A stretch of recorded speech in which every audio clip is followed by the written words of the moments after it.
games this year as they find themselves at North Medford High School and Jim Maccabee Field taking on the North Medford Mavericks. Glad to be with you. My name is Josh Eldridge. Thank you so much for joining us on a warm morning here in Medford. Game time got pushed up a little bit, originally scheduled for a 3:30 first pitch this afternoon, has been moved up to 11 to combat the heat that we're going to see later on today, but looking to squeeze in a doubleheader as the Falcons enter 27-6-1 on the summer with a 13-2 league mark. North Medford 9-13 overall on the season. They are 6-12 in league play as the Falcons looking for a double-header victory against North Medford this afternoon. That would help them make a final push towards a league championship and eventually a state playoff berth. We'll take a deeper look at the league standings coming up in just a little while. We'll also talk about what happened last time these two teams met up. It was the second and third games of the season for the Falcons on June 12th. Now, over a month removed from the last meeting between these two squads, both have evolved and changed and, well, hopefully gotten better in the last month of baseball. So good baseball lays ahead here at Jim Maccabee Field, North Medford High School for American Legion Baseball. The Falcons getting ready to take on the North Medford Mavericks. We're going to take a break. When we come back, we'll introduce you to the starting lineups for both teams and first pitch just around the corner. So stick around for Falcons baseball on 104.3 and 960 Sports and mybasin.com. Pacific Power works day in and day out to power our communities because we know our neighbors rely on us. We're trimming and clearing branches around poles and lines, protecting our system, and giving you real-time updates when storms roll in. You can count on us in all seasons. 24/7, we're here for you. Powering your greatness. The cars we drive play an important part of our everyday. Whether we're going to work, dropping off the kids at school, or maybe even on that first date. Vehicles we drive play an important role in all of that. And that's why at Klamath Subaru, we are so passionate about getting you the long-lasting vehicle that you will love. When you come to our store, you'll find that every department is dedicated to caring for our customers, which is why I can proudly send anyone here knowing that they will be treated like family. Stop by and say hi. When you come to Klamath Subaru, you're coming home. Sports was kind of what defined me as a person. I loved to play every sport I could possibly play. The Abbeys was really the family stomping ground for all of our community. Saturday afternoon soccer tournaments, we'd head over to Abbeys afterwards. And then when we got up into middle school, on our way home, we'd stop at Abbeys after basketball games. When I go home, I want to see two things when I drive through Winston. I want to see my Abbeys and I want to see my high school. And those are the two memories that stick out the most to me. As a parent of a high school athlete, I've given up trying to get pictures of my kid playing sports. It's nearly impossible to take pictures and enjoy the game. There is a solution, though. God's Gifts Photography attends high school sporting events in the Basin to take individual and team action photos at a great price. Search God's Gifts 2 on Facebook to learn more. They'll come and capture your athlete in action, creating those frameable lifelong memories so you can watch and just enjoy the moment. Call 541-281-2206 to get your athlete on their schedule. God's Gifts Photography.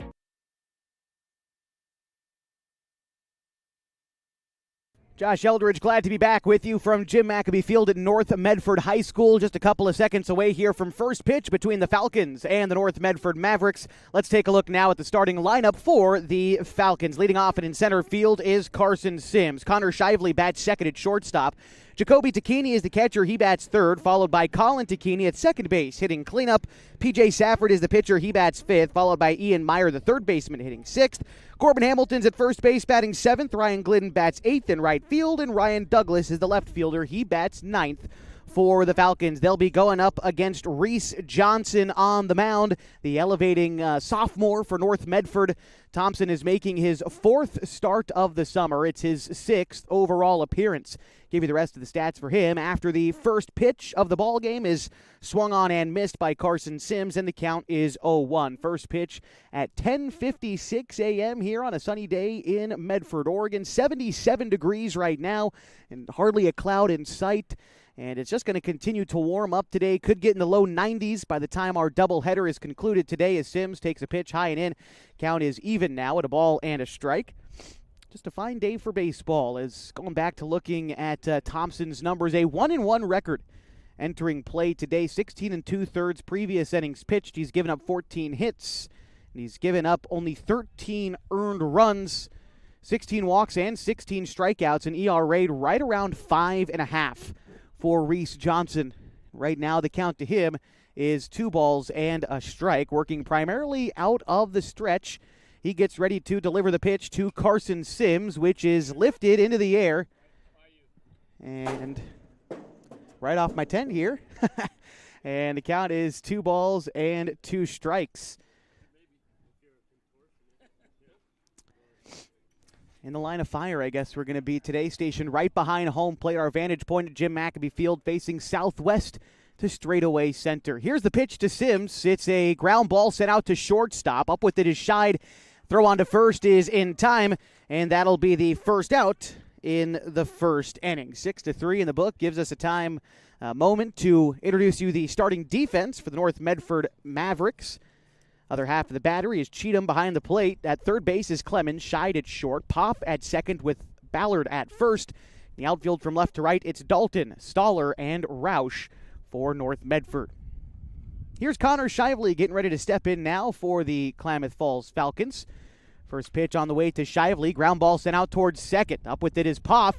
Bobbles it coming up with it. The throw on to first is not going to be there, and Shively beats it out after the error by Poff. We'll see if that winds up going in as an error. It was sort of a tough play for him to make, but he came up with it cleanly and sort of lost it on the transfer. So regardless, Shively is going to have reached first there, and it will bring up Jacoby Takini with the runner on and 1 out.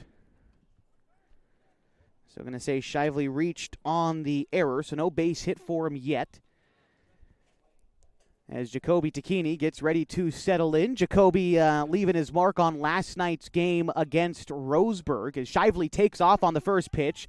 It misses outside, and the throw has no chance at getting Shively. He's in safely at second, and the Falcons have a runner in scoring position. So after Jacoby in the Falcons order, it'll be Colin Takini. Falcons flirting with an early run in this contest. Again, a league game. We'll take a look at the league standings in just a bit. But first, Takini, a ground ball to short. Scheid makes the throw to first in time, but Shively advancing to third on the play. And so with 2 outs, there will be a runner 90 feet away from scoring with Colin Takini. A chance to hit now for the Falcons.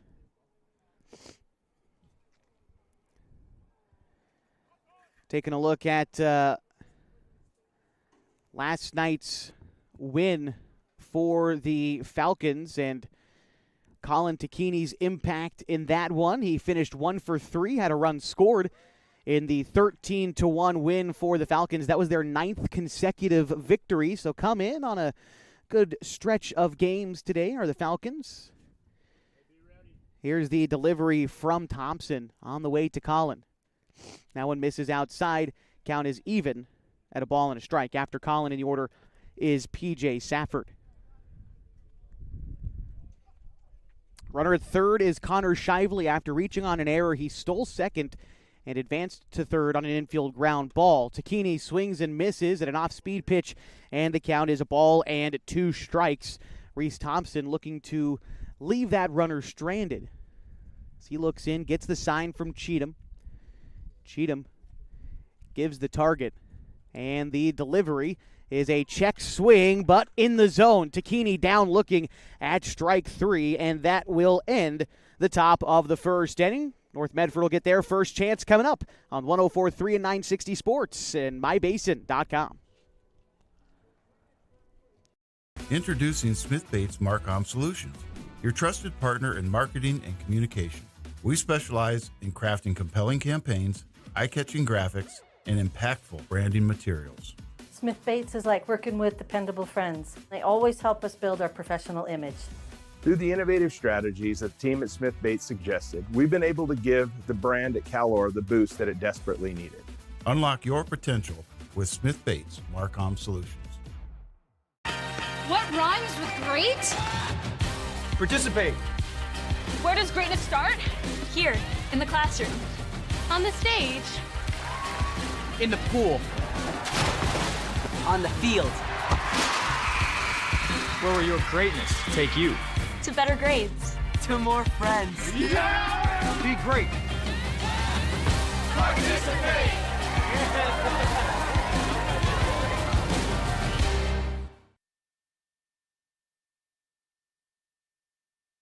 Josh Eldridge back with you from Jim Maccabee Field on the campus of North Medford High School, the home of the Black Tornado for this area doubleheader between the Falcons and the Mavericks. After a scoreless top half of the first, P.J. Safford gets the ball on the mound for the Falcons. For Safford, this will be his 5th start of the summer. His team-leading 11th appearance overall this year. In 34 and a third innings pitched, Safford has given up 32 hits, 15 runs, although only 6 of them earned.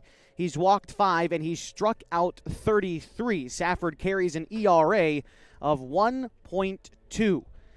And so today he'll be going up against a Mavericks order that goes like this. Leading off is their second baseman, Braden Poff, followed by Kyson Scheid, the shortstop, batting second. Colston Stoller is their center fielder. He bats third, followed by Reese Thompson, the pitcher, batting cleanup. Hitting fifth is the first baseman, Quincy Ballard, followed by Connor Roush, the right fielder, hitting sixth. Brody Clemens is the third baseman. He hits seventh. Batting eighth is the designated hitter, Tucker Pickens. And Caden Cheatham is the catcher. He bats ninth for the North Medford Mavericks, who don black shirts today with red numbers across their back and white outline and gray pants. Klamath Falls today in their blue tops with red Falcons written across their chest and white trim, red numbers on their backs, and gray pants today for the Falcons.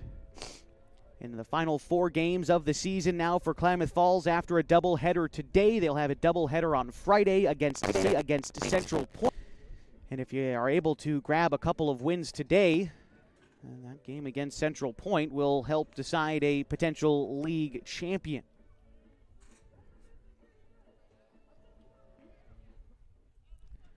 All right.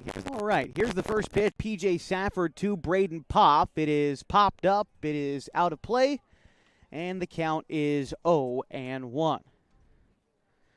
Taking a look at North Medford on the season. They are, like we said, 9-13 overall as a base hit looped into left field. Poff getting it just over the head of Ian Meyer down there at third. And a leadoff single for North Medford is how we get things started in the bottom of the first inning. So with the runner on, it brings up Kyson Scheid, but wanted to continue talking about this North Medford ball club right now. Coming in after 3 straight losses, they lost the back end of a doubleheader against Mount Shasta in what looked to have been a marathon of a ball game, a 14-13 loss against Mount Shasta. That was back on Thursday the 10th. After that, a doubleheader, a couple of losses against the North Jackson Royals, 16-10 and 13-3. Bunt pushed out to the mound. Safford comes up with it. He'll throw on to first, but advancing to second on the sacrifice bunt was Braden Poff.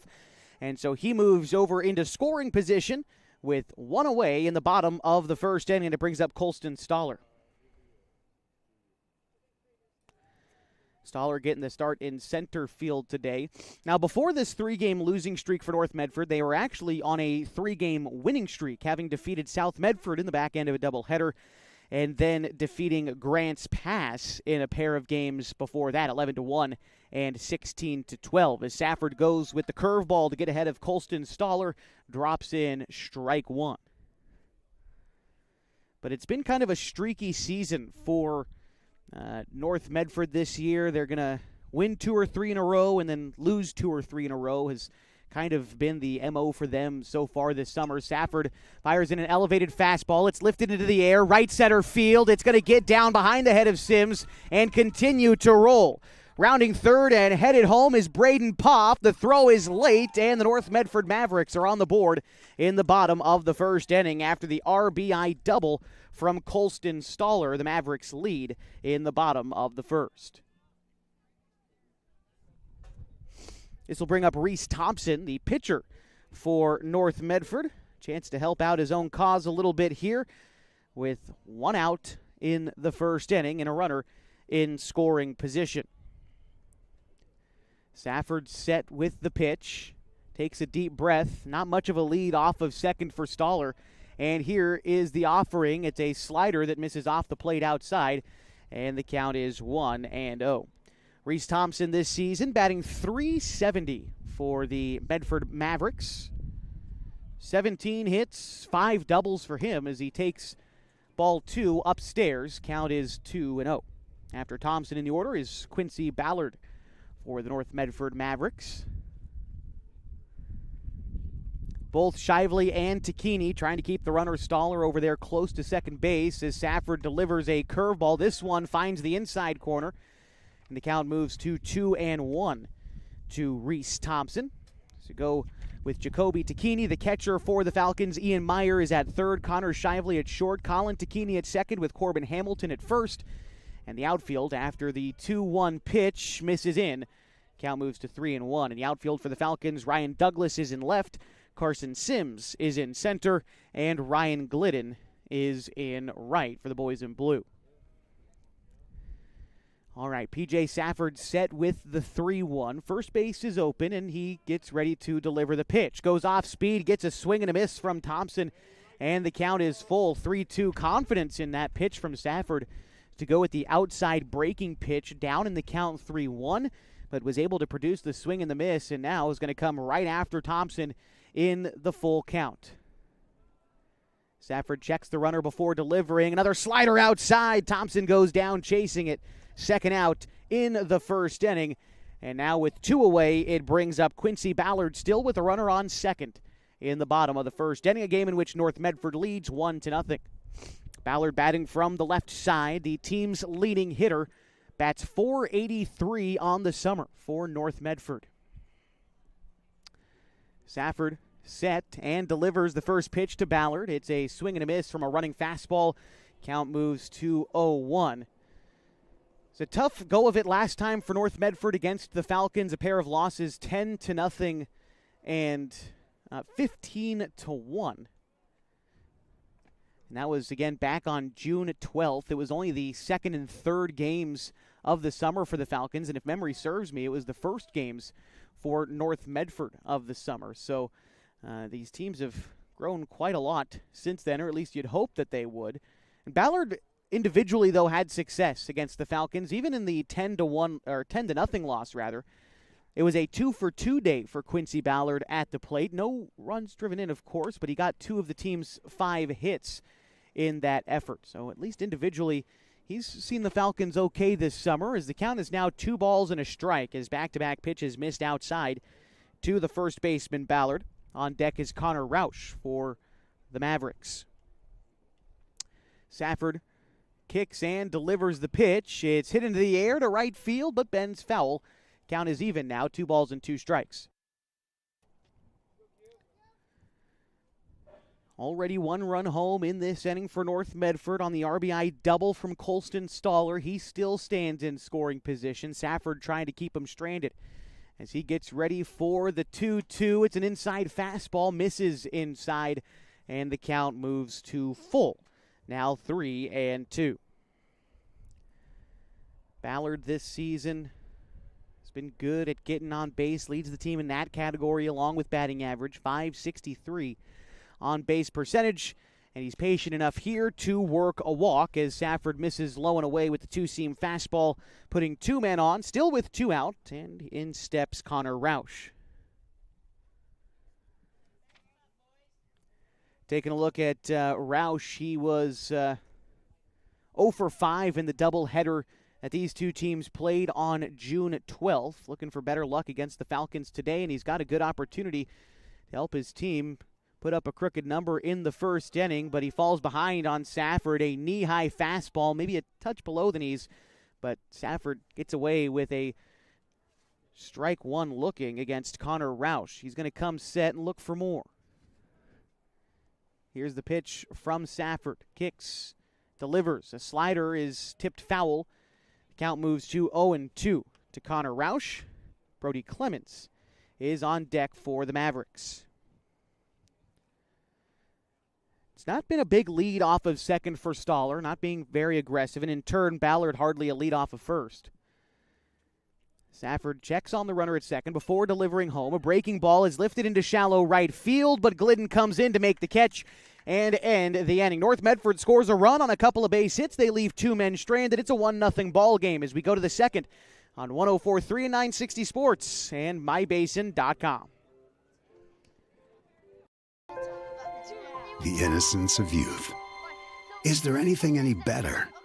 But soon they'll be in high school and facing all the same challenges you faced. How to make friends, how to fit in, how to be cool. We want our children to have everything they'll need to live fulfilling and productive lives.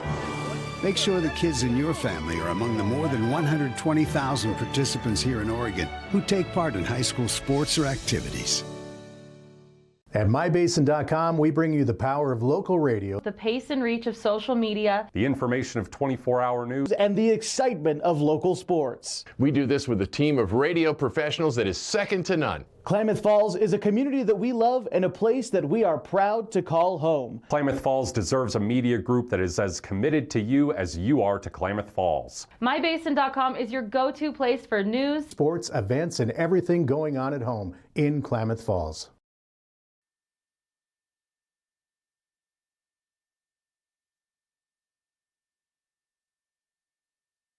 Getting set for the top of the second inning on 104.3 and 960 Sports and MyBasin.com, as it's a 1-0 ball game that the North Medford Mavericks lead. The Klamath Falls Falcons do up this half for the Klamath Falls 9 is P.J. Safford, Ian Meyer, and Corbin Hamilton. That's 5, 6, and 7 in the order, and with P.J. Safford due up first, a chance to try to get a rally started for himself after surrendering the run in the bottom half of the first. The Falcons' starting pitcher will look to get something going on offense. Safford has been playing well as of late, although last night in the win against Roseburg, Safford saw his 8-game hitting streak come to an end. He finished that game 0 for 3, but he did have an RBI on a ground out, and he scored a run when he reached on a walk. And so still a productive day for PJ, although, like I said, I'm sure we'd have loved to see that hitting streak continue. But, hey, it's a fine day here in the Rogue Valley. Time to start a new one for the young man from Klamath Union High School as he gets ready for the first pitch from Reese Thompson. It's an inside fastball swung on and missed. The count is 0-1. Again, after Safford in the order, it is Ian Meyer. Safford awaits the 0-1 pitch from Thompson. And here it comes. That one misses high and tight. Count is even. Now to Safford, who on the season is batting .351 for Klamath Falls. He's got 39 hits and 111 tries so far this season. His 111 at-bats rank third most on the team behind only Max Price and Connor Shively. Although Safford has played in more games than both of those guys, he's able to get on base via the walk just a little bit more than each of them. Safford, with 14 walks this season, is the second most on the team as that pitch misses inside. And here is PJ ahead in the count, 3-1. Falcons left a runner stranded at third in the first inning. Trying to get a leadoff base runner here. The 3-1 pitch on the way to Safford is tipped foul straight back, and the count is full. Now 3-2. Puts together good at-bats to Safford, typically battling up there at the plate. Right now, no different. As temperature continues to rise. We were at 78 at first pitch less than 20 minutes ago and have already risen up to an even 80 degrees here in Medford. Pitch to Safford misses upstairs and away. PJ will take a walk to lead off the top of the second inning, and it brings up Ian Meyer. Going to have a runner come in for PJ as well. Looks like Colby Medeiros will be on the base paths for the Falcons as Safford, as the pitcher, afforded that courtesy runner. Taking a look at Ian Meyer, the right-handed stick from Henley High School, takes some signs in from Coach Sean Teeters down the third base side. He is the head coach, assisted by Joe Tacchini over at first base. Craig Connors in the dugout for the Falcons. As Ian Meyer settles into the right-handed batter's box, and again Medeiros on first after Safford worked the walk. And the first pitch on the way to Meyer. He shows bunt, pulls back in time, and it hit him. And so Meyer gets plunked, and that puts two men on with Nobody out. A runner in scoring position for Corbin Hamilton.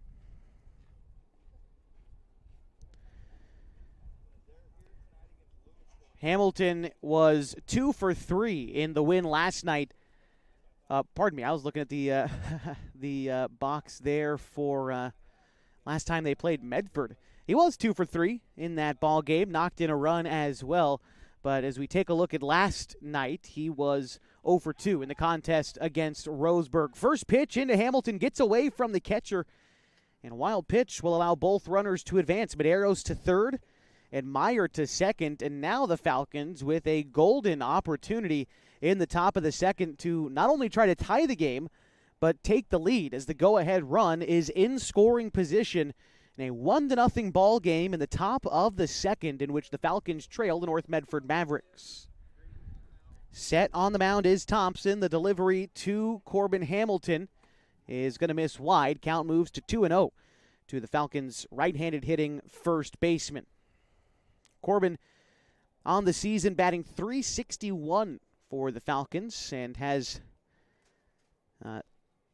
22 RBI on the season. A knee-high fastball is called a strike, so Thompson starts to battle back into this at-bat. The count 2-1, and after Corbin in the order is the right fielder Ryan Glidden. Here's the pitch from Thompson. Hamilton takes an outside slider, looked like a slider. Count is 3-1.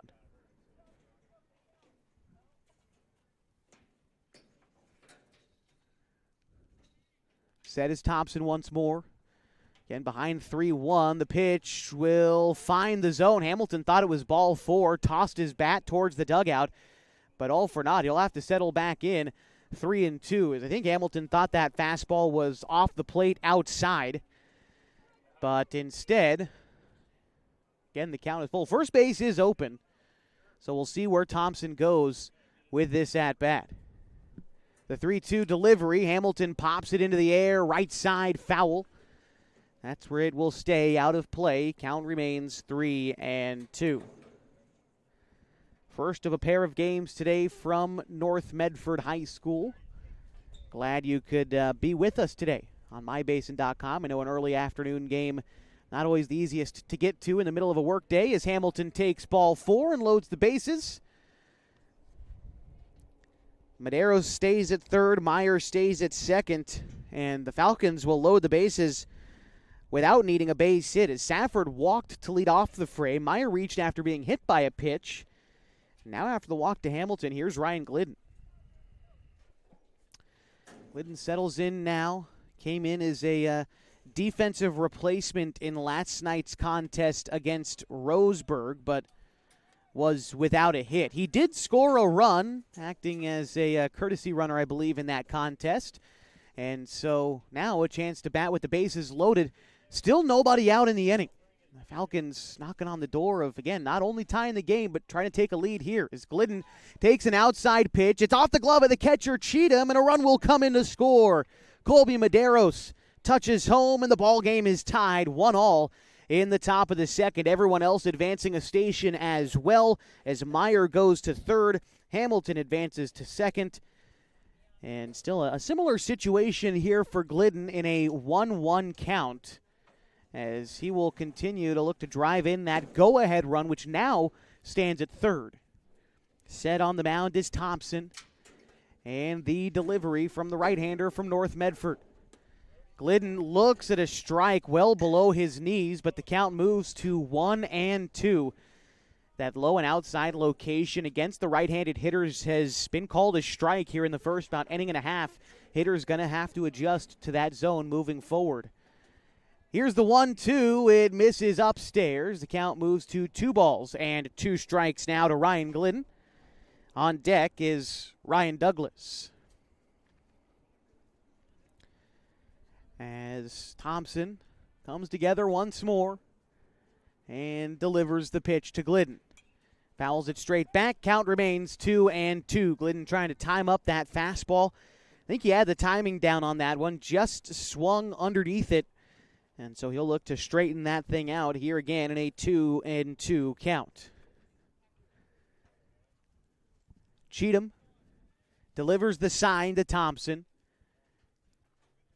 They look to make a move over to second, back pick Hamilton, but Hamilton dives back safely. Corbin didn't exactly have a very aggressive lead, but that was a designed pickoff attempt with Poff seeing the sign in from the catcher and then running over to second to try to apply the tag, but to no avail.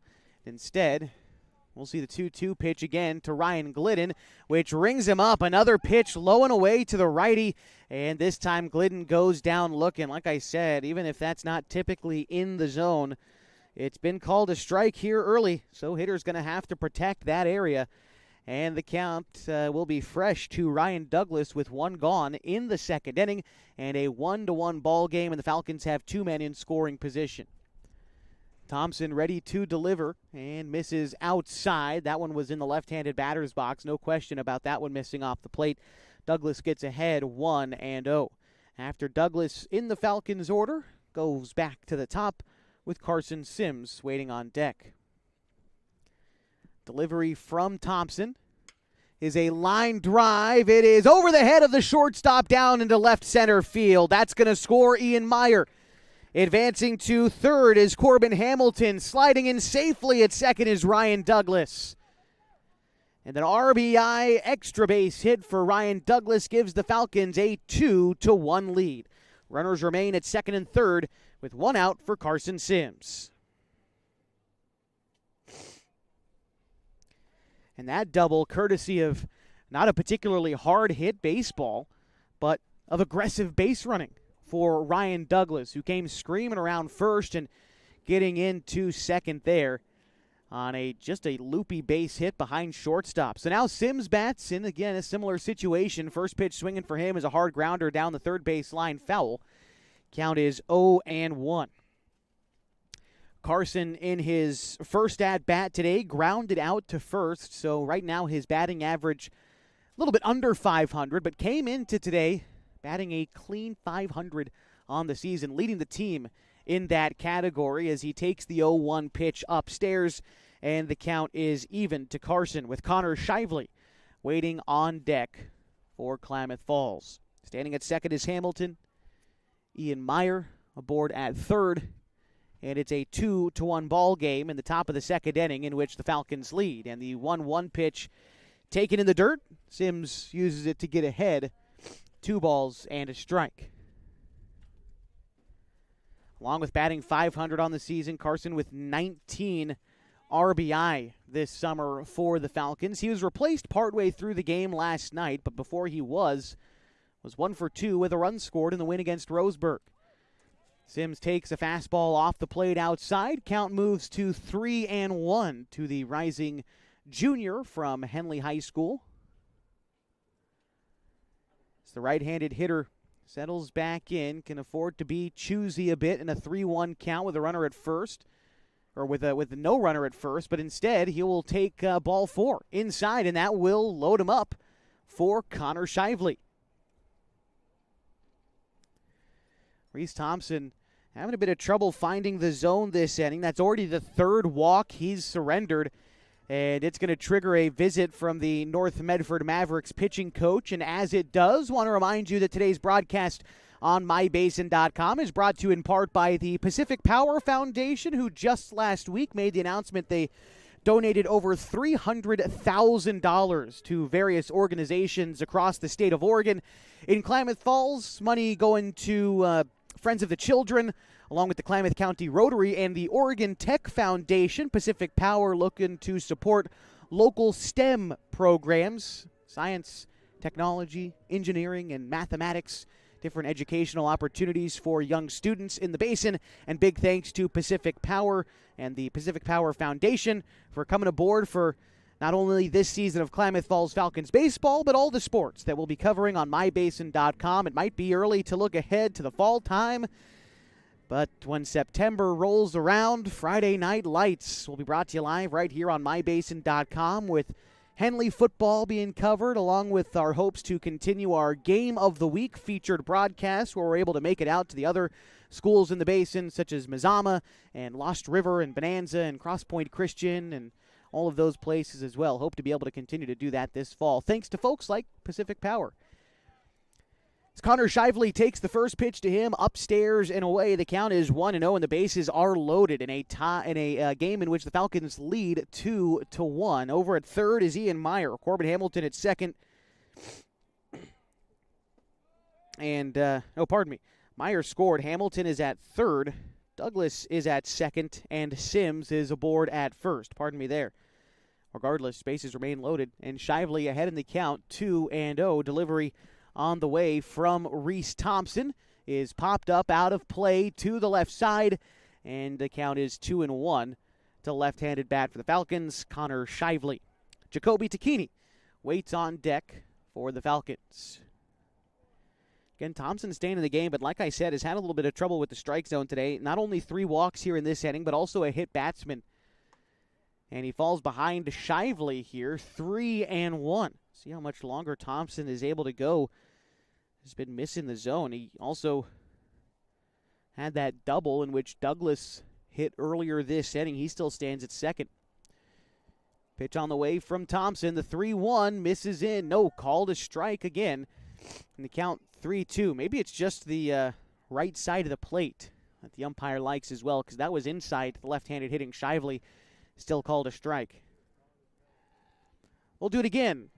3-2. And it is hit into left field, caught by the shortstop.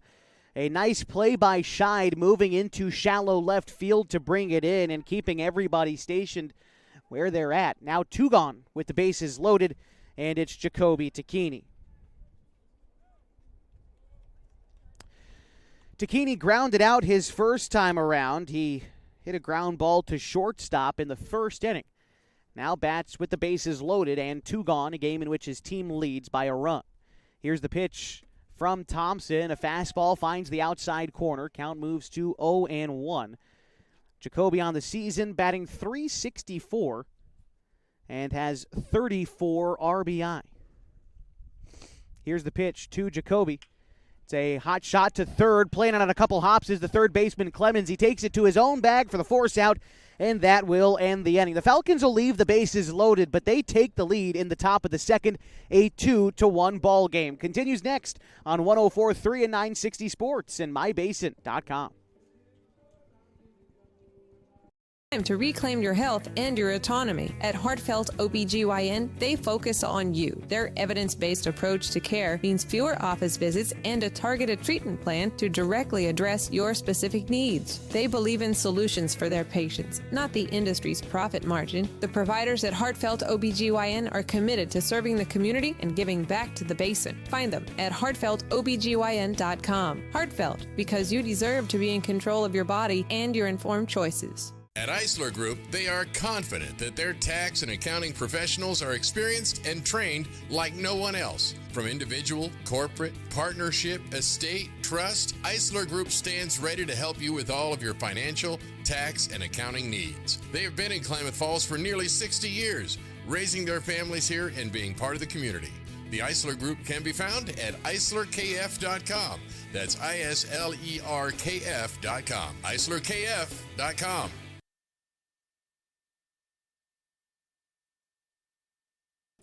Bottom third of the Mavericks order due up in the bottom of the second inning. It's Brody Clemens, Tucker Pickens, and Caden Cheatham. The Falcons took the lead in the top half of the second inning, a 2-1 ball game. P.J. Safford will look to keep control of this single-run advantage for the Falcons as we take a moment now to look at the area standings as they appear on your screen right now for those of you watching on mybasin.com. The Falcons in second place, trailing Central Point by a couple of games. North Jackson is in third. North Medford and South Medford tied. Both those guys 6-12. Grants Pass pulls up the caboose here in Area 4.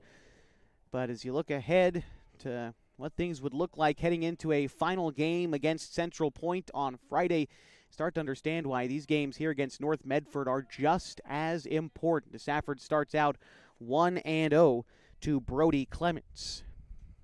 Here's the pitch from PJ. A fastball that time finds the zone on the outside corner. Count is even. Now at a ball and a strike. Safford already delivers the pitch. Did the batter go around? No, he did not. On a pitch in the dirt, Clemens held up. Safford Goes outside with the slider on that pitch, trying to get the right-hander to chase. Unable to do so. Same for the fastball in the dirt. And the count is 3-1 to Brody Clemens. A 308 hitter for North Medford ahead in the count as Safford misses with ball 4. A changeup that dips below the zone. And a leadoff walk delivered to Brody Clemens will bring up Tucker Pickens. Second walk surrendered by Safford today, but it was 2 base hits which scored a run in the first for North Medford. After a leadoff single from Braden Poff, he was moved over on a sacrifice and scored on an RBI double. Looks like Medford looking to go for a sacrifice again. As another bunt laid out to Safford. He throws over to first. They try to backpick the runner at second, who turned around second, but in safely is Clemens. Nearly a disastrous moment on the bases for the Mavericks, but recovering in time, Clemens is in scoring position. There's 1 out, and it brings up Caden Cheatham. Oh, pardon me. It looks like, yes, this is Caden Cheatham. Batting from the left side here for North Medford. First pitch is going to miss low. The count is 1-0 to Cheatham. Last time these teams played, Cheatham was 0 for 3 across a doubleheader on June 12th. Here's the pitch from Safford. It is swung on and missed. Count is even now at a ball and a strike to the North Medford catcher. On the season, though, Cheatham hitting .345 and has 10 RBI for North Medford. Tying run is in scoring position as Safford looks him down and delivers home. A fastball misses upstairs and away. Count is 2 balls and a strike to Cheatham. After Cheatham in the order, the lineup turns over next with Braden Poff waiting on deck. Safford delivers the 2-1. Misses inside. Count moves to 3-1 to Cheatham. Guy who doesn't typically work a ton of walks or strike out a ton. Cheatham going to put the ball in play more often than not, but is well ahead of Safford in this count. Kicks and delivers as the right-hander gets a swing and a miss. Cheatham nearly swinging out of his shoes trying to get that fastball. And the count runs full, 3-2. Big pitch coming up here for PJ. Comes set. Glove at his belt. Kicks and delivers. It is just going to miss outside. And a walk delivered to Cheatham will bring up Braden Poff. And Jacoby Tacchini going to go out and have a quick chat with PJ out there on the mound. And kind of like Safford knows probably what needs to be said, as he's a catcher himself. Just trying to hear it, though, from another body could be helpful. It's a quick meeting. Jacoby gives him a pat on the back, and PJ will be ready to attack the next hitter with 1 out and 2 men on. It's the leadoff hitter, Braden Poff. I think home plate umpire, the base umpire going out clearing off the rubber, dusting off home plate as well as we get ready for Poff to step in for the second time today. Poff singled and scored in the first inning. Looking for more of the same as tying run is in scoring position for the Mavericks, and the go-ahead run is on base. Safford back on the rubber as he comes set, looking in, delivering the first pitch to Braden Poff. It's a slider that finds the inside corner. Safford uses it to get ahead, 0-1 on the season. Poff is batting .358 for North Medford. He actually second on the team in hits. He's got 24 hits in 67 tries. Here's the pitch on the way from Safford, slowing things down a little bit, but finding the curveball there to drop it in for strike 2. Pace is important to P.J. Safford out there on the mound. Typically likes to work fast with no runners on. But now with a couple of guys surrounding him out there on the pillows, he's slowing things down a little bit. Safford checks on the runner at second, takes a breath before delivering the 2-strike pitch. It's a fastball that misses upstairs, 1-2. Not a bad pitch, a challenge upstairs fastball when you've gone soft on the first 2 deliveries, but Unable to get Poff to chase out of the zone. Safford looks back in for the 1-2. And the pitch. That time a slider misses away. And elevate the fastball. Go low with the slider. Again, the pitch selection is good selection, but just good takes here by Braden Poff to work the count even. 2-2. Delivery again on the way from Safford. Slider this time got him swinging. Poff goes down on strikes for the second out in the second inning. Also the second strikeout for Safford today. And it brings up Kyson Scheid. Scheid is without an official at-bat today. He laid down a sacrifice bunt back in the first inning. Helped contribute to the lone run of the game thus far for the Mavericks, but like I said, looking for more with 2 men on and 2 gone here in the bottom of the second inning. First pitch from Safford, a knee-high fastball in the zone to get ahead 0-1. This season for Scheid, batting .419, his 20 RBI lead the team for North Medford, and Safford will step off before getting ready to deliver the 0-1 pitch. Back on the rubber now. This is the one who you want to get through if you're PJ Safford, is Kyson Scheid right here. Not much of a lead off of second for Clemens. Safford clocks it before delivering home. Fastball misses in, and the count is even at a ball and a strike to Kyson Scheid. Scheid will be a sophomore next year for the North Medford Black Tornado, a team that made the 6A playoffs out of the Southwest Conference. Talk a little bit more about North Medford during the prep season later on, but right now a big spot and a big pitch. The count 1-1. Safford tries to go with the curveball, but it drops out of the zone. Takini doing a nice job of blocking that one, keeping it in front of him, disallowing the runners from advancing. Clemens at second, Cheatham at first, both via the walk earlier this inning. Safford looks in to get the sign from Takini in a 2-1 count. And here's the pitch. That is lifted into the air, right side, out of play. Count is even now, 2 balls and 2 strikes to Scheid. On deck is the number 3 hitter in the order for North Medford, Colston Stoller. Umpire says play ball after getting the foul ball back in. And Safford comes set. Looking for that put-away pitch with 2 strikes. Delivers. It is fouled once more off the bat of Kyson Scheid. Safford trying to go front door with the breaking ball there, but Scheid just getting a piece of it to stay alive in this at-bat. So we'll do it again. Not much of a lead off of first for Cheatham.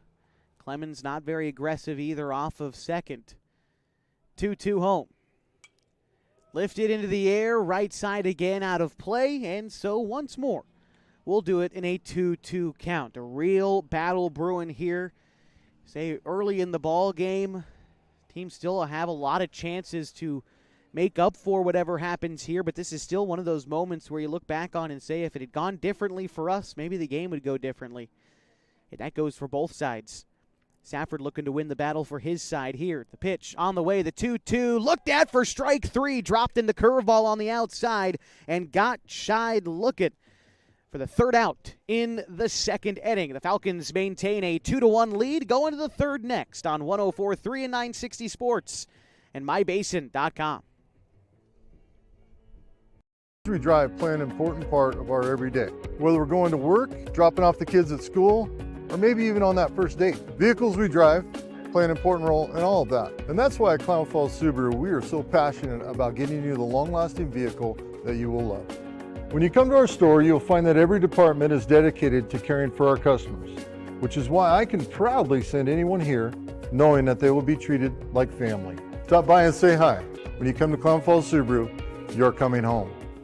Sports was kind of what defined me as a person. I love to play every sport I could possibly play. The Abbeys was really the family stomping ground for all of our community. Saturday afternoon soccer tournaments, we'd head over to Abbeys afterwards. And then when we got up into middle school, on our way home, we'd stop at Abbeys after basketball games. When I go home, I want to see two things when I drive through Winston. I want to see my Abbeys and I want to see my high school.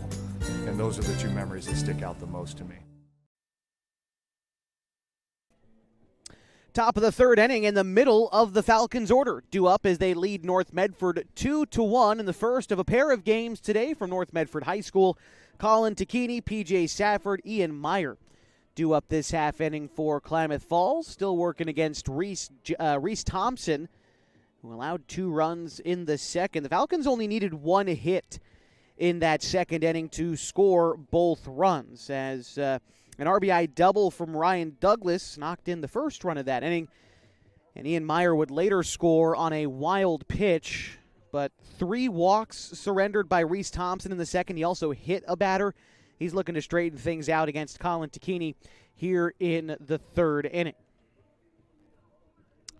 As Colin gets ready to step in, take you back to the first inning where you'll see Colin Tacchini is 0 for 1 in the ball game. Colin struck out to end the opening frame.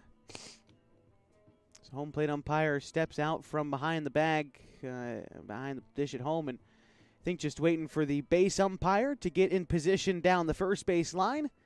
And it looks like we are about ready for baseball. All right, here's Reese Thompson set with the first offering to Colin Tacchini. That one is called a strike, letter high, might have had a little bit of a wrinkle to it, but the count is 0-1 regardless to Colin. Safford waits on deck. Pitch on the way from Reese Thompson. Checks his swing on the outside fastball, does Tacchini. But that pitch called a strike against him. It moves to 0-2. Again, that outside portion of the plate against the righties has been there for the pitcher's benefit on both sides. The catcher, Cheatham, sets up outside again. This one is hit to the right side of the infield, though. Up with it is the second baseman, Poff. The throw on to first is in time. 4-3 in the book. And Tacchini is set down for the first out in the top of the third. And it brings up P.J. Safford. P.J. walked back in the second inning and was courtesy ran for by Colby Medeiros. Colby would later come in and score the tying run of the game for the Falcons, and then, of course, later taking the lead in that second inning. Here's the first pitch on the way to Safford. It's looked at for a ball high and away. The fastball zipping in there for Thompson. He's got decent velocity, but just has had a hard time finding the zone through the first couple of innings. Falcons have yet to really make him pay for it. Again, they scored a pair in the second, but looking for more here in the third. Safford hits one in the air, shallow right center field. That is caught on the run by Stoller, and the second out in the third inning.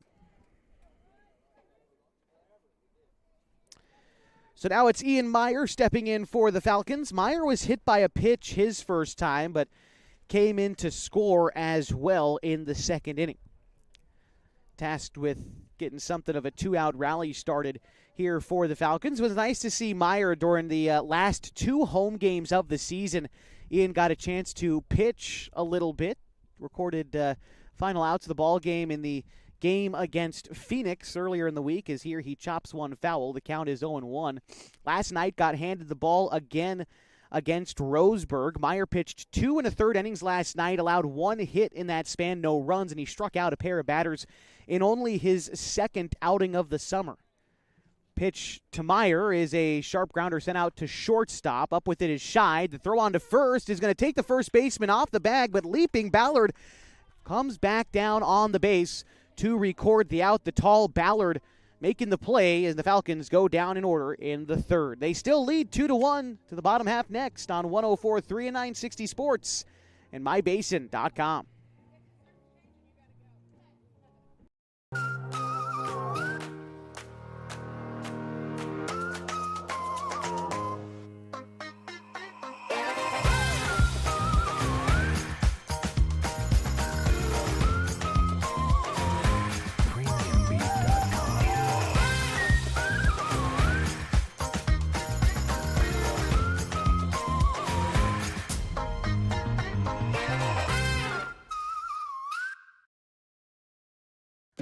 Pacific Power works day in and day out to power our communities because we know our neighbors rely on us. We're trimming and clearing branches around poles and lines, protecting our system, and giving you real-time updates when storms roll in. You can count on us in all seasons. 24/7, we're here for you. Powering your greatness.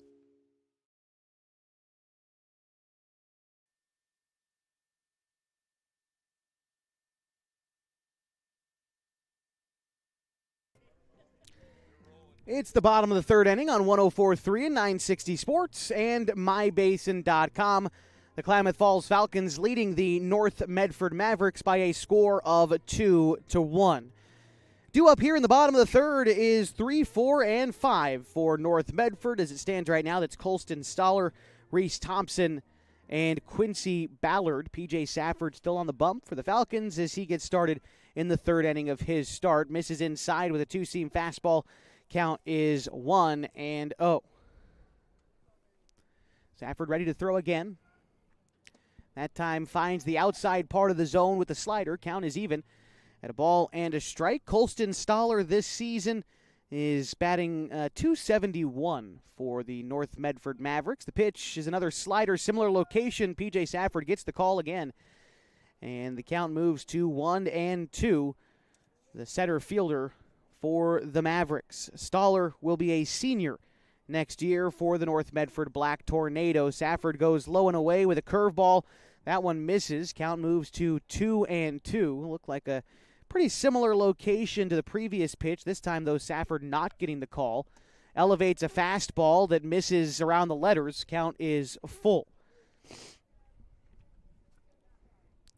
Looking for a put-away pitch here against Stoller. A curveball is lined back up the middle. Stoller is now 2 for 2 to go along with his RBI double from back in the first inning. Adds a leadoff single here in the third.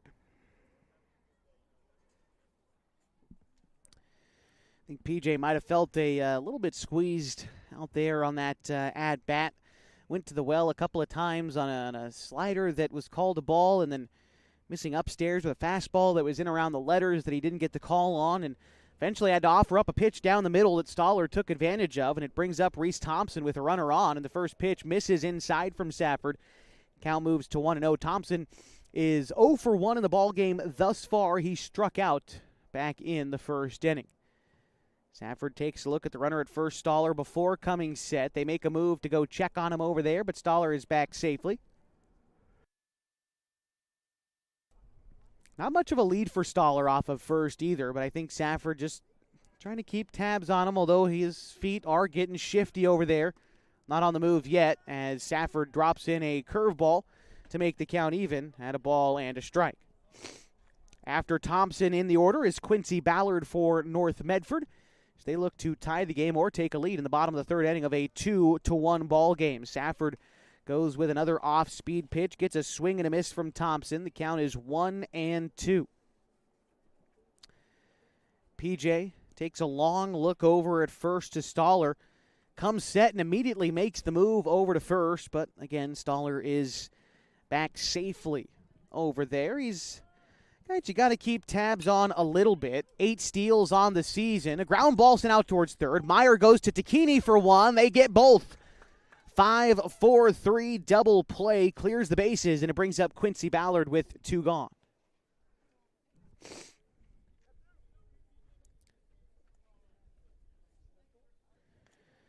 Ballard walked in his first at-bat. That was back in the first inning. He was left stranded in that first inning as well. Safford now able to operate with the bases empty after the double play. Misses outside for ball 1. Falcons have been good at the 2-ball so far this season. As the pitch from Safford lifted into the air, right side of the infield, playable for Colin Tacchini. Brings it in for the out. And the Mavericks down in order in the third inning. We'll go to the top of the fourth in a 2-1 ball game on 104.3 and 960 Sports and MyBasin.com. Threads.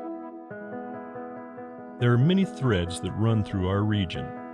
There are churches and schools and Little League teams that bring us together and bind us into communities. There are roads and cars, there are houses and jobs and businesses, all woven together to make the fabric of our communities. There are financial threads that are part of that tapestry as well. For over 80 years, it's been our pleasure to be headquartered here, providing financial services to generations of our friends and neighbors. From that first savings account, to retirement planning, and all of the cars and houses and groceries in between, we keep your money local, investing it back into our communities, adding more threads to the fabric to make our communities stronger. Pacific Crest Federal Credit Union. Find your path.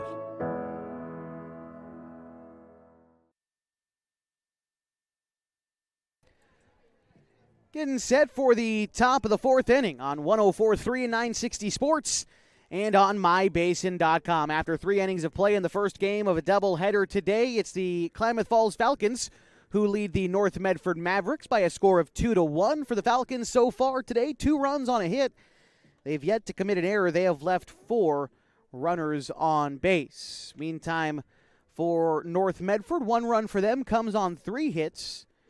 They have committed 1 error, and they have also left 4 runners on base. As we get started for the top of the fourth inning, it'll be Corbin Hamilton, Ryan Glidden, and Ryan Douglas due up for the Falcons. That is the bottom third of their order as they look to add on to their 1-run lead as we approach the midway point of this ball game. Hamilton settles into the right-handed batter's box. He's without an at-bat yet today. He walked. That was in the second inning. Here's the pitch. It's a hot shot over to short. A couple of hops. Scheid is up with it. Throw is a tall throw, but again, a quality play by Quincy Ballard over there at first to bring it in and just be a fishing net over there for anything thrown his way. Helps his team record the first out on the first pitch of the fourth inning. In steps Ryan Glidden for the Klamath Falls Falcons. Mr. Glidden is 0 for 1 today. Glidden struck out back in the second inning. Looking to get a rally started here for the Falcons. The pitch on the way from Reese Thompson is looked at for a strike. 0-1. Glidden on the season, batting .225 for the Falcons. He is 9 for 40 to start the season. Here's the pitch. That one misses inside. Count is 1-1. I say to start the season, it's just kind of been in my vocabulary this summer, but we are nearing the end of the 2025 campaign for the Falcons. A doubleheader here today in the Rogue Valley. We're back in Central Point on Friday for a doubleheader against the Comets. As that pitch misses outside to Glidden, the count is 2-1. If the Falcons are able to battle their way into the postseason picture, again, they would have to win the league championship to earn a state playoff berth. The state tournament is at Eagle Point, and it runs the 23rd through the 27th of this month. Pitch to Glidden, called a strike. Count is even now, 2 balls and 2 strikes. The fastball finds the outside black and evens the count. And if the Falcons continue to win, even past the Oregon Single-A tournament, they'll move on to the Single-A Northwest Regional, which is August 6th through the 10th. Here is the pitch to Ryan Glidden. Swung on and missed. 2-seam fastball got him on the inside. There are quickly 2 gone here in the top of the fourth inning. A 2-1 ball game that the Falcons lead the North Medford Mavericks, and in steps Ryan Douglas. Douglas 1 for 1 in today's ball game, had an RBI double in the second inning. Here's the first pitch to Douglas. That one is going to miss in to the right-handed hitting hitter from Henley High School. Douglas will be a senior next year at Henley High School. Here's the pitch from Reese Thompson. That one is another one sent out towards shortstop. Scheid snags it out of the dirt. Throw on to first, and another fine play for Ballard at first. Picking that one out of the dirt to end the inning. Got to give credit where credit is due. Ballard is doing a heck of a job down there at first, and it helps set down the Falcons in order. as we go to the bottom half next. A 2-1 ball game. Klamath Falls leads North Medford on 104.3 and 960 Sports and mybasin.com.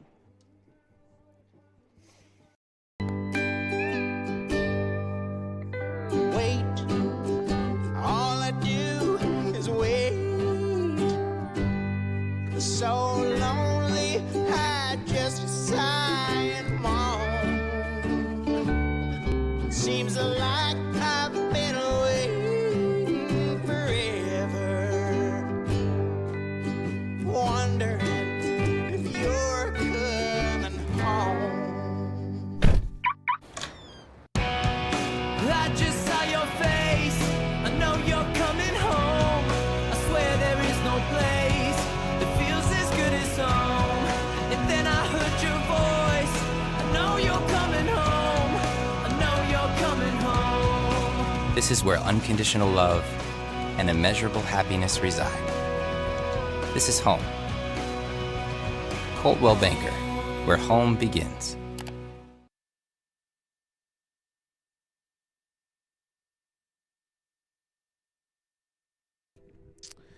It is the bottom of the fourth inning on 104.3 and 960 Sports and mybasin.com. In the fourth inning, it is the Falcons who lead the North Medford Mavericks 2-1. Due up this half for North Medford is Connor Roush, Brody Clemens, and Tucker Pickens. That's 6, 7, and 8 in the order for the Mavericks. First pitch swinging and a foul ball, and the count is 0-1. To Connor Roush. I want to make an amendment from the previous inning real quick. A defensive replacement for North Medford kind of snuck under my nose and didn't recognize the proper shortstop for North Medford in that last inning. It was actually Jackson Dalton who was the shortstop making those plays. Scheid has since moved over to third and into left. Replacing Dalton is Marty Tiscala back there. So, again, apologize, but looks like we got it right now as the 0-2 pitch is a curveball that is swung on and missed for strike three. Connor Roush down on strikes to open up the bottom of the fourth inning. North Medford scored their only run of the ball game thus far back in the first. Safford got into a little bit of trouble in the second, but cruised through the third with relative ease and records an opening strikeout here in the fourth, but falls behind of Brody Clemens 1-0 after the upstairs fastball misses. Here Clemens pops one foul out of play, and the count is even at a ball and a strike. Clemens walked in the second inning, was left stranded in scoring position. Here he takes a pitch in the dirt. Count moves to 2-1. After Clemens in the order, it's Tucker Pickens for North Medford. And the pitch will miss in. The count is 3-1. Clemens on the season, batting .308 for North Medford.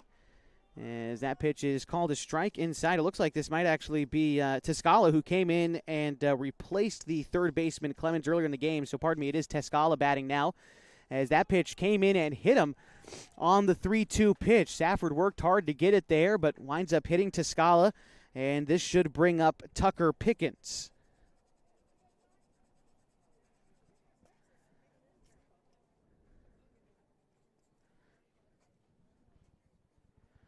Making a couple changes here to the old scorebook. Tiscala is aboard at first, and here is Pickens, who is without a bat so far today. He laid down a sacrifice bunt back in the second inning. We'll see if they ask the same of him here, although now with one out, it's a lot more valuable to bat with the runner on and one out rather than two outs, of course, in the situation. Here's a ground ball sent out towards second, a chance at a double play. Takini onto Shively for one. The back end is not in time, and hustling down the line was Tucker Pickens, beating out the back end and reaching on the fielder's choice. There are now two outs in the bottom of the fourth inning, and Caden Cheatham to bat now.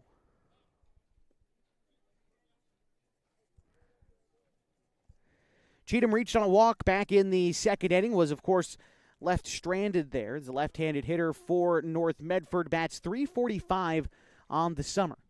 Here's the delivery from Safford. It's ripped into the air, right center field. That is going to be caught by Carson Sims on the run, tracking it down in the right center field gap for the third out in the fourth inning.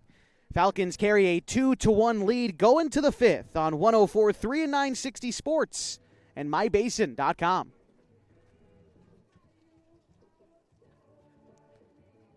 Introducing Smith Bates Marcom Solutions, your trusted partner in marketing and communication. We specialize in crafting compelling campaigns, eye-catching graphics, and impactful branding materials. Smith Bates is like working with dependable friends. They always help us build our professional image. Through the innovative strategies that the team at Smith Bates suggested, we've been able to give the brand at Calor the boost that it desperately needed. Unlock your potential with Smith Bates Marcom Solutions. What rhymes with great? Participate. Where does greatness start? Here, in the classroom. On the stage. In the pool. On the field. Where will your greatness take you? To better grades. To more friends. Yeah! Be great. Participate!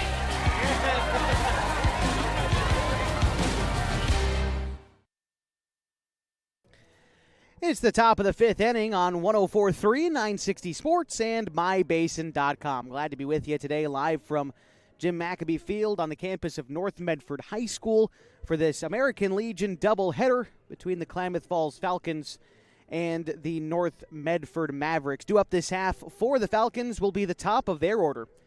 It's Carson Sims, Connor Shively, and Jacoby Takini. That's at least who's scheduled due up this half inning. We'll see if there's any changes for the Falcons. Again, missed a couple of changes for North Medford when I saw him a moment ago, but it looks like I've got it right now. I just want to double check, and then we'll reset the North Medford defense for you in its entirety here in just a moment after the first pitch to Carson Sims as the right-handed bat from Henley High School settles in.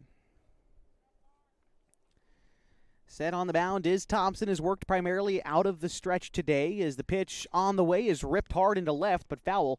Count is 0-1 here to Carson Sims. And again, Connor Shively is on deck for the Falcons. Thompson is set. And here's the delivery.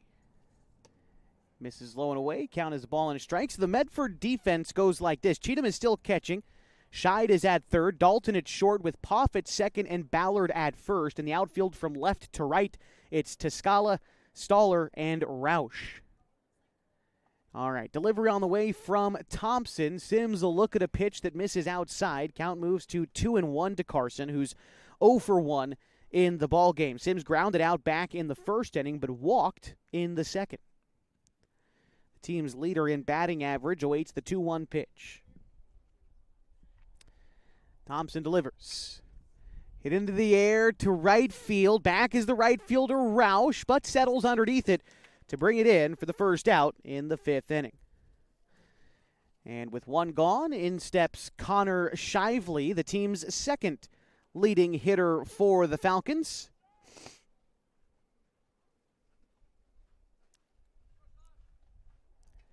Shively batting .430 this summer for Klamath Falls. Steps in now. Today, though, 0 for 2. First pitch to Shively misses wide. Shively in the first inning reached on an error, was left stranded. He then flew out in the second inning. Cheatham gives the sign as Thompson comes set.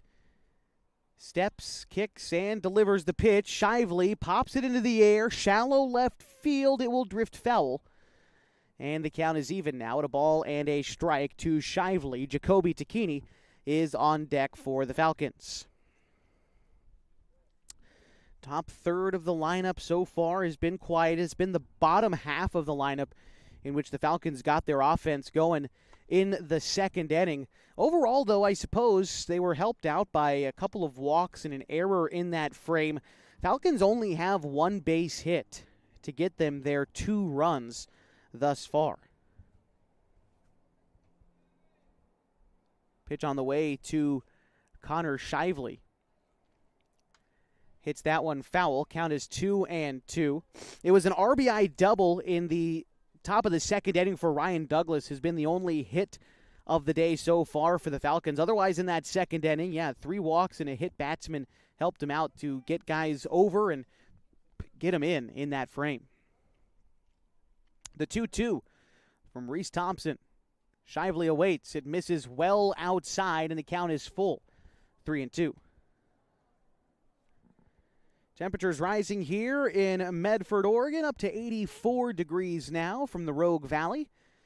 Up about 7 degrees from when we had first pitch about an hour ago.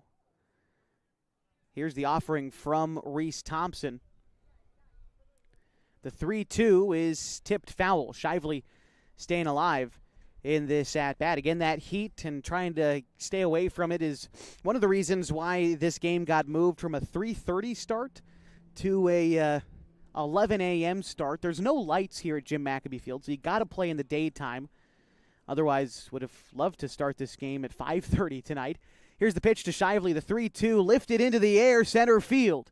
In is the center fielder, Stoller. No, it's the left fielder, Toscala, who lays out for it and is unable to make the catch. Shively now trying to get into second, and he is in there safely. I lost track of the baseball from my tent that I've got pitched up over here. It looked like Stoller had a beat on it, but instead it's Toscala who lays out and is unable to bring it in despite a quality effort. Shively is aboard with the Falcons' second hit of the day.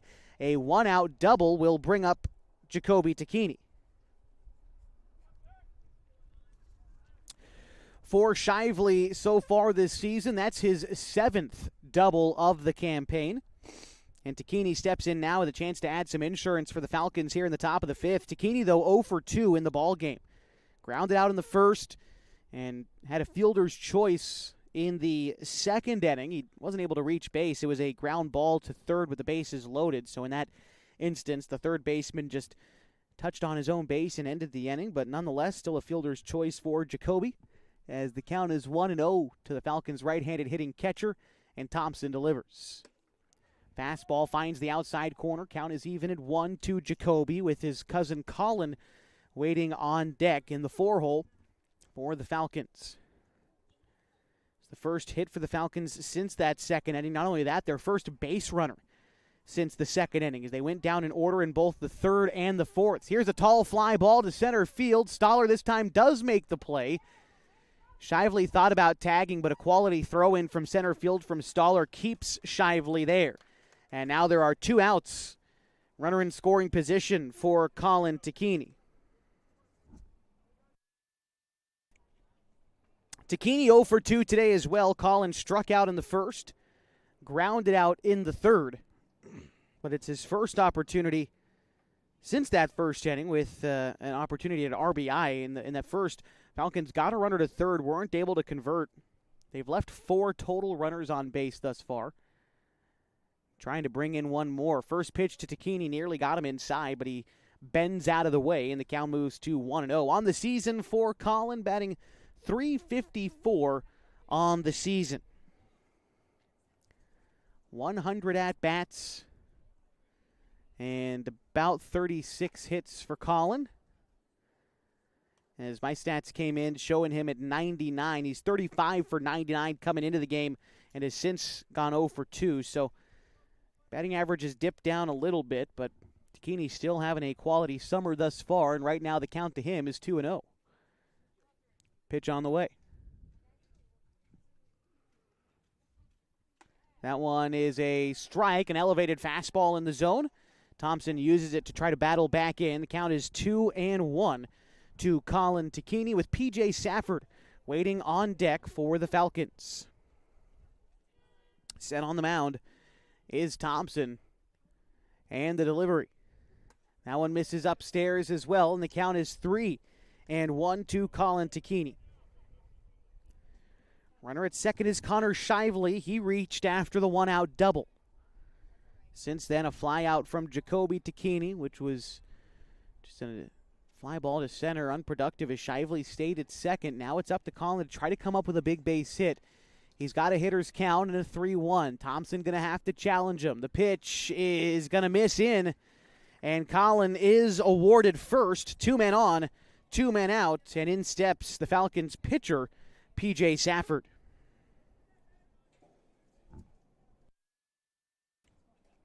Safford 0 for 1 in the ballgame thus far. He walked in the second. Courtesy runner Colby Medeiros would come in to score in that frame. Otherwise, he flew out in the third. But a chance to help out his own cause here and an RBI opportunity for the Falcons pitcher as Safford takes ball 1 inside and gets ahead. PJ this season bats .351. He's got 35 RBI, which is tied for second most on the team. He is tied up with Colin Tacchini, who stands at first in that metric. Here's a fly ball, shallow center field, but Stoller comes in and makes the catch to end the inning. The Falcons get a couple men on, but they leave them both stranded in the fifth. It's a 2-1 ball game as we go to the bottom half next on 104.3 and 960 Sports and mybasin.com.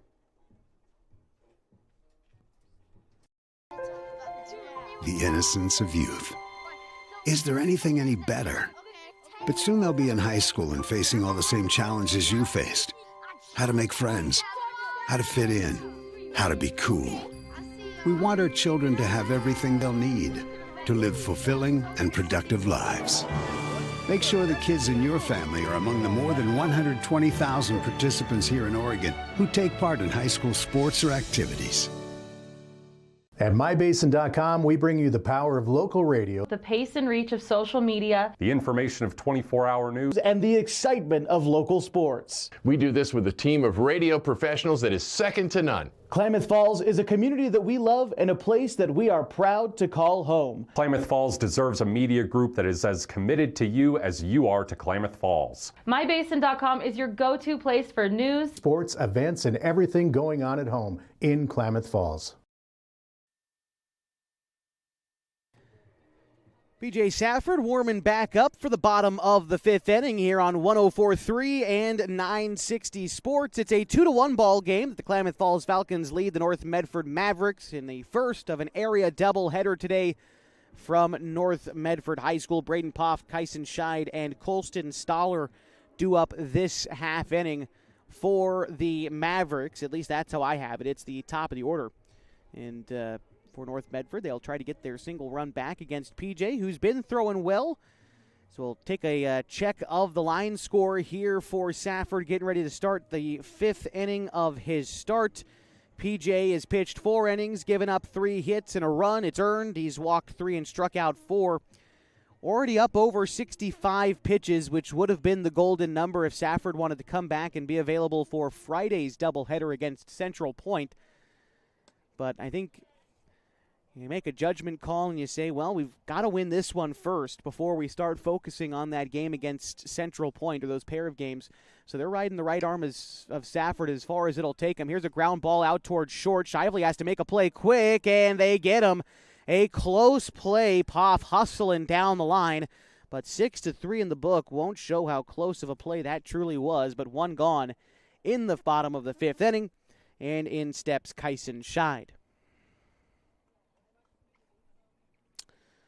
Scheid so far on the ball game is 0 for 1. Had a sacrifice bunt in the first inning. Followed that up with a strikeout in the second. Safford tries to drop in a breaking pitch, but it misses upstairs, and he falls behind 1-0. The next pitch on the way from PJ is a chopper sent out towards third. Meyer fields it in foul territory, and the count is 1-1.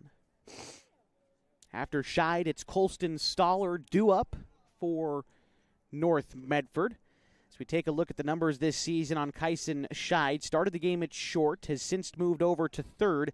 He bats .419 on the season for the Mavericks. That's the second best batting average on the team, behind only Quincy Ballard, who bats in the 5-hole today for the Mavericks. The 1-1 pitch is a slider that graces the outside corner. Count moves to 1-2 to Kyson Scheid. As Safford tries to find that put-away pitch, goes to the well again on a slider. This one is popped up into shallow right. In is Glidden a few steps. He makes the catch for the second out in the fifth inning. So quickly 2 away in the bottom of the fifth, and in steps Colston Stoller. Stoller is 2 for 2 today. Had an RBI double in the first inning, was left stranded there. He led off the third inning with a single, although was victim of a double play ball and didn't get a chance to come in and score there, as the first pitch to him winds up missing inside. Count is 1-0 to Colston Stoller. Be a senior next year at North Medford High School as Stoller pops one in the air foul. Count is even now at a ball and a strike. North Medford finishing 10-8 in the competitive Southwest Conference this year in the prep season. Made it to the opening round of the playoffs where they wound up losing to Sandy 5-0 in the opening round as the 1-1 pitch comes in and it hits Colston Stoller. And so he reaches base for the third time today, and it brings up Reese Thompson. Timeout is called. They're going to give Stoller a moment to walk it off. Was hit by that pitch square in the back there. I think it might have actually got his left leg. He's kind of stretching it out a little bit there. He's going to stay in the ball game, but just looking to get a couple extra steps in, work out being plunked. It doesn't feel good, I'll tell you that much. As Thompson ready to settle in now. Thompson on the ball game is 0 for 2. He struck out in the first and grounded into that aforementioned double play in the third. Here's another ground ball towards first. Hamilton can't field it cleanly, but Safford is there to cover the bag and record the out. Heads up play there by P.J. Safford to get over there and cover the bag, avoiding the error from Hamilton and ending the inning. Falcons hold on to a 2-1 lead going to the sixth on 104.3 and 960 Sports and mybasin.com. Time to reclaim your health and your autonomy. At Heartfelt OBGYN, they focus on you. Their evidence-based approach to care means fewer office visits and a targeted treatment plan to directly address your specific needs. They believe in solutions for their patients, not the industry's profit margin. The providers at Heartfelt OBGYN are committed to serving the community and giving back to the basin. Find them at heartfeltobgyn.com. Heartfelt, because you deserve to be in control of your body and your informed choices. At Eisler Group, they are confident that their tax and accounting professionals are experienced and trained like no one else. From individual, corporate, partnership, estate, trust, Eisler Group stands ready to help you with all of your financial, tax, and accounting needs. They have been in Klamath Falls for nearly 60 years, raising their families here and being part of the community. The Eisler Group can be found at eislerkf.com. That's ISLERKF.com. eislerkf.com.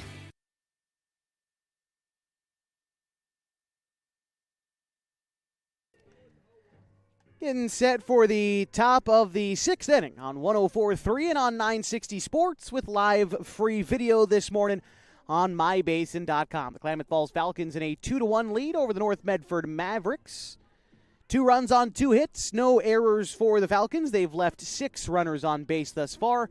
For North Medford, 1 run on 3 hits. They've committed 1 error, and they have left 6 runners on base to this point in the contest. As we welcome you back, it'll be Ian Meyer, Corbin Hamilton, and Ryan Glidden do up this half inning. That is 6, 7, and 8 for the Klamath Falls Falcons. Looks like Reese Johnson still out there throwing for North Medford, trying to ride him as long as he'll take him. And really, despite getting into a little bit of trouble in the second inning in which the Falcons scored 2 runs, again, he walked 3 guys in that inning, has since pitched very well. Credit where credit is due, only allowing 1 hit since the second inning, and it was a double off the bat of Connor Shively, and even that ball wasn't hit particularly hard. It's just that Shively, with the hustle and speed, was able to leg out what would probably be a single for most guys, but was a 2-bagger for Shively. So that's been it. Since that second inning, Thompson has done well. It's up to Meyer to try to get something started for the Falcons in this inning, and he gets ahead. A count is 1-0. Meyer on the season batting .364 for the Falcons. And the pitch is going to miss outside. Count is 2-0 to Meyer, who was hit by a pitch and scored in that second inning. Otherwise, he grounded out in the third. Thompson set with the 2-0. And here's the pitch. Hit hard left field in the air. Center fielder loudly calls off to Scala, and Stoller brings it in the left center field gap for the first out in the top of the 6th inning. And here is Corbin Hamilton. Batting in the 7 spot here for the Falcons. Hamilton 0 for 1 in the game thus far. He walked in the 2nd and was left stranded at 3rd in that frame. He also grounded out to lead off the 4th inning. Here's the first pitch on the way to Corbin. First pitch swinging. Puts a jolt into one to center field. Going back is Stoller, but he settles underneath it after jogging backwards to bring it in for the second out in the 6th inning. That was a hard hit ball, but unfortunately carried just a bit too long. And Stoller brings it in. It's Ryan Glidden who steps in now with 2 quick outs in the top of the 6th inning. Glidden is 0 for 2 today, a pair of strikeouts in the 2nd and 4th innings. Pitch on the way from Thompson is a ground ball to the right side of the infield. Up with it is the second baseman, Poff. Throws on to first in time. And the Falcons go down 1-2-3 in the 6th inning, but they lead 2-1 as we go to the bottom half next on 104.3 and 960 Sports and MyBasin.com. We drive play an important part of our everyday. Whether we're going to work, dropping off the kids at school, or maybe even on that first date. Vehicles we drive play an important role in all of that. And that's why at Klamath Falls Subaru, we are so passionate about getting you the long-lasting vehicle that you will love. When you come to our store, you'll find that every department is dedicated to caring for our customers, which is why I can proudly send anyone here knowing that they will be treated like family. Stop by and say hi. When you come to Klamath Falls Subaru, you're coming home. Sports was kind of what defined me as a person. I loved to play every sport I could possibly play. The Abbeys was really the family stomping ground for all of our community. Saturday afternoon soccer tournaments, we'd head over to Abbeys afterwards. And then when we got up into middle school, on our way home, we'd stop at Abbeys after basketball games. When I go home, I want to see 2 things when I drive through Winston. I want to see my Abbeys and I want to see my high school. And those are the 2 memories that stick out the most to me. 5, 6, and 7 due up for North Medford in the bottom of the 6th inning. A 2-1 ball game sees the Klamath Falls Falcons lead the Mavericks in Game 1 of an area doubleheader today. Thank you so much for joining us. My name is Josh Eldridge, and in an early ball game here on a weekday, wherever you might be, back home in the Basin or elsewhere, thank you for joining us today on MyBasin.com. As Safford misses upstairs and away to Ballard. The count is 1-0. So far today, Ballard has walked and flown out in the ball game. And Safford misses outside with the 1-0, falls behind of the first baseman for North Medford. Make it 3-0. It's 3 straight fastballs missing wide. Ballard has done a fine job today on defense over there at first base for North Medford, despite not picking up a hit yet as he takes a look at strike 1. Ballard has had to cover for some tough throws from his fellow infielders today, but has made it look easy. I'm sure that those infielders love knowing they've got a guy like Ballard to throw to over there at first. And, well, he's going to find himself down at first after a 5-pitch walk. It's the second time Ballard has earned a walk today. And it will bring up Connor Roush for North Medford. Roush today is 0 for 2. And going to see a quick meeting on the mound between Jacoby Tacchini and P.J. Safford. Corbin Hamilton comes in. A quick opportunity to remind you today's broadcast on MyBasin.com is brought to you in part by Pacific Crest Federal Credit Union. Picking the right path can make the journey easier, the distance shorter, and can assure that you end up at the right place. Whether you're dreaming of owning a home or you just want a great checking account, Pacific Crest Federal Credit Union can help you reach your goals. All right. It was a quick meeting out there for Hamilton, Safford, and Tacchini. Everyone is returned to their defensive positioning as Safford comes set with the first offering to Connor Roush. Runner is on the move, and the ball is popped up in a shallow right field. Going to be tough to get to, but Colin Tacchini makes the catch. He was running over to second base to cover for the steal and then stopped dead in his tracks, sprinted the complete opposite direction, and still made the catch. Great job there by Colin Tacchini on a tough ball to get to. That's the first out in the 6th inning. In steps, I believe this is Toscala. First pitch misses upstairs to him. And yes, it is Marty Toscala who takes ball 1 there. Toscala was hit by a pitch back in the 4th inning, and this will trigger coach Craig Connor to come on out of the dugout for the Falcons. It looks like we're making a change as Coach Sean Teeters follows in suit and looks to talk to the home plate umpire. Safford is going to hand over the ball to Coach Connor, and the Falcons will go somewhere else to try to close out a win as Max Price comes on out of the Falcons dugout. We'll get you all the changes when we come back. The count will be 1-0 to Marty Tiscala. There will be a runner on, and there will be one out in a one-run ball game on 104.3 and 960 Sports and MyBasin.com.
New pitcher in the game for the Klamath Falls Falcons is going to be Colin Tacchini.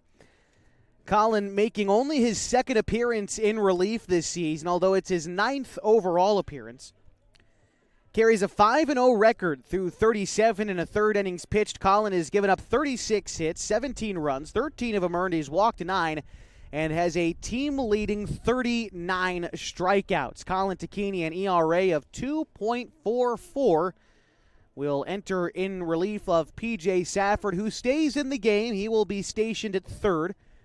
Max Price enters the game. He will play second base, and Ian Meyer is exited the game. Max Price will bat in his spot, which is, I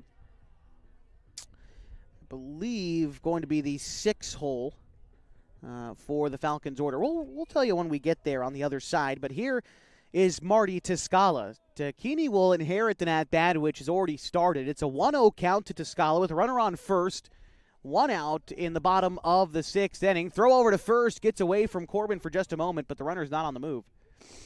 And so staying at first there is Quincy Ballard. Tiscala and then Pickens is due up next for North Medford.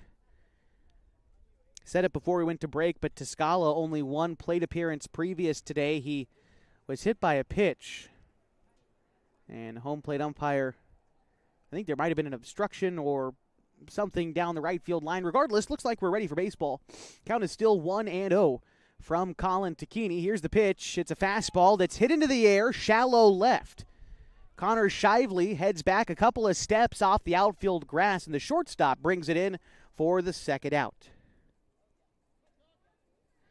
So with 2 away, runner remains at first. Here is Tucker Pickens, 0 for 1 today. Pickens laid down a sacrifice bunt in the 2nd inning and then reached on a fielder's choice in the 4th. Colin Tacchini looks in, gets the sign from Jacoby. Another move over to first, and another time back safely over there is Ballard. So Pickens batting now. Caden Cheatham is on deck for North Medford. As Tacchini, another move over to first. Very worried about Quincy Ballard over there along the base paths. Take a look. Ballard, see a guy you got to worry about over there, as we'll take a look at his stolen base numbers next. After the first pitch on the way, it's a swing and a miss delivered to Tucker Pickens. Ballard on the base paths this year is perfect in stolen base attempts, but just 4 for 4. Right around middle of the pack when it comes to the team rankings. As a curveball, Tacchini took up some dirt with that one, but got a swing and a miss from Tucker Pickens and uses that off-speed pitch to get ahead. Now Tacchini looking to get the Falcons out of the bottom of the 6th inning. Try to add some insurance in the next half inning. Here's the delivery from Colin. Upstairs, fastball misses, and you go off speed to get ahead. Elevating the fastball, not a bad choice, although that one far too high to make it an effective put-away pitch. Colin Tacchini will have to try again here. Pitch on the way. Curveball just missed outside. Oof. It's a good put-away pitch there from Colin. That outside corner has been there today in most at-bats, but Colin not being the beneficiary on that one. We'll have to try again. 2-2, fastball dribbled out towards second base. Max Price will have a chance on defense and makes it successfully for the third out. The Mavericks will leave a runner stranded after the leadoff walk, and they trail the Falcons 2-1. Heading to the seventh next on 104.3 and 960 Sports and mybasin.com. Threads. There are many threads that run through our region. There are churches and schools and Little League teams that bring us together and bind us into communities. There are roads and cars, there are houses and jobs and businesses, all woven together to make the fabric of our communities. There are financial threads that are part of that tapestry as well. For over 80 years, it's been our pleasure to be headquartered here, providing financial services to generations of our friends and neighbors. From that first savings account, to retirement planning, and all of the cars and houses and groceries in between, we keep your money local, investing it back into our communities, adding more threads to the fabric to make our communities stronger. Pacific Crest Federal Credit Union. Find your path.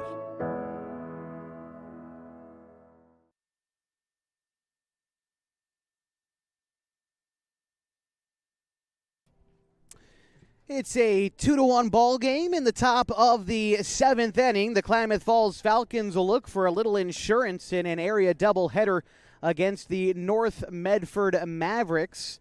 Looking to try and go the distance out there is the starting pitcher, Reese Thompson. He's pitched extremely well since giving up 2 runs in the second, has blanked the Falcons since. But we'll see if Ryan Douglas has anything to say about that leading off this seventh inning. It'll be Douglas, Sims, and Shively. The good thing about having Douglas lead off an inning as the number 9 hitter is he really can function as a second leadoff hitter for the Falcons. During the prep season, that's what Douglas's role was with the number 5 ranked Henley Hornets. Batted in the 9-hole and helped Henley to a state semifinal appearance where they lost for the second consecutive year in a row to the Marist Catholic Spartans. The first pitch into Douglas missed inside. It's 1-0. And here's the second offering from Reese Thompson. That pitch misses wide.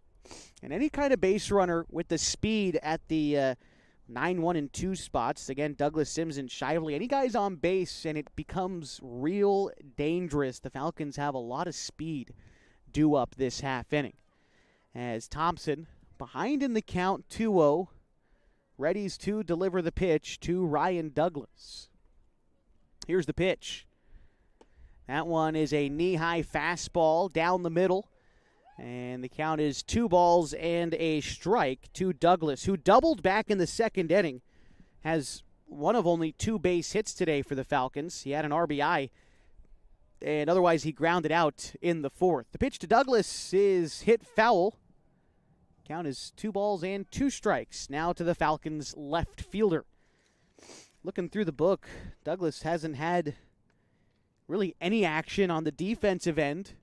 But like I stated, he has left his impact thus far on offense with that RBI double back in the second inning.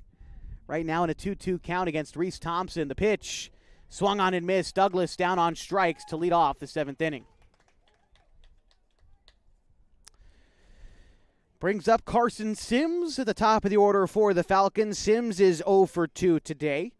Aside from walking in the second inning, which was his only trip on the base path so far, he grounded out in the first, and he flew out in the 5th. Here's the pitch. Misses in. Count is 1-0.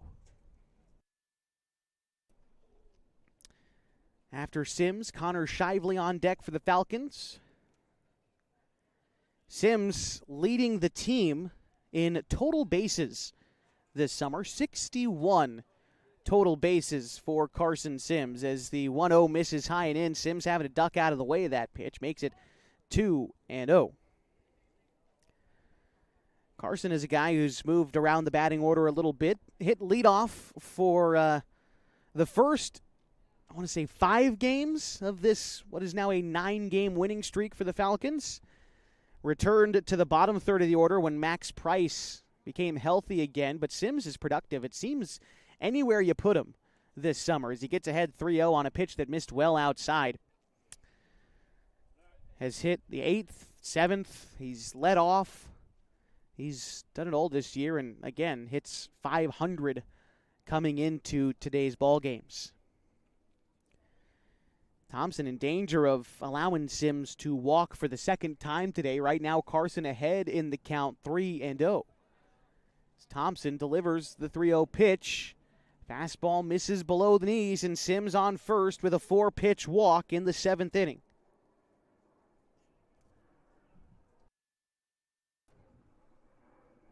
So in steps Connor Shively. Shively's reached base a couple of times today, once on an error in the first inning, was left stranded in scoring position then. After flying out in the 6th, he then doubled in the 5th inning. As coach Sean Teeters offers up the signs to Shively. Here's the pitch. Shively takes ball 1 on the outside, 1-0. Coach Teeters offering up some more signs, this time mostly directed to Sims over there at first.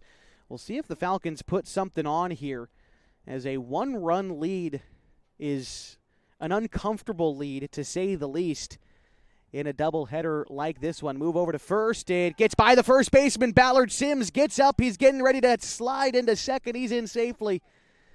And a big-time error allows that runner into scoring position. And now Thompson really going to have to buckle down out there to stop Sims from scoring. But as I said, you got all that speed out there, and when the Falcons can make something happen, it's when it becomes dangerous. And in that instance, Sims able to get up and pretty much get into second base. Shively line drive, left field, base hit. Sims is going to have the brakes put on him at third. Shively a big turnaround first. He's looking to take second and advances on the throw. Good base running by Shively. Gets the single, putting runners at at second and third with 1 out, and Jacoby Tacchini. Give Shively a single on that one and advancing on the throw, but now he's 2 for 4 in the ball game. The Falcons have their 3rd hit, and they're in business in the top of the 7th inning. Jacoby Tacchini going to bat now as the infield comes in for North Medford, trying to protect that runner from scoring at third. It's Carson Sims. Pitch to Tacchini. Lofts it foul, out of play. The count is 0-1. Jacoby batting .364 on the season, has 34 RBI. And when batting with runners in scoring position, Jacoby is batting .404. That pitch drifts away. The count is even at a ball and a strike to Jacoby. On deck is Colin Tacchini, hoping for an opportunity with a couple more guys on. It's Jacoby with 1 out, awaits the 1-1 pitch. Here it comes out of the right hand of Reese Johnson. Tacchini sends a ground ball into left field, a base hit. It's going to score Sims. They're waving Shively in. Shively will score. A 2 RBI single for Jacoby Tacchini, and the Falcons lead 4-1. The biggest hit of the day so far off the bat of the young man from Henley High School. Chase Barrett will come in and run for him, and this could spell the end for Reese Thompson. His coach comes out of the North Medford dugout. Now with his team trailing by 3, we'll see if they wind up making a move. Big time hit for Jacoby. Can't be overstated. It looks like they might be sticking with Thompson. Haven't seen him take the ball yet. No, it looks like he has taken the ball. So coach making some changes. We'll let you know what it is for the North Medford Mavericks. Coming up with 1 out in the top of the 7th inning, the Falcons now lead 4-1 on 104.3 and 960 Sports and mybasin.com.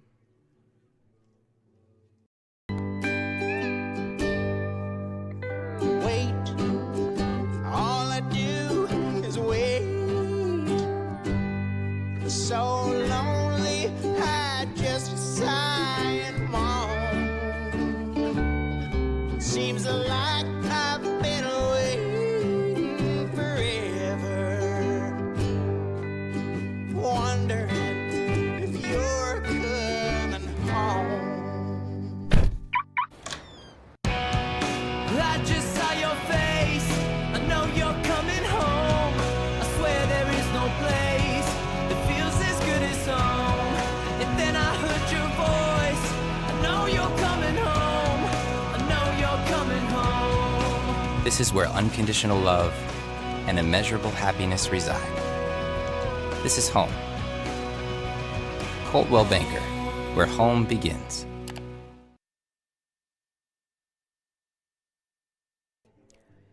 New pitcher into the ballgame for North Medford as the Falcons lead the Mavericks 4-1. It'll be the right-hander Colston Stoller coming in to pitch from center field. We'll get you the rest of the defensive changes for North Medford here in just a minute. But taking a look at the season for Stoller, making his 10th overall appearance. It'll be his 5th in relief. He's previously pitched 14 innings, giving up 30 hits, 32 runs, although just 15 of them earned.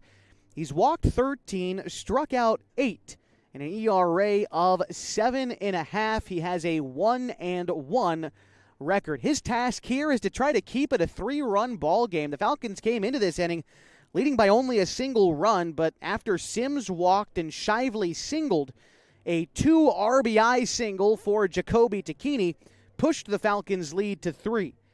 And now it'll be Colin Tacchini with a runner on first. Jacoby was courtesy ran for by Chase Barrett, so it's Chase who stands over there at first.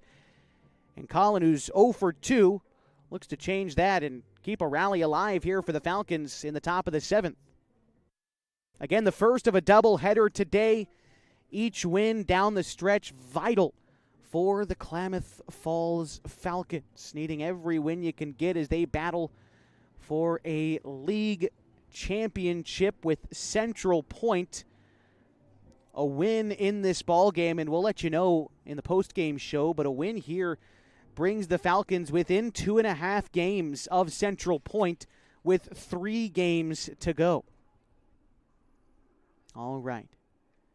Here's the pitch. On the move is Barrett. The pitch is in the dirt, and North Medford not going to have a chance as Barrett into scoring position eliminates the possibility of a double play ball, and it also goes in as ball 1 to Colin Tacchini.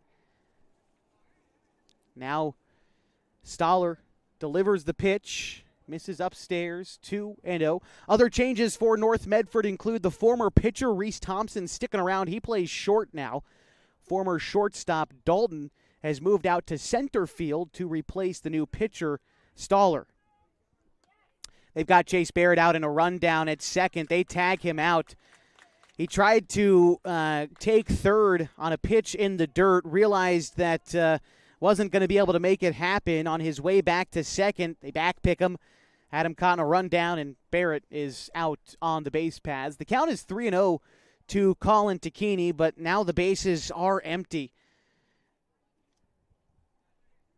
And so Stoller can afford to go right after Colin here without worrying about the runner on base.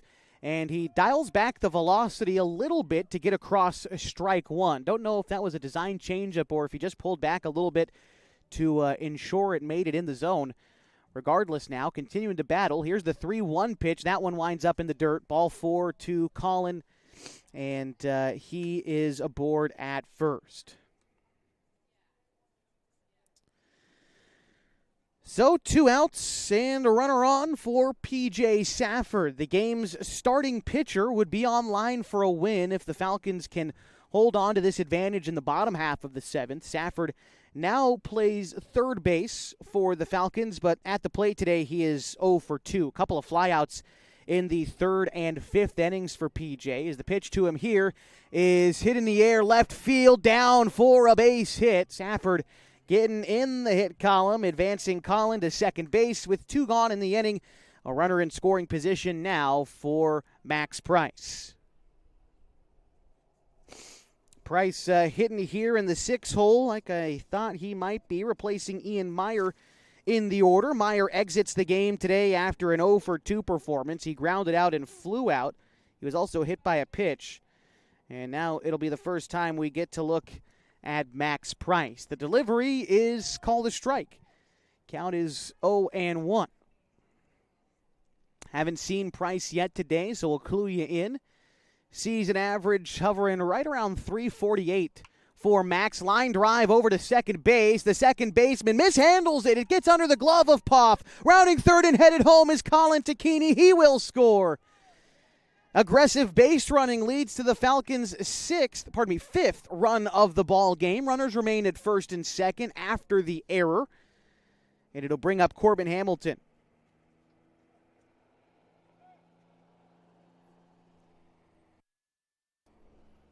Hamilton today 0-for-2. He also walked in the second.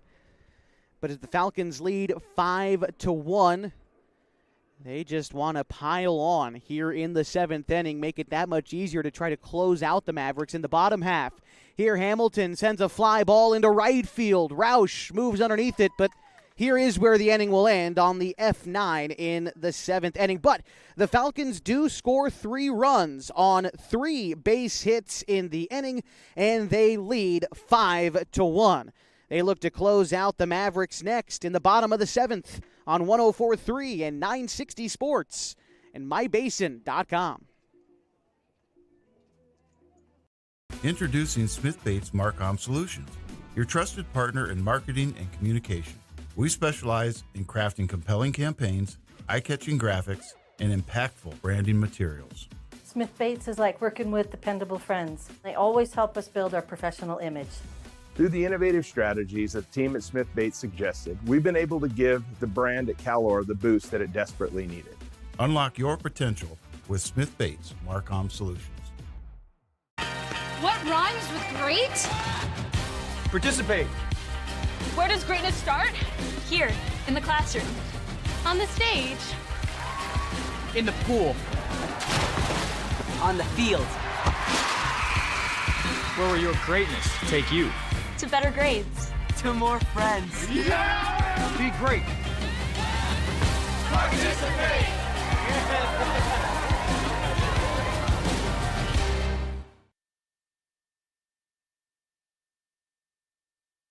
Bottom of the seventh inning, and the Klamath Falls Falcons lead 5-1 on 104.3 and 960 Sports. It'll be 9-1-2 for North Medford this half inning, trying to get something started against Colin Tacchini, who will be in the second inning of his relief performance today. So Caden Cheatham will be the leadoff hitter. He'll be followed by Braden Poff and Kyson Scheid. And Cheatham today without a base hit. He walked in the second, flew out in the fourth, and he'll be tasked just with getting on base at this point. That's what North Medford is after, trailing by 4.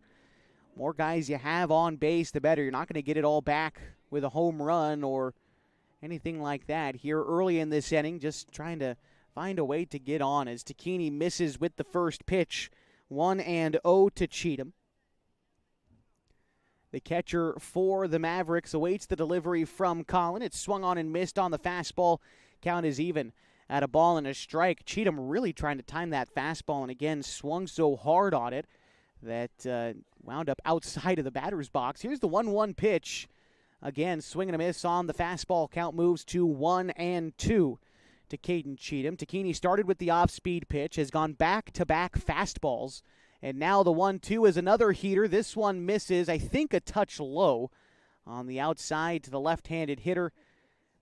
Count is 2-2. Pitch on the way again from Tacchini. This one is popped up in the air towards the Falcons' dugout. It winds up out of play, and the count remains 2-2 strikes. Caden Cheatham on the season. Batting average of .345. Has had to get rid of a baseball there out of the field of play, and looks like we're ready to go in a 2-2 count to the Mavericks catcher. Pitch from Colin is swung on and missed, elevates the fastball and gets the strikeout Cheatham down as the first casualty in the 7th inning. Now getting ready to step in is Braden Poff. Poff is 1 for 3 this afternoon. Singled in the first and came around to score in that inning. But since then has struck out and grounded out. Takini drops in a first pitch curveball, gets ahead 0-1. Poff on the season. Bats .358 for North Medford. Another curveball, similar location. This time Poff pops it up to the right side of the infield where Corbin Hamilton is there to make the catch for the second out. And now North Medford down to their final out of the opener today in a doubleheader facing the Falcons. So Scheid gets ready to step in. He's 0 for 2 today. Had a sacrifice bunt in the first, but has since struck out and flown out in the 2nd and 5th innings. Takini starts him off with ball 1 on the outside. After Scheid, if the inning continues, it's Colston Stoller on deck for North Medford. The pitch from Takini is an elevated fastball swung on and missed. Count is even now to Scheid, who bats .419 this summer for North Medford. Pitch coming up from Colin.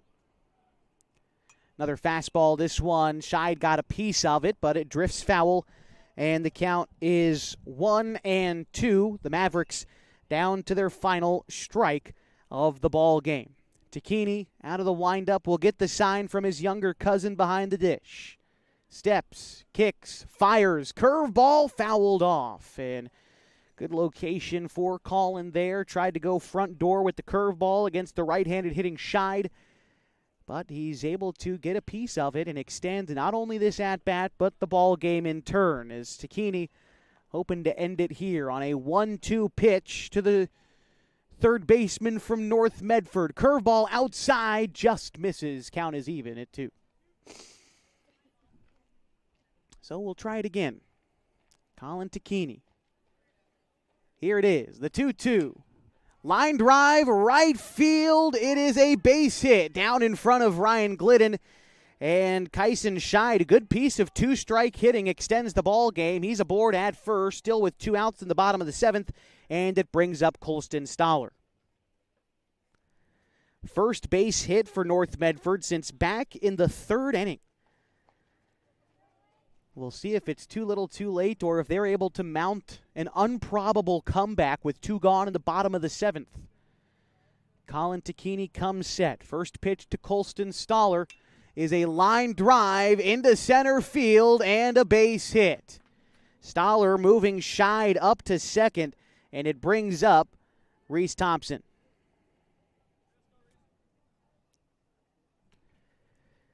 Thompson 0 for 3 in the ballgame so far today. He struck out, grounded into a double play, and grounded out again in the 5th. He was the starting pitcher for Medford today, and unless he can get on base and the Mavericks can score some runs, he's on the hook for the loss, despite pitching nearly a complete game. As the first pitch to him, Takini loops in a breaking ball for a strike. The count is 0-1. If Thompson is able to get on base, it's Quincy Ballard who waits on deck for North Medford. As Takini looks in for the 0-1, goes curveball again and finds the zone again. And for the second time today, North Medford down to their final strike. Colin Takini checks on the runner at second before coming set.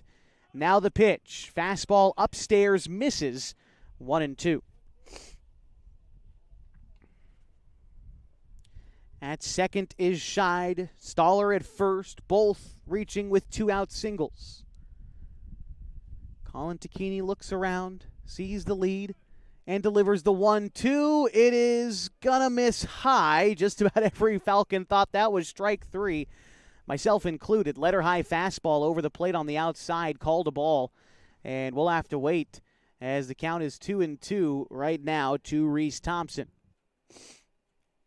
He's going to call time before the pitch from Takini. Everybody resets, and now Colin looking in, agrees with the sign delivered by Takini behind the dish, who gives the target. The pitch. Misses upstairs and in. The count's 3-2. It's a strikeout and a fly out to start this inning. But back-to-back singles have extended it, and now a 3-2 count to Reese Thompson. Big pitch on the way from Colin Takini as he looks to set down this game. The delivery, both runners on the move. A curveball is lifted into the air in foul territory. Hamilton gives chase, but will run out of room by the Mavericks dugout on the first base side. So we'll do it again, 3-2. And like I said, those runners gonna be on the move. Now, ultimately, those runs not mattering all that much just yet, as even if they both come in to score, Falcons maintain a lead. But Takini not interested in that solution. He's going to come right after Reese Thompson. Set with the 3-2. Here's the pitch. Looked at for ball 4. A fastball, letter high, misses off the outside. And the bases are loaded for Quincy Ballard. He represents the tying run. Scheid to third, Stoller to second, and Thompson aboard at first. The team's leading hitter, Quincy Ballard, steps to the plate.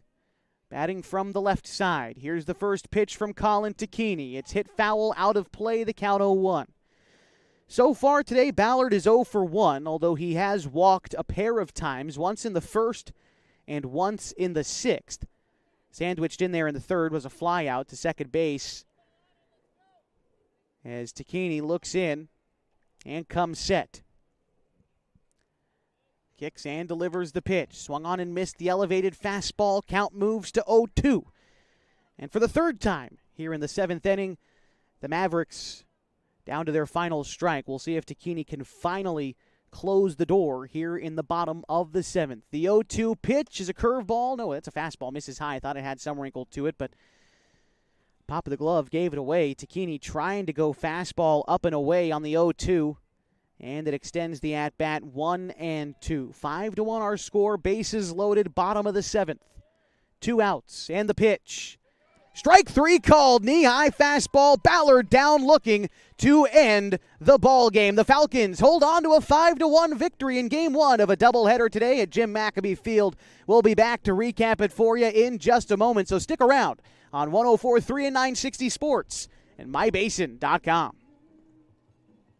Pacific Power works day in and day out to power our communities because we know our neighbors rely on us.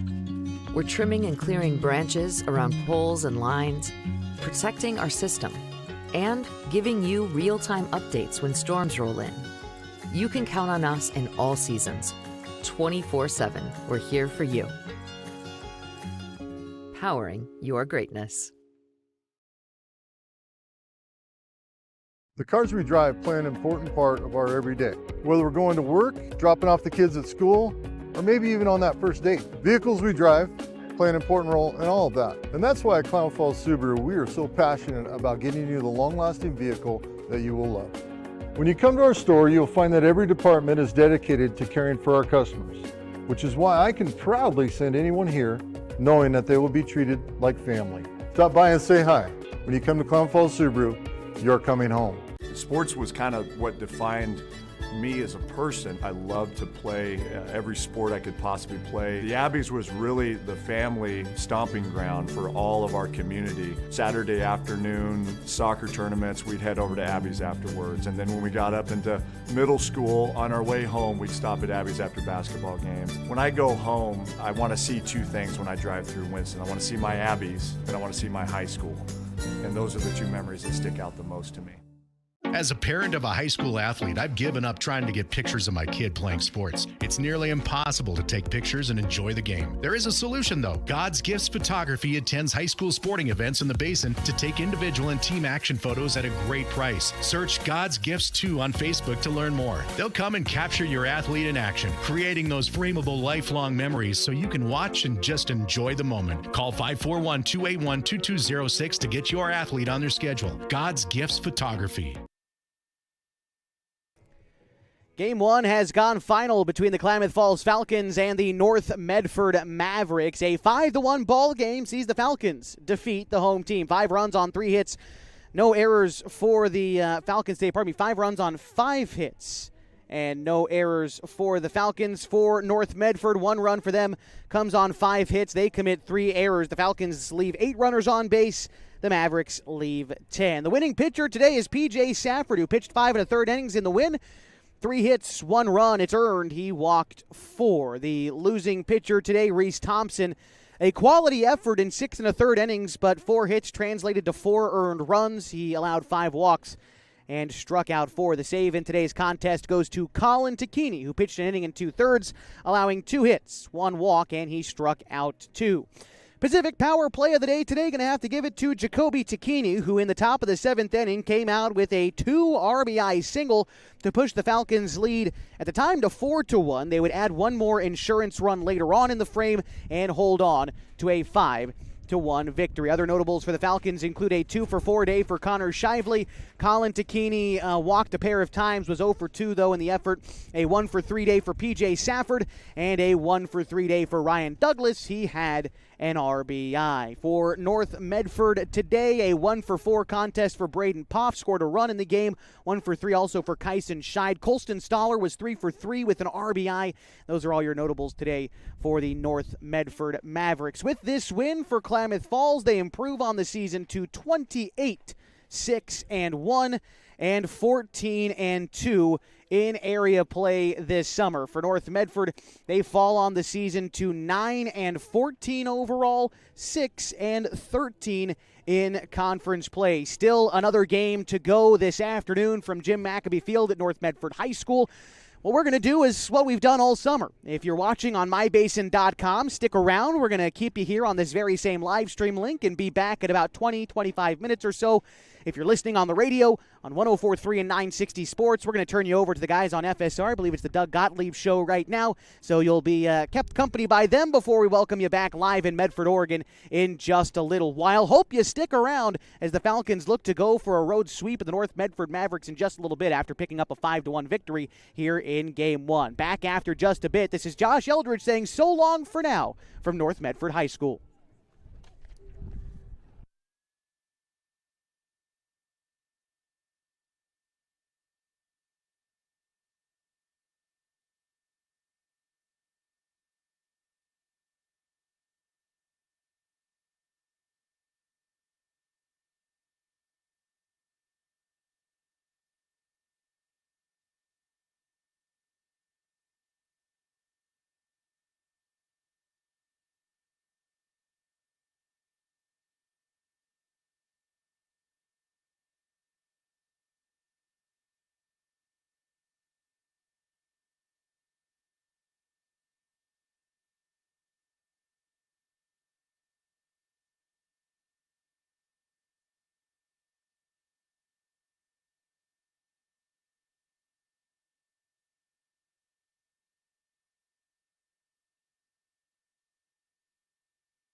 And welcome back to Klamath Falls Falcons baseball on 104.3 and 960 Sports and MyBasin.com. Getting ready for the second of a doubleheader today from North Medford High School as the Falcons take on the North Medford Mavericks.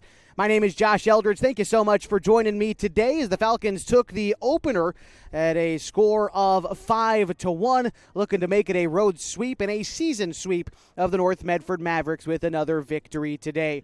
We're going to take a quick break, and when we come back, we'll introduce you to the starting lineups for both teams as Falcons baseball just moments away on 104.3 and 960 Sports and on MyBasin.com. Threads. There are many threads that run through our region. There are churches and schools and Little League teams that bring us together and bind us into communities. There are roads and cars, there are houses and jobs and businesses, all woven together to make the fabric of our communities. There are financial threads that are part of that tapestry as well. For over 80 years, it's been our pleasure to be headquartered here, providing financial services to generations of our friends and neighbors. From that first savings account, to retirement planning, and all of the cars and houses and groceries in between, we keep your money local, investing it back into our communities, adding more threads to the fabric to make our communities stronger. Pacific Crest Federal Credit Union. Find your path. What rhymes with great? Participate. Where does greatness start? Here, in the classroom. On the stage. In the pool. On the field. Where will your greatness take you? To better grades. To more friends. Yeah! Be great. Participate!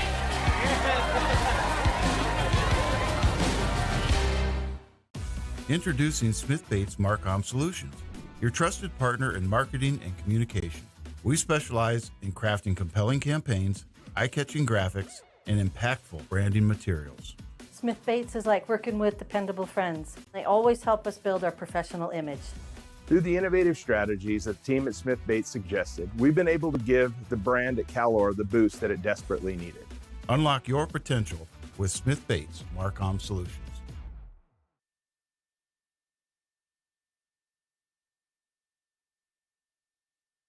Josh Eldridge back with you here from North Medford High School ahead of first pitch in the nightcap between Klamath Falls and North Medford. Max Price pops up the first pitch out of play, foul, and the count moves to 0-1. Again, the Falcons picking up a win in the opener today, and their starting lineup in the second game goes like this against Braden Poff from North Medford. It'll be Max Price leading off the center fielder. Connor Shively bats second at shortstop. Jacoby Tacchini is the catcher. He hits third, followed by Colin Tacchini, the second baseman, batting cleanup. Hitting fifth is the third baseman, P.J. Safford. Ian Meyer hits sixth at first base. Corbin Hamilton, Carson Sims, and Carson Pimley round out the order for the Klamath Falls Falcons as the 0-2 pitch to Max Price is fouled off. Pardon me, those of you watching online, no strikeout yet. The count is 0-2 to Max Price. Price only got one at-bat in the opener today. He wound up reaching on an error in the seventh inning. In that seventh inning, the Falcons scored 3 of their 5 runs to wind up victorious. Here, Price hits one sky high behind third, and the catch is made in foul territory for the out. One gone in the top of the first inning, and it brings up Connor Shively. Shively, the starting shortstop today for the Falcons, getting his first look at Braden Poff, the starting pitcher for North Medford. We'll take a look at Poff here in just a moment as he misses outside to Connor Shively, and the count is 1-0. Braden Poff is a junior to be at North Medford High School as he delivers the 1-0 pitch to Shively. It's a chopper back up the middle. It's going to get through into center field, and a one-out base hit for Connor Shively gets him on in the top of the first inning. Finalizing the look at Poff on the season, this is his 6th start of the summer, his 9th overall appearance. He carries a 1-1 record through 28 2/3 innings pitched. He's given up 36 hits, 22 runs, although just 10 of them earned. He's walked 17 against 23 strikeouts for an ERA of about 2.4. And so here he goes to work against Jacoby Tacchini, who hits one that settles down into left field for a base hit for Jacoby, advancing Shively to second and bringing up Colin Tacchini. His back-to-back one-out base hits for the Falcons in the top of the first have them in business. We're also going to see Chase Barrett come on out as the courtesy runner for Jacoby Tacchini. So as we get ready for Colin's first at-bat of the day, Colin was hitless in the opener today, 0 for 2. But he did walk twice and score once in that 7th inning that helped the Falcons to a victory. Here Tacchini swings and misses at strike one. Braden Poff, every time he's delivered, nearly every time, he's lost his cap. It's wound up on the dirt next to him. Don't know if he's gone a size too big or if he just throws with that much ferocity that his hat just can't stay with him. He loses it again on the 0-1 pitch. This one hit in the air to right field, foul. Count moves to 0-2. He's throwing to Cheatham behind the plate. At third base, it's Scheid. Thompson is at short with Dalton at second and Ballard at first. In the outfield from left to right, it's Pickens, Stoller, and Roush. Colin Tacchini in an 0-2 count with 2 men on and 1 out in the top of the first inning. Pitch on the way from Braden Poff. Checks the runner at second before delivering home. Fastball misses upstairs. Count moves to 1-2. Colin Tacchini coming into today's games hit .354 for the Falcons. Still looking for his first hit of the day, even including the previous leg of a doubleheader. 1-2 on the way to Colin as a curveball looked at, strike 3, down for the second out in the first inning. So now it's P.J. Safford, who was the winning pitcher in Game 1 earlier today. Safford picking up his 3rd win of the summer, but now looking to do it with his bat, getting the start at third base in this contest. Bats with 2 on and 2 out in the top of the first inning. Pitch on the way to Safford, flares it the opposite way, but it drifts foul. The count will be 0-1 to P.J. Safford, including picking up the win on the mound in Game 1, was also 1 for 3 at the plate. He walked in the second inning and scored after he flied out a couple of times, then followed it up with a single in the 7th inning as the pitch to Safford came in and hit him. And I think that got him on the front leg. Regardless, it'll load the bases. Shively moves up to third. Chase Barrett to second, and Safford now aboard at first. And home plate umpire going over to grab a couple of new baseballs, it looks like. And so it'll bring up Ian Meyer. Meyer in the opener today was 0 for 2. He was hit by a pitch and came in to score in the second inning of that contest, and then grounded out and flew out before being replaced in the game by Max Price. This time, though, Meyer getting the start at first base. Here he hits a high fly ball to right field, but the right fielder Roush able to bring it in and retire the side. The Falcons use a couple of base hits to load the bases, but they leave them loaded as we go to the bottom of the first scoreless on 104.3 and 960 Sports and mybasin.com.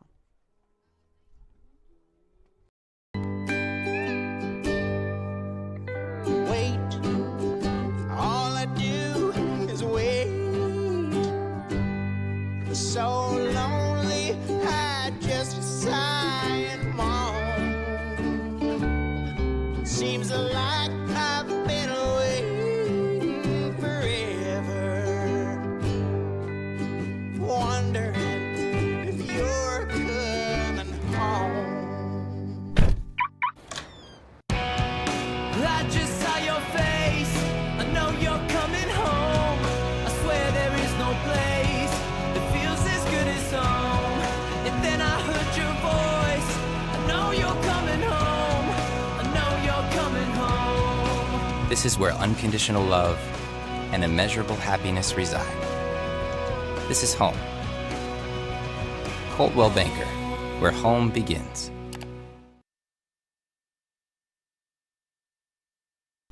It's the bottom of the first inning on 104.3 and 960 Sports and MyBasin.com. Still scoreless as we get ready for this half as Corbin Hamilton gets the start for the Falcons on the mound. For Corbin so far this summer, he is making his sixth start of the season, his 11th overall appearance. Corbin carries a 6-1 record in 29 2/3 innings pitched. He's allowed 18 hits, 2 runs they're each earned, 15 walks, and 38 strikeouts, leading the team in that metric, by the way. And it will be an ERA of .47 for Corbin Hamilton, having a heck of a summer on the bump, and he's hoping to carry his Falcons to a win today. A win would set up a league championship deciding doubleheader with Central Point on Friday, so plenty to play for with only 3 games remaining on the schedule for the Klamath Falls Falcons. Coming into this game, having won their previous 10 ball games, they'd like to carry that streak on into the next one, too, as Braden Poff gets ready to lead things off for the North Medford Mavericks. Poff, the starting pitcher in this contest, also looking to get things started at the plate for the Mavericks. All right, looks like we are just about ready to go for the bottom of the first inning. Here's the pitch. A strike is called on the outside corner. That's how we get things underway in the bottom of the first inning. Poff is followed in the order by Kyson Scheid, the third baseman. Colston Stoller is the center fielder. He hits third, followed by Reese Thompson, the shortstop, batting fourth. Hitting fifth for North Medford is Quincy Ballard, the first baseman, followed by Connor Roush in right field. Jackson Dalton bats seventh at second base. Tucker Pickens is in left field, hitting eighth. And Christian Valiquette is the designated hitter.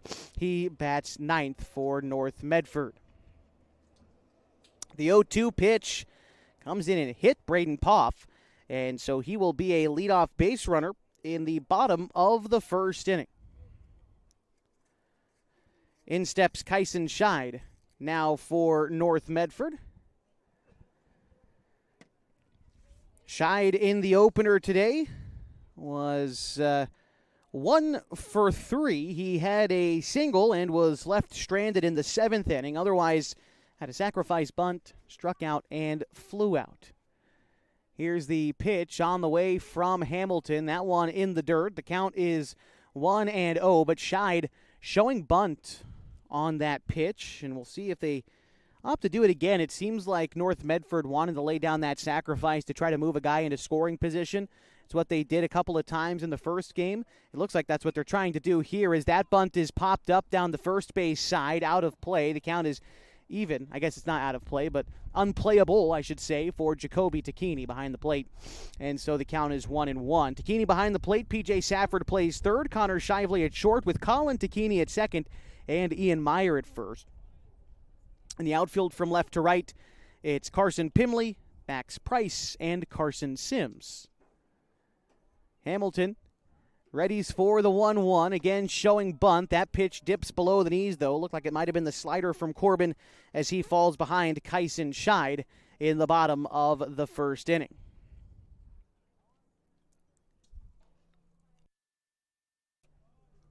Hamilton ready to go. Here's the pitch. A chopper sent out towards second. Tacchini plays it on a hop. Underhand toss to Shively. He can't control it. The runner is out. And there was a little bit of confusion. Tacchini was so close to the second base bag, probably could have touched it himself. As getting some explanation about the out. So as I explain it to you, so I just want to get some clarification before I explain it. Tacchini could have probably touched the bag himself. Short underhand toss to Shively, who had some trouble controlling it. The problem is that the runner, Poff, sort of trailed out of the base path, expecting to just be thrown out. And so by the time he tried to come back in, Shively recollected, and he was able to touch the base to record the out. So after some confusion, there's one away and a runner aboard at first.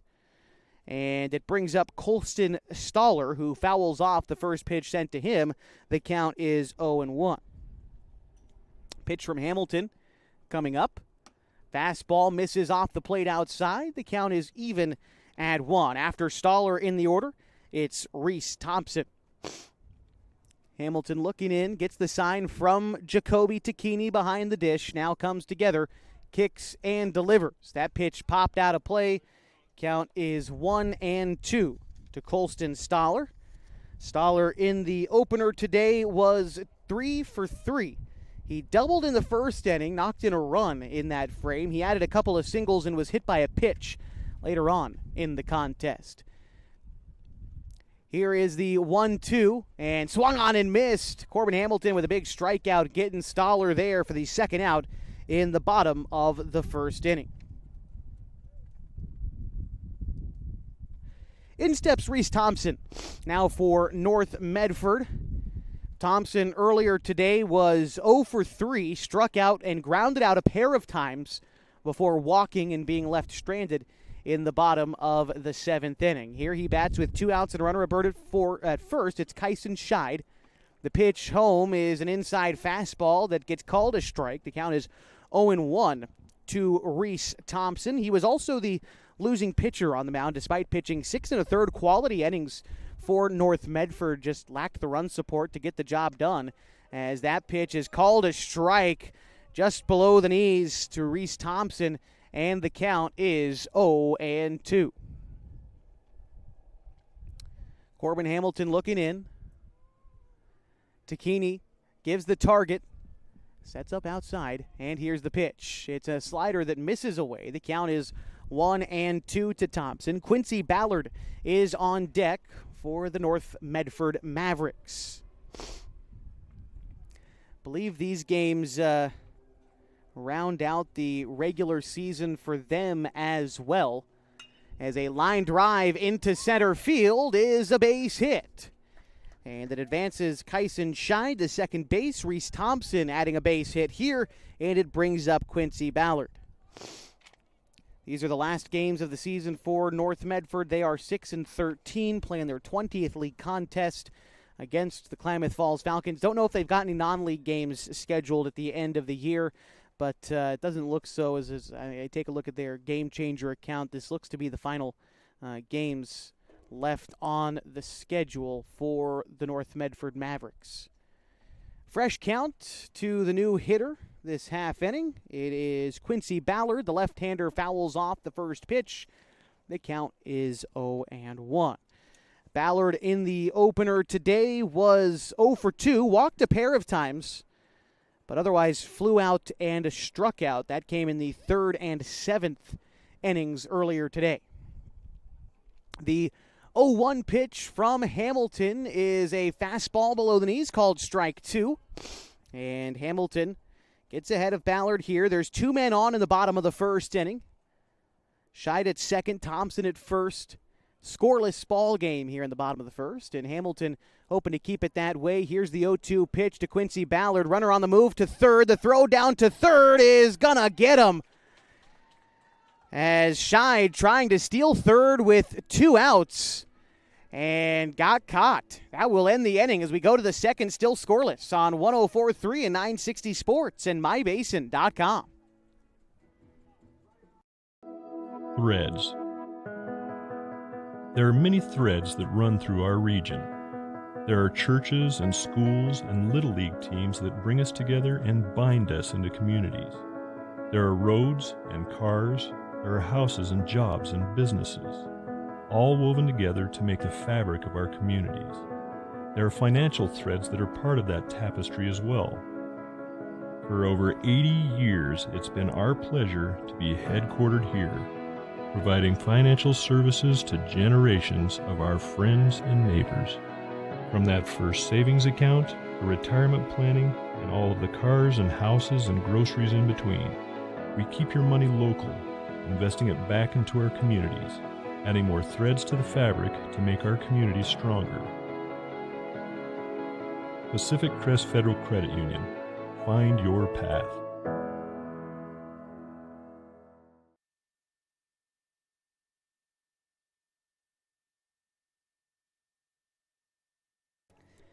Top of the second inning on 104.3 and 960 Sports. MyBasin.com as the Klamath Falls Falcons and the North Medford Mavericks still scoreless in this one. It'll be Corbin Hamilton, Carson Sims, Carson Pimley. That's 7, 8, and 9 in the Falcons' order as they look to get after Braden Poff in the second inning of his start this afternoon. And here we go. Hamilton steps into the right-handed batter's box. Here's the first pitch to Corbin. It dips below the zone. The count is 1-0. Corbin, of course, the starting pitcher today, looking to help himself out by getting a rally started. In the opener today was hitless. He was 0 for 3. He did walk in the second inning, but followed that up by grounding out and then flying out twice. But here he gets ahead 2-0. Out of the windup comes Braden Poff. And here's the pitch. Hamilton hits one into the air, right center field, in the gap, trailing, but Stoller makes the catch in the gap for the first out. So now it is Carson Sims. Sims hit leadoff for the Falcons in the opener today, and in that number 1 spot was 0 for 2, but he did walk twice and score once in the big 7th inning for the Falcons that saw their 2-1 lead balloon to 5-1, and now it eventually hold for a victory for Klamath Falls. But Sims looking to get back in the hit column today. Entered the day as the team's leading hitter. Wouldn't like to relinquish that spot. Here he shoots one into the right into center field. Stoller comes in a couple of steps and makes the catch. Thought that one might have found the gap a little bit more, but Stoller positioned well to put away the second out in the second inning.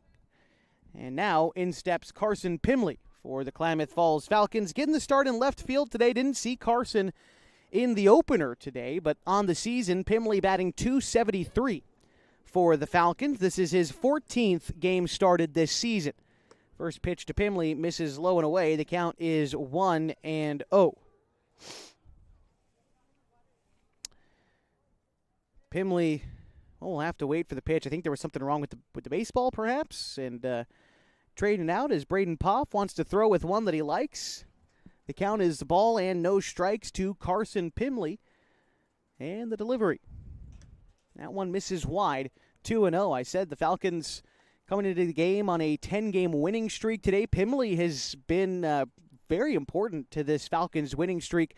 Not only pitching well in a win earlier in the week against Phoenix, picking up a win in that contest in 4 innings pitched as well, but came up with a couple of big knocks when the team was in the state's capital last week. And hoping to continue it here against North Medford. Fouls the 2-1 pitch back. The count is 2-2 to Carson Pimley.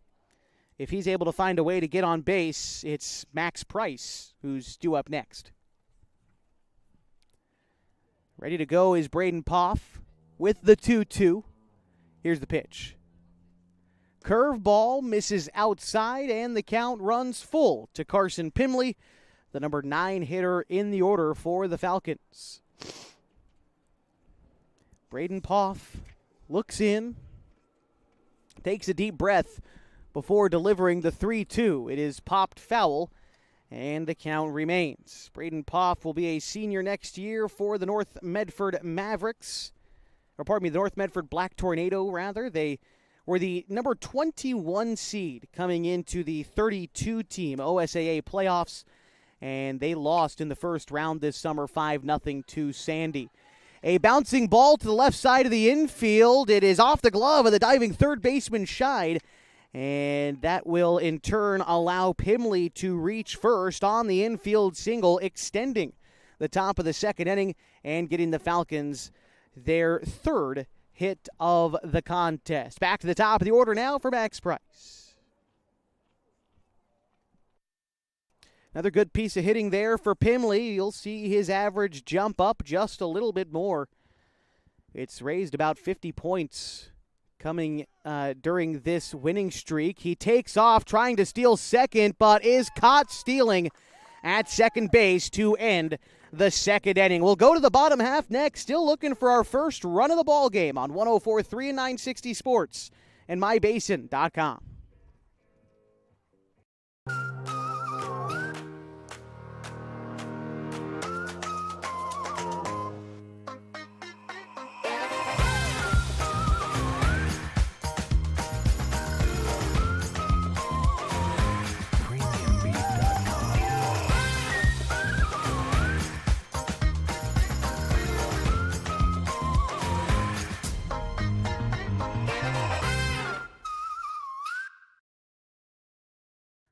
Pacific Power works day in and day out to power our communities because we know our neighbors rely on us.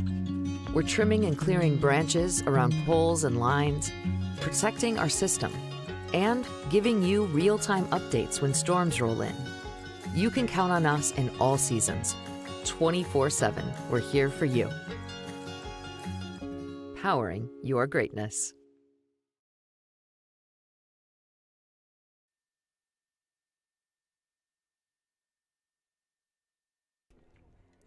It's the bottom of the second inning, and the Klamath Falls Falcons lead the North Medford Mavericks. Or pardon me, they were still scoreless. They led them in the first game.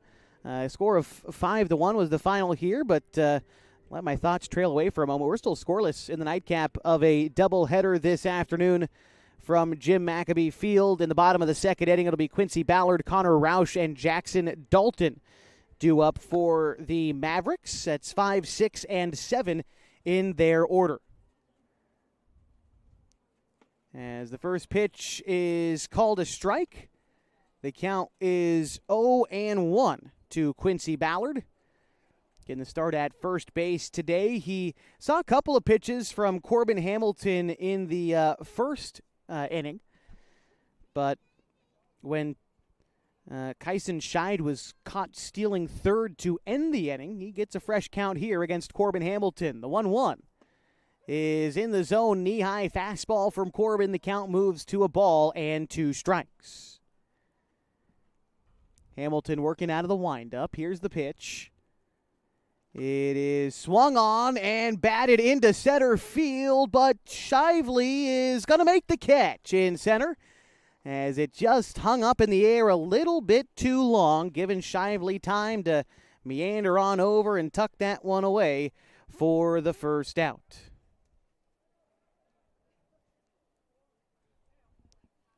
And so with one gone, it brings up Connor Roush.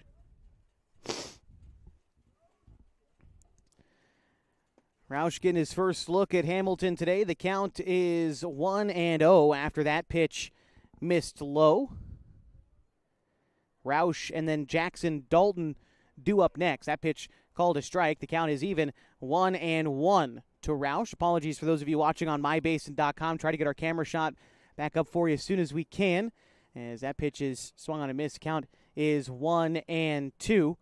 Not sure if my camera died or what the case may have been, but we'll try to find out for you here probably between innings. As the 1-2 pitch on the way to Connor Roush, swung on and missed, and a big strikeout there is now 2 away in the inning, and it'll bring up Jackson Dalton, the second baseman for the North Medford Mavericks.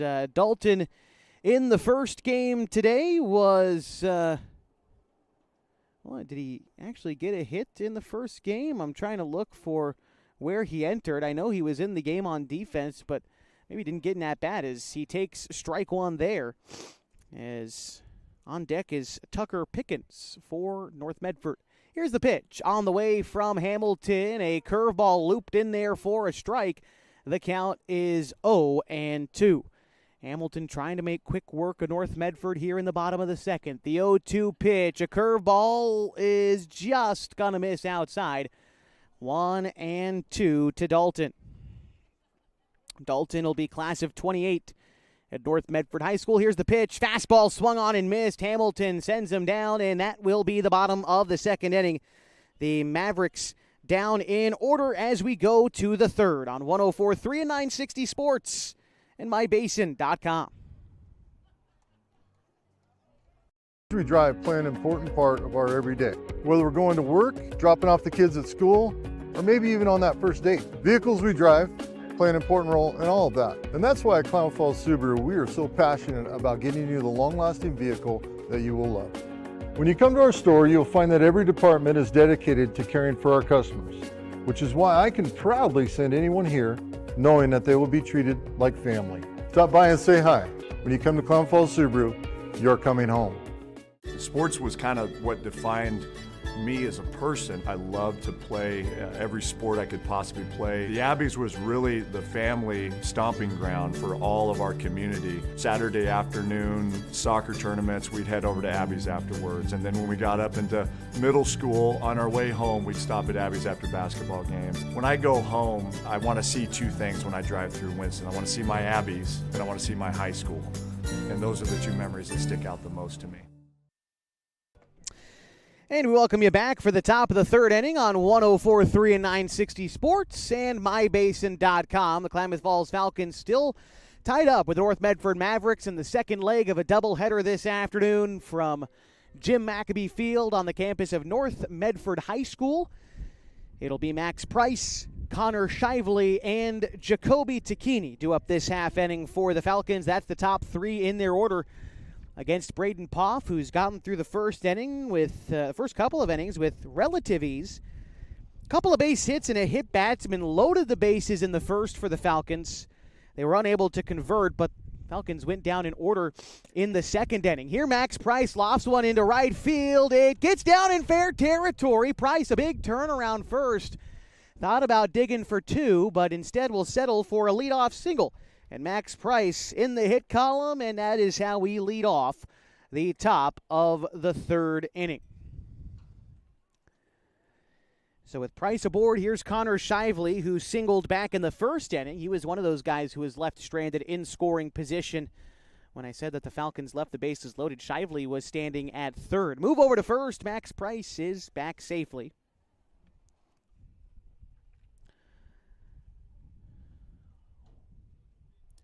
Shively didn't hit the ball particularly hard to earn his single in the first inning, just kind of looped it into center field. But sometimes, oftentimes it seems, that's all it takes to get on base. Falcons really as a team didn't hit the ball particularly hard in the opener today until the seventh inning. That is where their offense really started to kick into gear and wake up. And even though they scored a couple of runs through the first few innings, they only had one base hit to do it. They were helped out by walks and errors. Shively lifts one into the air. Shallow left. Could be trouble. Is trouble and drops down for a base hit. A tall fly ball that no one could really get to. Just perfectly placed behind Thompson at short and in between Pickett's and Stoller. Like I said, doesn't have to be hit particularly hard sometimes to work out. In the case of Connor Shively on that one, he finds himself aboard at first. Back-to-back singles for the Falcons, and they are in business in the top of the third inning. Jacoby Tacchini gets ready to bat now for the Falcons. Jacoby Tacchini 1 for 1 today as well. Now he bats with runners on. The pitch to Tacchini is popped out of play, foul. And it'll bounce off of the scorer's booth behind first base. The count is 0-1. Take you back to the seventh inning of our first game today, where Jacoby Tacchini earned the Pacific Power play of the game with a 2 RBI single in the seventh inning. That eventually helped the Falcons score 3 runs in that frame and hold on to a 5-1 lead. But that base hit was probably one of the more harder hit balls that the Falcons had all day and couldn't have come in a bigger spot. Here, Tacchini again pops one foul. Count moves to 0-2 to the Falcons catcher. After Jacoby in the order, it is Colin Tacchini for the Klamath Falls Falcons. Top of the third inning, still looking for our first runs, but the Falcons, the runner in scoring position in the middle of their order due up as Braden Poff comes set. Another half-step leadoff is second for Max Price. The delivery home is going to miss wide. Count is 1-2 now to Jacoby Tacchini. Aside from that single in the opener today, Tacchini was hitless, so finished 1 for 4. But again, that hit really fueled the Falcons in their final push towards victory. Here's the 1-2 pitch on the way to Jacoby. Curveball ripped into the left center field gap. That'll get down likely for extra bases. They're waving in Max Price. Shively gets the green light, and he will score. And a 2 RBI double for Jacoby Tacchini gets the Falcons a 2-0 lead. Another great piece of hitting with runners on for Jacoby Tacchini. He's now 2 for 4 in the day. 2 for 2 in this game, 2 for 5 on the day, rather. And his first extra base hit knocks in a pair of runs. In to run for him is Chase Barrett out at second, and Colin Tacchini ready to step in now for the Falcons as the pitch on the way from Poff is grounded back up the middle, through into center field.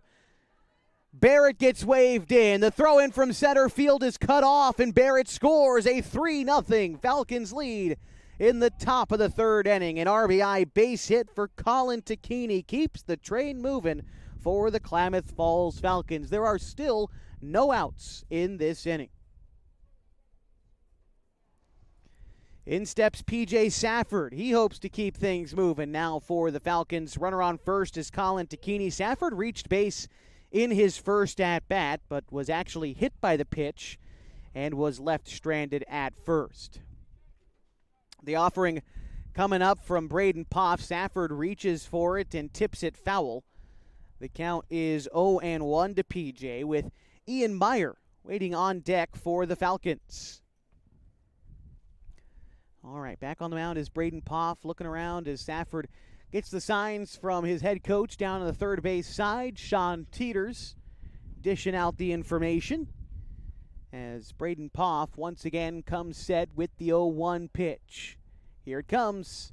An elevated fastball. Colin Tacchini is on the move. The throw short hops the shortstop Thompson and winds up in center field. Sorry, that was the second baseman Dalton covering the bag. Regardless, the result is still the same. A short hop throw allows Tacchini safely into scoring position, and the count to Safford at the plate is a ball and a strike. And again, still no outs in the inning.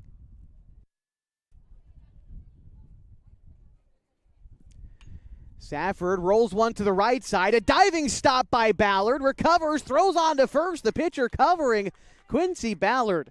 A nice play at first, and going back to the first game, that man continues to impress me.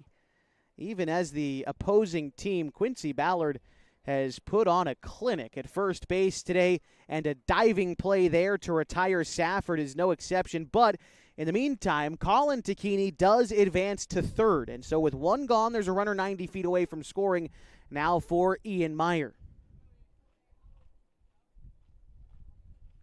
First pitch on the way to Meyer is taken for a strike. An outside fastball finds the zone, and Meyer falls behind 0-1. So far on the ball game, Ian is 0 for 1. He flew out to right field in the first inning. Poff gets ready to deliver the pitch. Here it comes. Drops in a breaking ball. Oh, just misses against Meyer. That looked pretty good.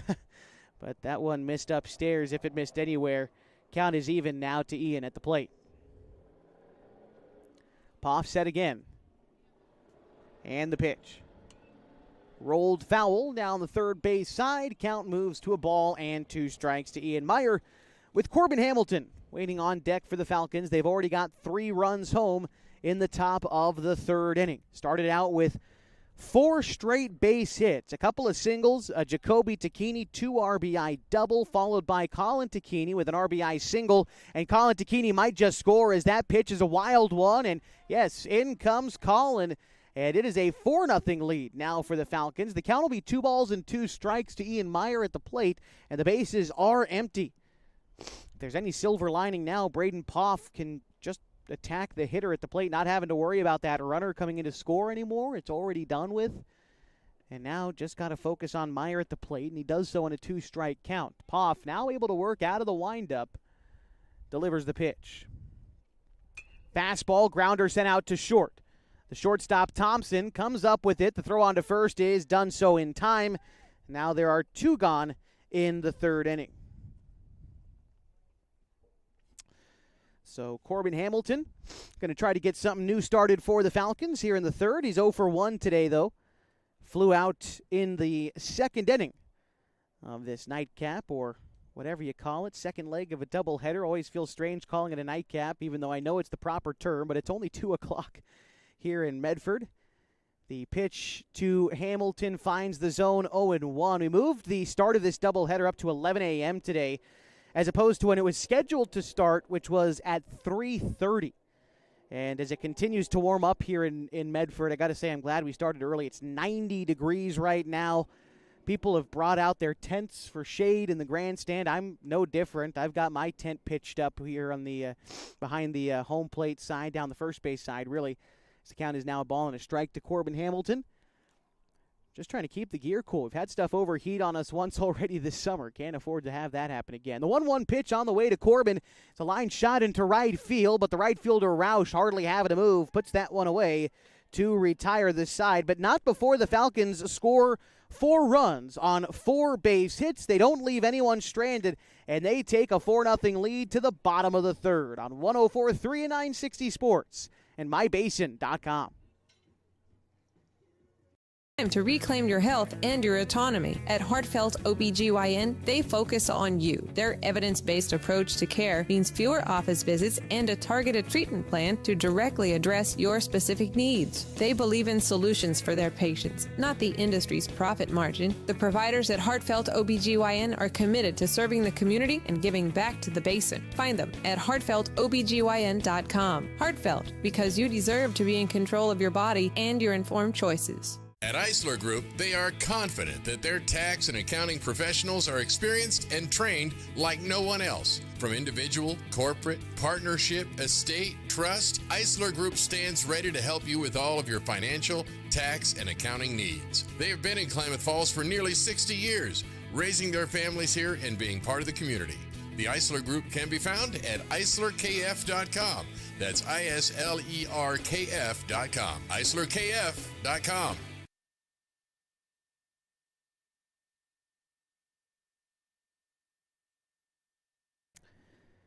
The bottom of the third inning, and the Klamath Falls Falcons lead the North Medford Mavericks a score of 4-0. Falcons plating all 4 of those runs in the top half, and now Corbin Hamilton with a bit of a lead to work with, looking to protect it out there on the mound.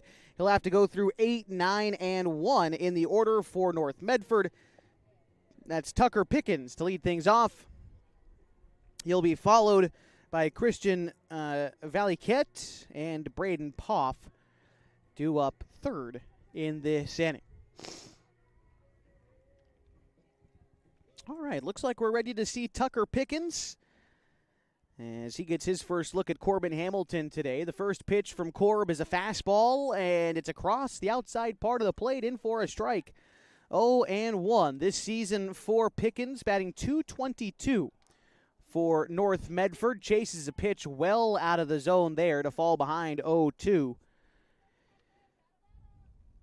Here at Jim Maccabee Field on the campus of North Medford High School. We talked a little bit about recent history for North Medford as Corbin Hamilton gets ready to deliver the 0-2 pitch. A curveball that just misses inside. Count is 1-2. The namesake of this field after one Jim Maccabee, who was a longtime coach here in the Medford area, as the 1-2 pitch misses below the zone. The count 2-2 strikes. Jim Maccabee took over the Medford Black Tornado in 1968. Gonna have to hold that thought as an infield single will allow Tucker Pickens to reach base. It was a ball fielded by Colin Tacchini, but no play made at first as Pickens is aboard with a leadoff single, bringing up Christian Valiquette. And that for North Medford is their second hit of the day. And here's the pitch from Hamilton, trying to show bunt was Valiquette, but he pushes it foul down the third base side. Count will be 0-1. But Jim Maccabee taking over the Medford program before the North-South split, which happened in 1987. Coach Maccabee took over 1968, coached the team to a state championship in 1984. As another pitch misses upstairs, the count is 1-1. Continued coaching when the team became North Medford. Coached all the way up until 1994 for North Medford as Valiquette pops up. The bunt to the infield, caught by Safford. Throw to first in time. Oh, man. P.J. Safford selling out on a bunt flyout. Holy cow. That's what you play for, is it's a 5-3 double play to stifle the Medford momentum here in the third inning. Back to the top of the order for Braden Poff. F5-3 in the book. One heck of a play by P.J. Safford. Base is empty. Here's the pitch to Poff. It is popped up out of play. The count is 0-1. Wanted to continue my thought about the namesake here at the field. Jim Maccabee, like I said, coached until 94. Finished with a career record at the Medford schools of 566 and 230. His 566 wins at the prep level are 10th most all time in the state of Oregon, and in doing so was inducted into the Hall of Fame in 1997. As that pitch misses outside, the count is now 2-1 to Braden Poff. And interestingly enough, his successor would be Brett Wolf, who coached at North Medford High School for 25 years from 95 to 2019, as the 2-1 pitch is swung on and missed, count 2-2. Brett Wolf is 13th all-time in the state of Oregon in wins and losses. He was inducted into the Hall of Fame in 2024. Just a long line of quality coaches in the Medford area, and here at North Medford High School, the count now 3-2 to Poff. And, well, Kerry Curtis, the current coach of the Black Tornado, current coach of this squad here, the Mavericks, he's the successor to Brett Wolf, as the 3-2 pitch misses down and in, and a walk delivered to Braden Poff puts him aboard for the second time today on a free pass, and it brings up Kyson Scheid. Kerry Curtis took over the program in 2021 from Brett Wolf, who, by the way, now coaches up in the coast. He coaches at Seaside with the Seagulls. But Kerry Curtis took over in 21, led the team to a 13-win season in 2021. They took a step back in 2022, but have continued solid momentum in the program. As here we go, the pitch to Kyson Scheid misses low. Count is 1-0. Back in 2023, Coach Kerry Curtis delivered a 23-win season. It was the first time that Medford had cracked 20 wins since 2016. The 1-0 pitch is a strike called on the outer third. The count is now even at a ball and a strike. North Medford most recently winning the state championship under Coach Brett Wolf in 2014. Here's the 1-1 pitch. First, a move over to first, and Braden Poff is back safely. There's 2 outs in the bottom of the third inning of a 4-0 ball game between the Klamath Falls Falcons and the North Medford Mavericks. The second of a doubleheader today, and a 1-1 count at the plate to Kyson Scheid. Scheid reached on a fielder's choice in the first inning. The delivery on the way from Corbin Hamilton. 1-1 popped foul, makes it 1-2. After Scheid in the order, it's Colston Stoller for the North Medford Black Tornado. The Mavericks, mixing up the logo of the school and the mascot here in Legion Baseball. Apologies there. The Mavericks trail the Falcons 4-0, and they move over to first. Again, Poff is back safely. Sometimes it can get confusing. You know, here at the single A level, a lot of the schools and teams that we play are just straight away affiliated with the high school. North Medford, South Medford. North Jackson, although they're not called Eagle Point, is made up of all kids from Eagle Point. So it looks like we've got an issue down at first base. I think when Poff dove back in to get in safely, he took the base up with it, and they got to dig it back out. But it allows me to continue my point. Is, like I said, North Jackson is affiliated with Eagle Point. Central Point, of course, the Comets are the only team, I believe, that shares the same name as their high school. Grants Pass is the only team that's like us in the Falcons, where they are able to draw from different teams, but in fact they don't. All their kids are from Grants Pass High School, and instead of the Cavemen, they go by the Diggers. But it's not like the AAA league that the Falcons used to be a part of, where you had one team in each city, and they were picked up of all of the different teams in that area. And hold that thought, as on the 1-2 pitch, Scheid goes down looking at an outside fastball to end the inning. A great double play saves the Falcons in the third as they lead North Medford 4-0. We go to the fourth next on 104.3 and 960 Sports and mybasin.com. The innocence of youth. Is there anything any better? But soon they'll be in high school and facing all the same challenges you faced. How to make friends, how to fit in, how to be cool. We want our children to have everything they'll need to live fulfilling and productive lives. Make sure the kids in your family are among the more than 120,000 participants here in Oregon who take part in high school sports or activities. At mybasin.com, we bring you the power of local radio, the pace and reach of social media, the information of 24-hour news, and the excitement of local sports. We do this with a team of radio professionals that is second to none. Klamath Falls is a community that we love and a place that we are proud to call home. Klamath Falls deserves a media group that is as committed to you as you are to Klamath Falls. mybasin.com is your go-to place for news, sports, events, and everything going on at home in Klamath Falls. It's the top of the fourth inning, and the Klamath Falls Falcons lead the North Medford Mavericks by a score of 4-0. Klamath Falls scores their 4 runs on 7 hits so far. They've yet to commit an error. They've left 3 runners on base. North Medford looking for their first run. They have 2 hits. No errors yet for North Medford either. And they have left 2 runners on base. Due up this half inning for the Klamath Falls Falcons will be Carson Sims, Carson Pimley, and Max Price. That's 8, 9, and 1 in the order against Braden Poff. The first pitch on the way is lined into left field. Pickens gives chase. He makes the catch by the wall. Oh, my goodness. A catch on the warning track. And as he finished making the catch, his body goes into a full windmill. No control of his limbs because of how fast he had to run to bring that ball in. A great catch in left field. Sims is looking over there in the corner. He can't believe how Pickens chased that one down for the catch. I don't blame him. Sims, maybe the only guy who could otherwise make that catch on the field. That is a loud F7 in the book, and it brings up Carson Pimley.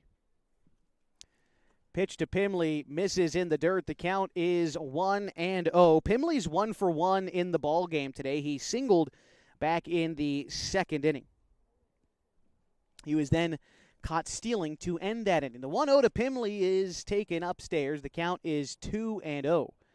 Still blown away by that catch in left. My goodness, he had to run probably close to 100 feet, if not more, to bring in that catch. Just absolutely incredible. The 2-0 pitch on the way to Pimley is called a strike. Knee-high fastball in there. Count is 2-1.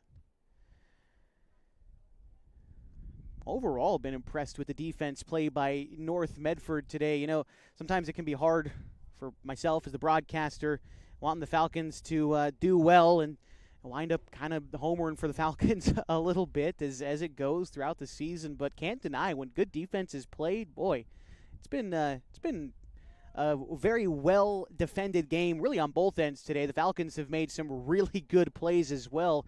Just take a look at PJ Safford from the last inning. I mean, it's been great defense all around today. Credit to everybody who's made these great plays on both teams. As Carson Pimley works a 5-pitch walk in a 3-1 count, he gets aboard.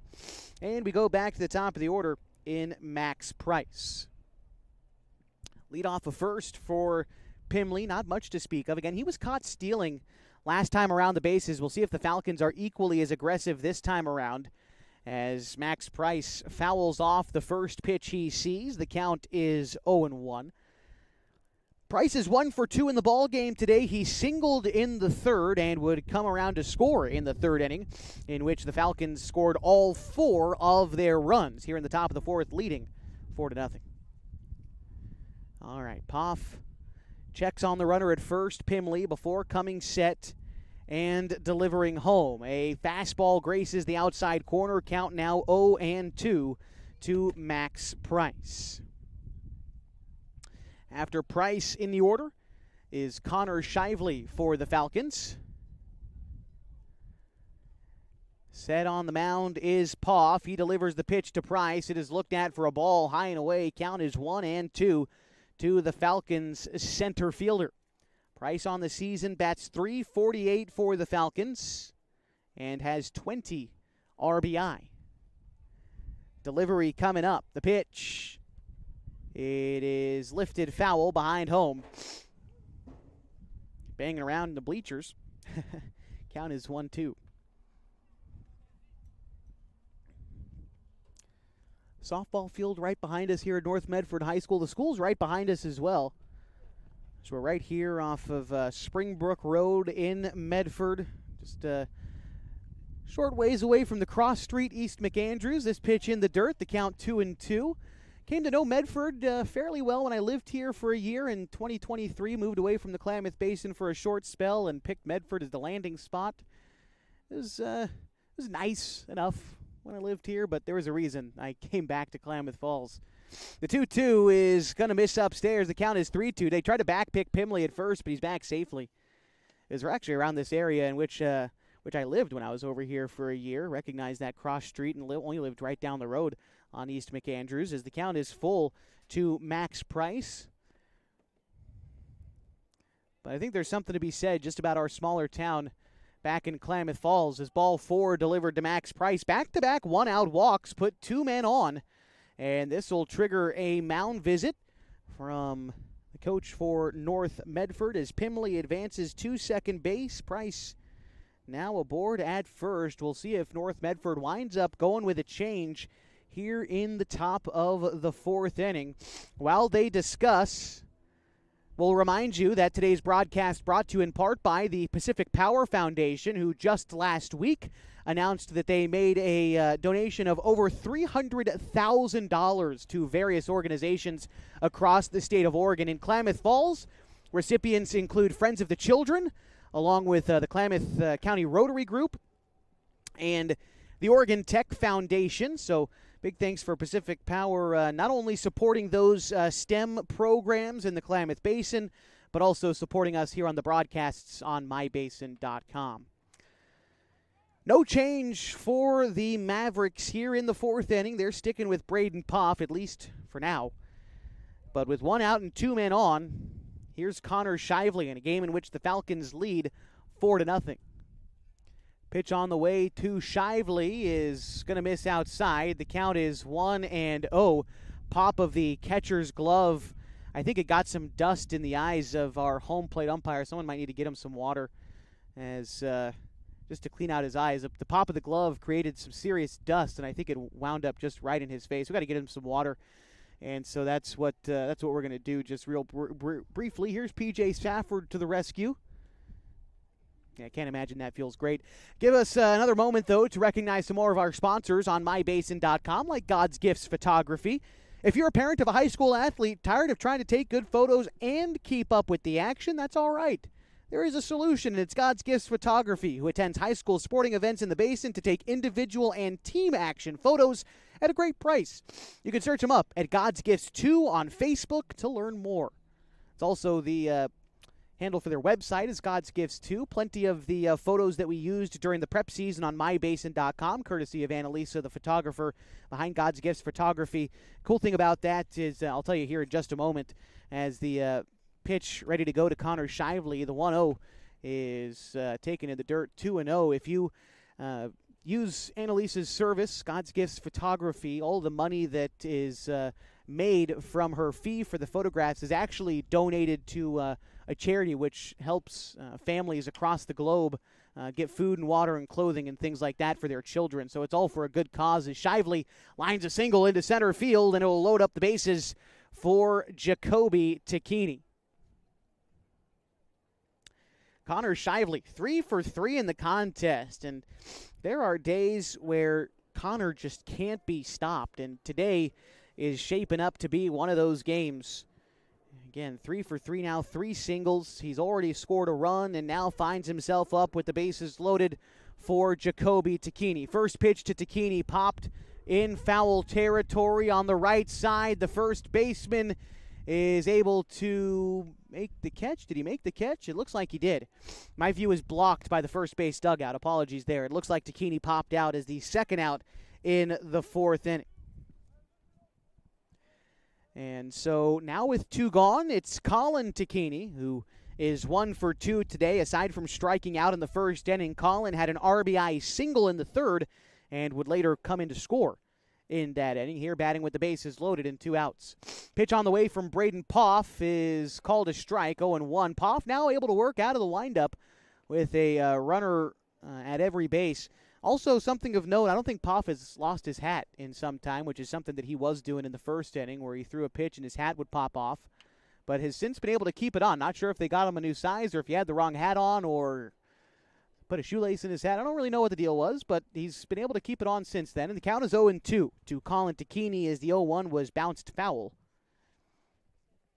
And unless Takini can find a way to get on, P.J. Safford will stay batting next inning. The curveball swung on and missed, and that's exactly what will happen as Colin Takini goes down swinging to leave the bases loaded for the second time today. The Falcons leave them loaded, and they lead 4-0 as we go to the bottom of the fourth. 104.3 960 Sports, mybasin.com. Introducing Smith Bates Marcom Solutions, your trusted partner in marketing and communication. We specialize in crafting compelling campaigns, eye-catching graphics, and impactful branding materials. Smith Bates is like working with dependable friends. They always help us build our professional image. Through the innovative strategies that the team at Smith Bates suggested, we've been able to give the brand at Calor the boost that it desperately needed. Unlock your potential with Smith Bates Marcom Solutions. What rhymes with great? Participate. Where does greatness start? Here, in the classroom. On the stage. In the pool. On the field. Where will your greatness take you? To better grades. To more friends. Yeah! Be great.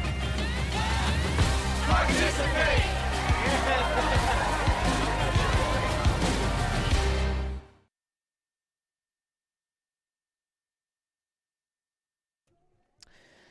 It is the bottom of the fourth inning in a 4-0 ball game in which the Klamath Falls Falcons lead the North Medford Mavericks. Falcons have won their last 10 consecutive games coming into play today. They also won the first 2 meetings of the season against North Medford back on June 12th. 15-1 and 10-0. The opener today a little bit more tightly contested than that. It was a 5-1 win for the Klamath Falls Falcons.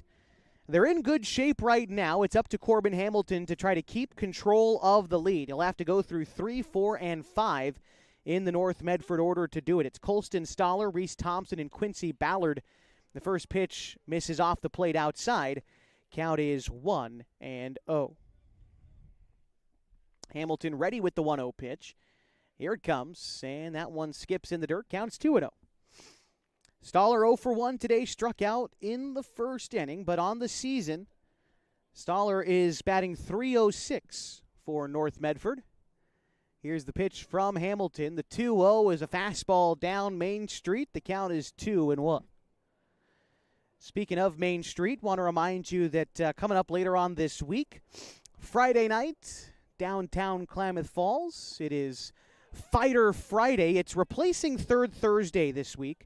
And this month, no Third Thursday in the month of July. It is only Fighter Friday as we get ready for the big air show that's coming to Kingsley Field on Saturday and Sunday. The 2-2 pitch is a slider that misses outside.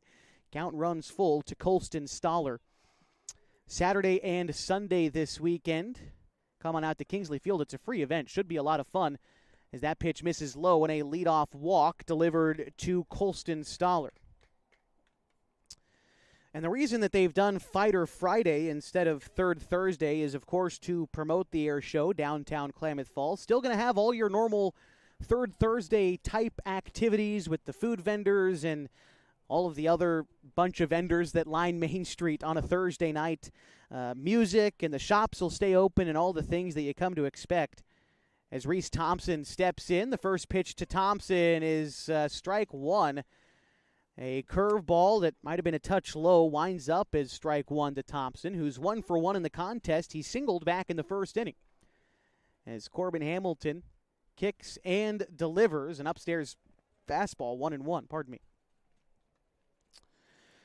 Parking is going to be limited at the air show this weekend, so they've got some stuff lined up for parking and shuttling at different parts across town. The reason I talk about it so much is because so many people expected out at this event, and I want you to be a part of it because, again, it is free to attend, and it's going to be a fantastic show on Saturday and Sunday, and no Falcons baseball those days either. You might miss Fighter Friday, but Hamilton misses outside there on a 1-2. Falcons, of course, playing Central Point on Friday night, but if you wind up choosing to stick around and go to Fighter Friday, I won't hold it against you. The 2-2 on the way to Reese Thompson, an off-speed pitch, ripped foul, count remains 2-2. Then after that, it feels like the events don't stop in the Klamath Basin. You got the Klamath County Fair, which is coming up at the end of the month, 31st, 1st, 2nd, and I believe the 3rd as well. The fair extends to this year as an inside fastball misses inside, and the count runs full to Reese Thompson. It was a walk to lead off the inning for Corbin Hamilton. And now Coach Connor comes on out of the dugout for the Falcons, and it looks like Ryan Douglas follows suit. This might be it for Corbin Hamilton, as it looks like he may have reached whatever pitch count was set for him to start the ball game. And as he comes out, we will step aside on 104.3 and 960 Sports and mybasin.com.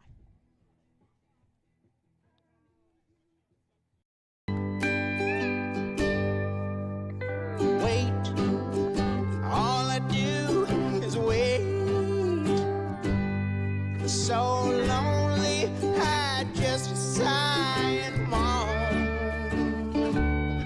Seems like I've been waiting forever,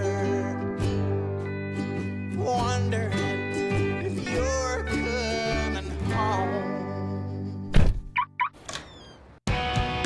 I just saw your face, I know you're coming home. I swear there is no place that feels as good as home. And then I heard your voice, I know you're coming home. I know you're coming home. This is where unconditional love and immeasurable happiness reside. This is home. Coltwell Banker, where home begins.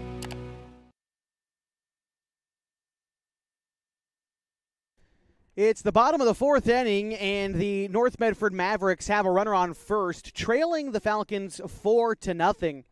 Reese Thompson will be at the plate. It's a full count, and the Falcons opt for a new pitcher. It's Max Price. Price on the season, making his 8th overall appearance, his 7th this season in relief. He's pitched 15 2/3 innings coming into the ball game today, giving up 11 hits, 2 runs, 1 of them earned. He's walked 5 and struck out 12. He carries a record of 1-1 and an ERA of .45. Corbin Hamilton will stay in the game. He moves over to first base. Former first baseman Ian Meyer exits the game in favor of Ryan Douglas. Douglas will play in left. Carson Pimley will play in right. And Carson Sims will play in center as the outfield gets shifted around a little bit with the addition of Douglas for the Falcons. And again, it's a 3-2 count to Reese Thompson. So the decision to take Hamilton out of the game purely based on the pitch count of the right-hander. As Corbin exits, his pitch count is right at 60. And so that keeps him in line to become eligible again on the doubleheader on Friday, should the Falcons hope to use him in the games against Central Point. As the first pitch to Reese Thompson is ball 4, and he reaches on a walk, but now Max Price will get a fresh count to Quincy Ballard, although with no outs and 2 men on. Got to attack Ballard here, who's 0 for 1 in the contest. Ballard flew out to center field. That was in the 2nd inning. As Max Price comes set and delivers the pitch. It's a 2-seam fastball on the inside corner. Count moves to 0-1. The wind picks up a little bit here in the Rogue Valley. A nice little breeze as it creates with our temperatures rising up past 90 degrees today in Medford as the count is 0-2. Started our doubleheader today. It was nice, frankly, 77 degrees at the first pitch at 11 a.m. Has since warmed up. Right now it's 92 here in Medford, Oregon. The 0-2 pitch on the way to Quincy Ballard is sliced foul the opposite way. Count remains 0-2. After Ballard in the order is Connor Roush. Seems like all of the fans here are huddled under a tent of one form or another. To my right, the Medford fans haven't got it figured out. They've got almost their whole bleacher set covered in a tent over here as Price fires in a curveball that Ballard swings on and misses for strike 3, and that'll be the first out in the bottom of the 4th inning. Look to my left, I see a couple of Falcons fans huddled under a tent which has all of our radio stations on it. Looks like I got one particular fan in the audience who is my coworker. He brought all the things ready to try to provide some shade to other Falcons fans as a line drive base hit into left field for Connor Roush. Rounding third, headed for home is Stoller. He will score, and an RBI single for Connor Roush gets North Medford on the board. 4-1 the score. The Falcons still in front.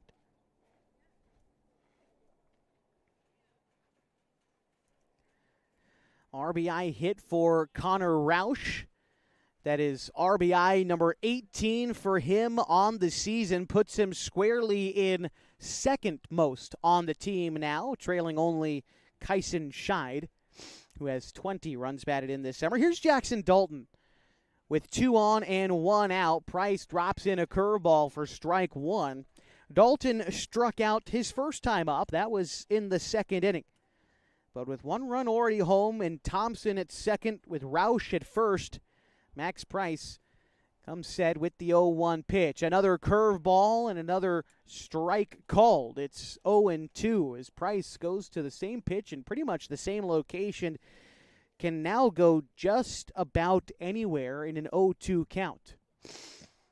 The pitch on the way from Price is going to miss low and away. Looked like an off-speed pitch of some variety. The count moves to a ball and 2 strikes. After Dalton in the North Medford order, it's Tucker Pickens. Price comes set on the hill and delivers the pitch. Another curveball. This one is lofted foul. And Corbin Hamilton tracks it down by the first base dugout. Thought that one was going to wind up out of play, but Hamilton had just enough room by the dugout to make the catch for the second out. I'm glad I looked up when I did. I was looking down at my book as I thought that ball was well out of play, but a nice play there by Hamilton. Record the second out. That means 2 runners remain on for Tucker Pickens. Price is set, checks on the man at second. That's Reese Thompson and delivers home. Swung on and missed the first pitch. The count 0-1 to Pickens with Christian Valaquette waiting on deck. Price looking in. Swings his right arm together. And the 0-1 pitch, a curveball misses in. Price almost hit him. Count moves to 1-1 to Tucker Pickens. On the season, Pickens batting .222 for the North Medford Mavericks. Here's the pitch from Price. It is hit in the air, foul, this time certainly out of play. Count is a ball and 2 strikes. Looking ahead to the next half inning for the Falcons, P.J. Safford will lead things off, but Max Price still has to get out of this one. Has a 2-strike count and just misses upstairs to Tucker Pickens. The count is 2-2. Pickens singled his first time up in the 3rd inning. Pitch from Price. Hit straight back foul. Count remains 2-2. Inning led off with back-to-back walks from Colston Stoller and Reese Thompson. But Price then struck out Ballard. There was a base hit. Connor Roush had the RBI single, but another flyout has earned these 2 outs in the inning. Another pop-out chance for Hamilton behind first. That time, though, again runs out of room, and the count remains 2-2.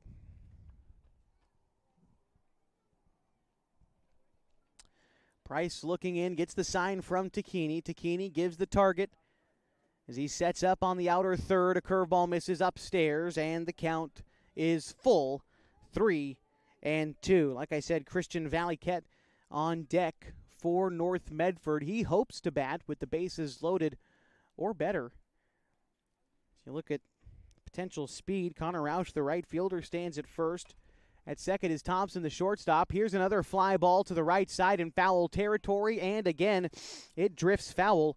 So the count remains full, 3-2. Pickens, not a guy who strikes out or walks a ton. He's only walked 5 times this year. He's only struck out 7 times this year through 25 games. And so he's typically a guy who's going to put the ball in play, and he's really battling in a 3-2 count right now with Max Price. Anything close, he's getting a piece of it. See where Price goes, trying to set down this batter and in turn the inning. The pitch looked at for ball 4. Oh, boy. Thought that would have been strike 3 for sure. A knee-high fastball over the plate, but instead Pickens earns a walk, and that will load the bases for Christian Valiquette. Thompson moves to third, Roush to second. Left-handed hitting Valiquette tried to lay down a bunt his last time around, but actually popped out to third on a great play by P.J. Safford. Here's a fly ball, shallow center field. Coming in is Sims. He dives to make the catch. And another one stolen from Valiquette. He's staring in disbelief in center field. That's the second time a diving catch has been made off of him today.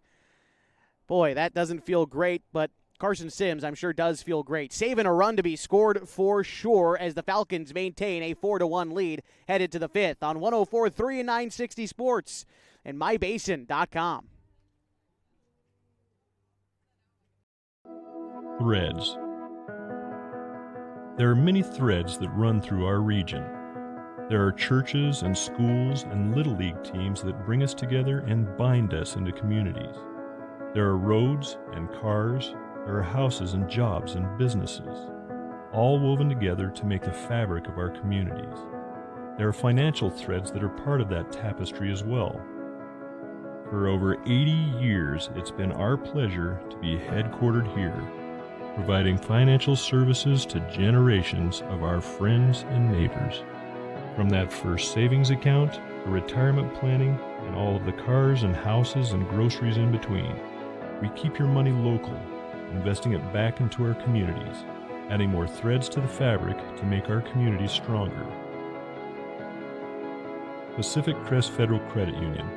Find your path.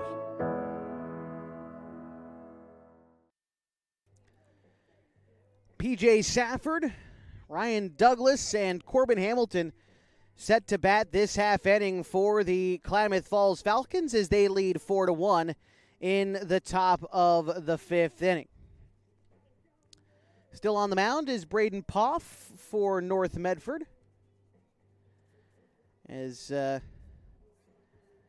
all the runs for Klamath Falls were scored in the 3rd inning. That's kind of been the MO for the Falcons, even going back further than this 10-game winning streak that they're on right now, is explode for a ton of runs in 1 or 2 innings and sort of ride it out from there. It hasn't really been a consistent attack for the Falcons for some time, but if you're able to, like I said, put up a crooked number a couple of times per game, put yourself in a decent spot to come away victorious, and the last 10 times out, the Falcons have done that as Safford pops out the 1-0 pitch out of play. The count is 1-1 for PJ.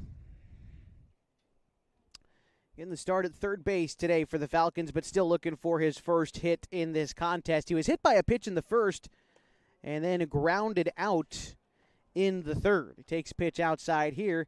The count is 2-1 to Safford.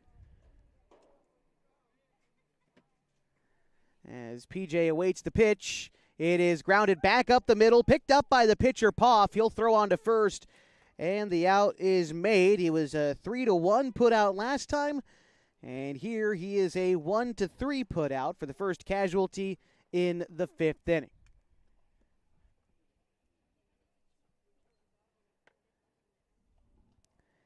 And it will bring up for the first time today Ryan Douglas hitting in the spot of Ian Meyer, who finished 0 for 2. The pitch is a line drive into left field and a base hit for Douglas. He reaches in the 5th in his first at-bat of the ball game. Now brings up Corbin Hamilton.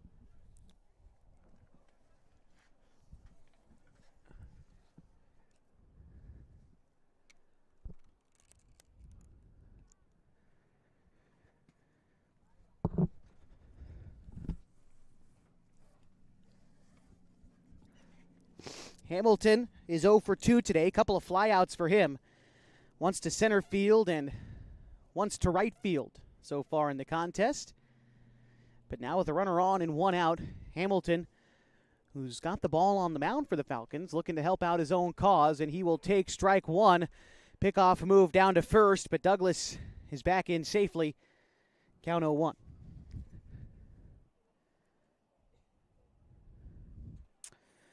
After Hamilton in the order, it's Carson Sims.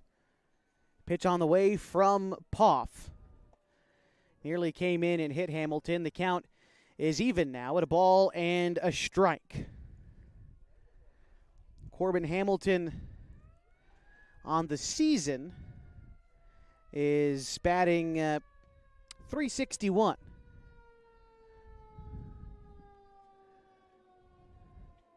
Sounds like a fire truck going on behind us here in Medford. Move over to first, and Douglas is just barely back safely. Nearly had him over there at first. But instead, he stays alive, and the count is even to Hamilton at the plate. And here's the pitch. It's another line drive, left center field, and another one that gets down for a hit. Nice piece of hitting there for Corbin, picking up his first hit in this game. Puts 2 men on now with 1 out for Carson Sims, as Falcons hope to add to their 4-1 advantage, here in the top of the 5th inning. Sims 0 for 2 in this contest. See if they've got something of a sacrifice on working for him here with those 2 guys on. Maybe try to move them both into scoring position. Sims is the kind of guy, too, where he lays down a bunt. He's not guaranteed to get thrown out. But, in fact, they're going to let Sims swing away as he takes strike 1 on the outside corner. Like I said, Sims 0 for 2. He flew out to center once, flew out to left once. Poff set with the 0-1 pitch. And here it comes. Fouled straight back. The count is 0-2. To Carson Sims with Carson Pimley waiting on deck. Sims, the team leader in average, has still yet to record a base hit yet today. That's including the opener from earlier this morning where Sims was 0 for 2. Pitch on the way. Here it comes. It's taken outside for a ball. 1-2. Really concerned about Douglas over there at second. The second baseman, Dalton, has gone over to cover the bag, waiting for a pickoff move a couple of times, but it is yet to come from Poff. Checks the runner again, now delivers home. Ground ball sent out towards short. Thompson goes on to second for 1. That's the only out that they're going to get. And the umpire was waiting to call Hamilton out, but finally did. As Sims reaches on a fielder's choice, he'll put runners at the corners with 2 outs. And Carson Pimley to bat.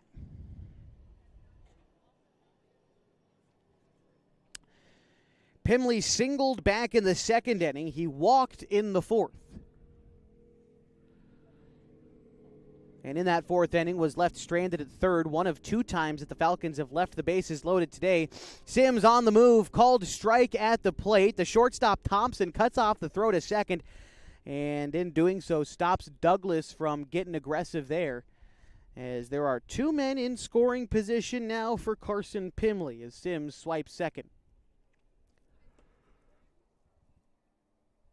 Pitch misses into Pimley, a little bit low as well.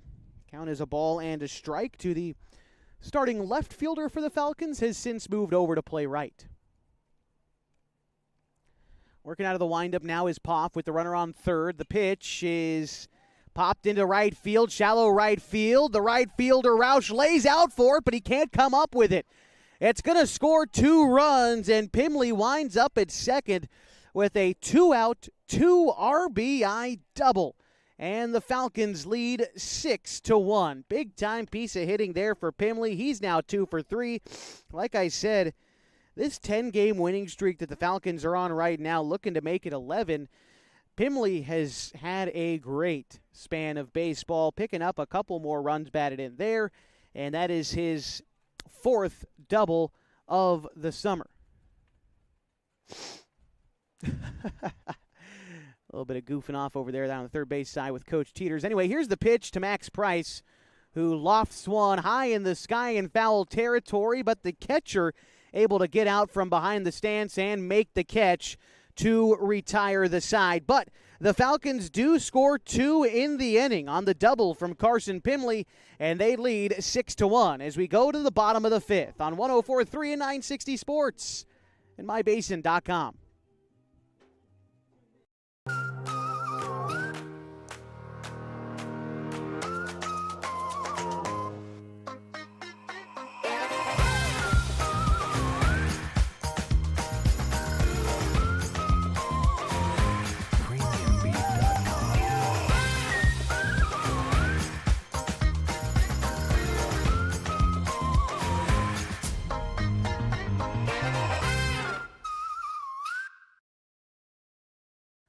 Pacific Power works day in and day out to power our communities because we know our neighbors rely on us.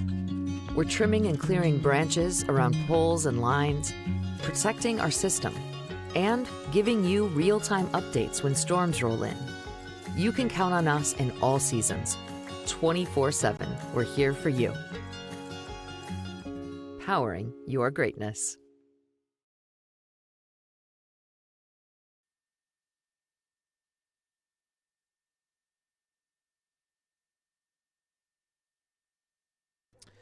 It's the bottom of the 5th inning on 104.3 and 960 Sports and MyBasin.com. The Klamath Falls Falcons lead the North Medford Mavericks 6-1.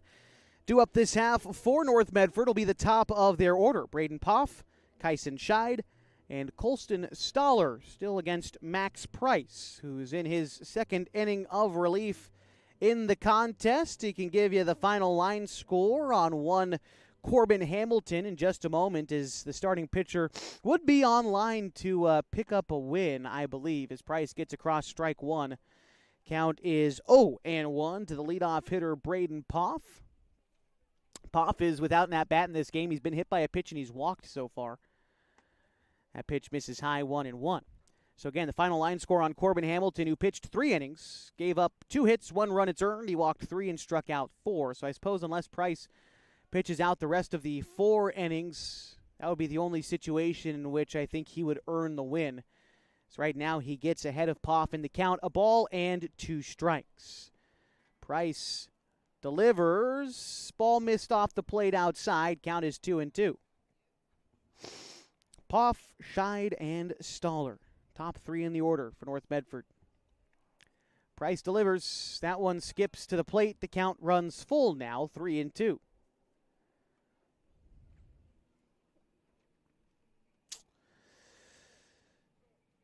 Poff on the season, batting .352. Fouls another one straight back, and the count remains full.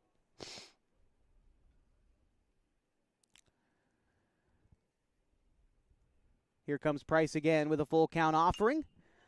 Line drive, center field, base hit. Leadoff single for Poff. Puts a runner on. And here's Kyson Scheid. Scheid 0 for 2 today. Reached on a fielder's choice in the first. Struck out in the third. But hitting with a runner on, as his Mavericks look to climb back into this one, down 6-1. Don't need to get it all back this inning, but anything will help against Max Price. The pitch is going to miss low, and it's 1-0 to Kyson Scheid, team's second leading hitter, batting .415 on the summer for North Medford. And the pitch from Price, lined in foul territory, out of play. Count is even at a ball and a strike. After Scheid in the order is Colston Stoller. Price looking in, gets the sign from Jacoby and comes set. Pitch is right down the middle for strike two. Nice location there for Price, using it as a get-ahead pitch. Typically, you wouldn't say a fastball down the middle is a good pitch, but at a 1-1, Price just trying to challenge Scheid there, and then sets him down with a fastball on the outside. Strike three looking for the first out in the fifth inning.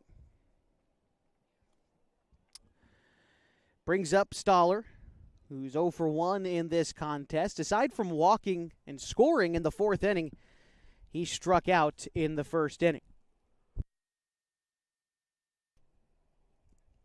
Runner off of first, a modest lead. That's Poff as Price delivers an outside breaking ball. The count moves to 1-0. Again, season continues for the Falcons on Friday. Big doubleheaders against Central Point. First pitch scheduled for 5, so if you're able to find it within yourselves to come on out and join us at the ballpark in Central Point, Anhorn Field, hoping to make it a good one. Would be great if we can really have a ton of Falcons fans going over there and try to make it like a home environment for the Falcons.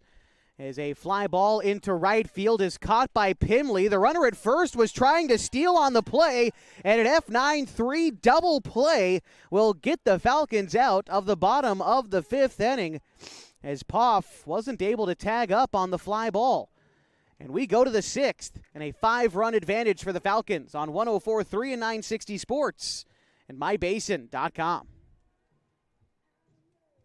We drive play an important part of our everyday. Whether we're going to work, dropping off the kids at school, or maybe even on that first date. Vehicles we drive play an important role in all of that. And that's why at Klamath Subaru, we are so passionate about getting you the long-lasting vehicle that you will love.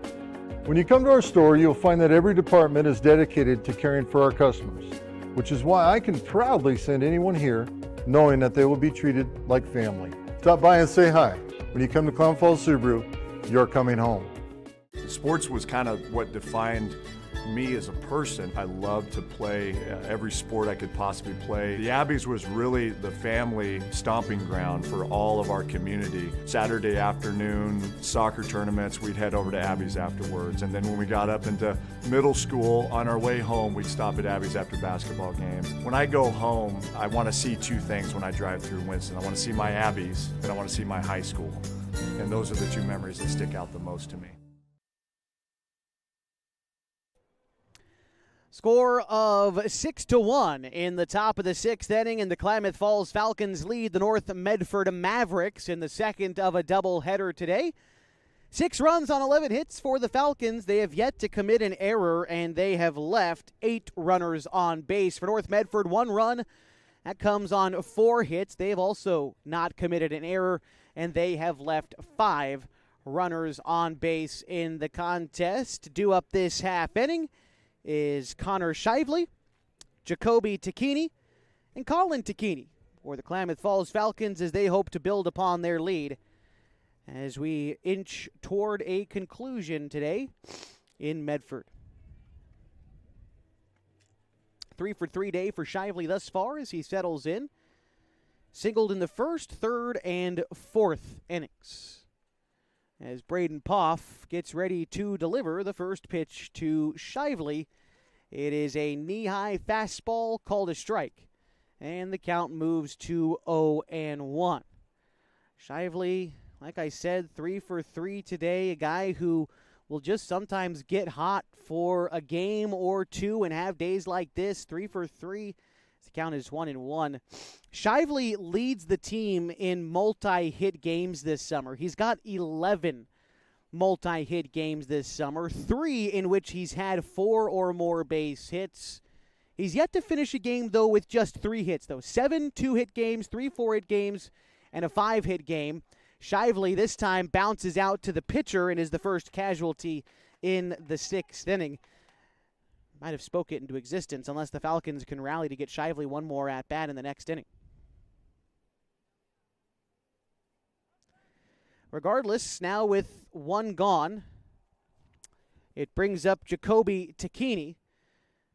Now, Takini also towards the top of the team in multi-hit games. Today, adding another to that ledger as he sends a hard ground ball to third. Might have to hold this thought as Takini grounds out on one pitch.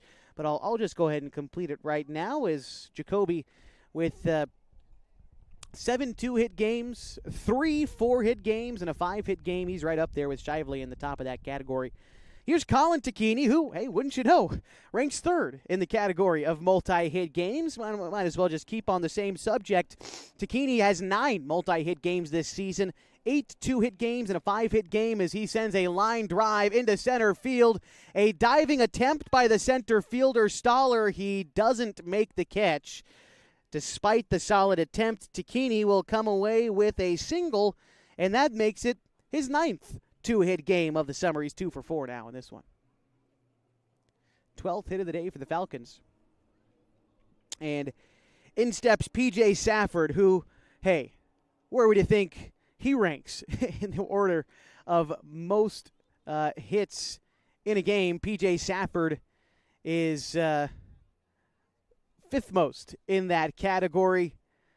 9 2-hit games and a couple of 3-hit games as well. Here he sends a ground ball out to short. They try to get the lead runner, but to no avail. As with 2 gone, there are now 2 on as Safford reaches, bringing up Ryan Douglas.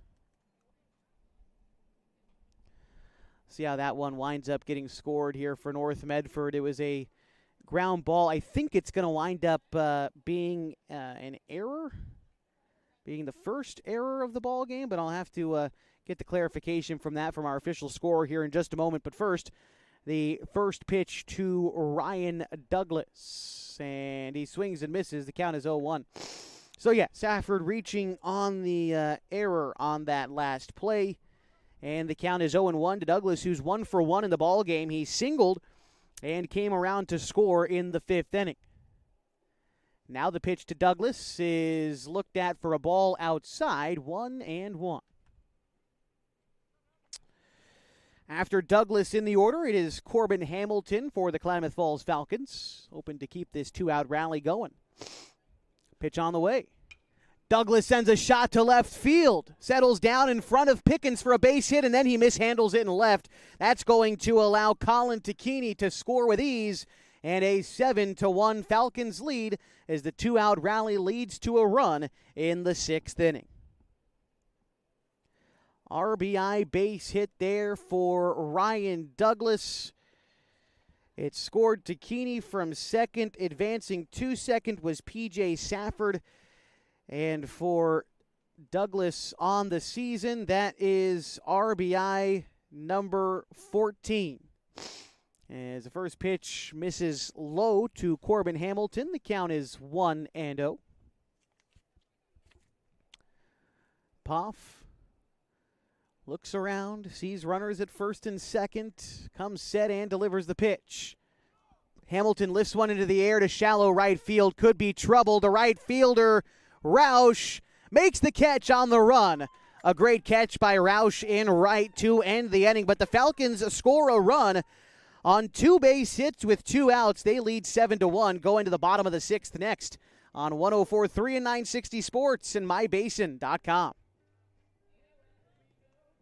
To reclaim your health and your autonomy. At Heartfelt OBGYN, they focus on you. Their evidence-based approach to care means fewer office visits and a targeted treatment plan to directly address your specific needs. They believe in solutions for their patients, not the industry's profit margin. The providers at Heartfelt OBGYN are committed to serving the community and giving back to the basin. Find them at heartfeltobgyn.com. Heartfelt, because you deserve to be in control of your body and your informed choices. At Eisler Group, they are confident that their tax and accounting professionals are experienced and trained like no one else. From individual, corporate, partnership, estate, trust, Eisler Group stands ready to help you with all of your financial, tax, and accounting needs. They have been in Klamath Falls for nearly 60 years, raising their families here and being part of the community.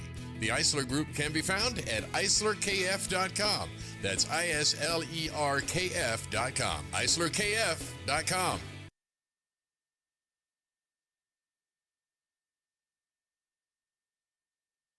It's the bottom of the sixth inning on 104.3 and 960 Sports and MyBasin.com. It'll be Reese Thompson, Quincy Ballard, Connor Roush due up this half as the Klamath Falls Falcons lead the North Medford Mavericks 7-1. Reese Thompson getting ready to settle in now. He's 1 for 1 today. He singled in the first inning, walked in the fourth, was left stranded both times. North Medford desperately needing a rally to start here in the sixth as Max Price gets across strike one. A looping breaking ball finds the zone out of the right hand of Price, and he gets ahead. Now ready for the 0-1 pitch. Another breaking ball. This time it misses outside. The count is even. A ball and a strike to Reese Thompson. The pitch is going to bounce to the plate, 2-1. Thompson, a .347 hitter for the North Medford Mavericks. 17 hits in 49 tries. 12 of those have been singles as he has a foul ball, rolls in front of the mound, but it hit off of home plate and then the catcher, Takini. So a foul ball makes the count 2 balls and 2 strikes. Price looks in, gets the sign, kicks, fires, ball 3. Curveball missed low, out of the zone. Again, after Thompson in the order is Quincy Ballard. Max Price delivers, upstairs, fastball swung on and missed. Thompson chased for the first out in the sixth inning. This will bring up Ballard, who's 0 for 2 today. Ballard flew out in the second, struck out in the fourth. Batting from the left side, it'll be the first time Price has faced him today as he shoots a ground ball to third. Safford plays it on a hop. Strong throw to Hamilton is in time. 2 quick outs to start the sixth inning. And this will bring up Connor Roush, who is 1 for 2 today. Roush struck out in the second, and he singled in a run in the fourth inning. Was left stranded, though, but is responsible for the lone run of the game so far for North Medford. He swings and misses at an outside slider. Price gets ahead 0-1. After Roush in the order, if he finds a way to get on, it's Jackson Dalton for the Mavericks. Foul ball, and the count is 0-2.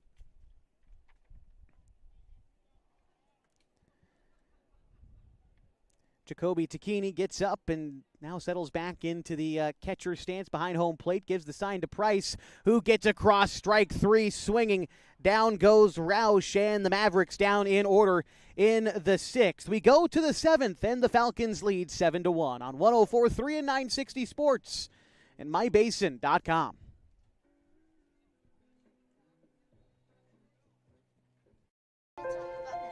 The innocence of youth. Is there anything any better? But soon they'll be in high school and facing all the same challenges you faced. How to make friends, how to fit in, how to be cool. We want our children to have everything they'll need to live fulfilling and productive lives. Make sure the kids in your family are among the more than 120,000 participants here in Oregon who take part in high school sports or activities. At MyBasin.com, we bring you the power of local radio, the pace and reach of social media, the information of 24-hour news, and the excitement of local sports. We do this with a team of radio professionals that is second to none. Klamath Falls is a community that we love and a place that we are proud to call home. Klamath Falls deserves a media group that is as committed to you as you are to Klamath Falls. MyBasin.com is your go-to place for news, sports, events, and everything going on at home in Klamath Falls.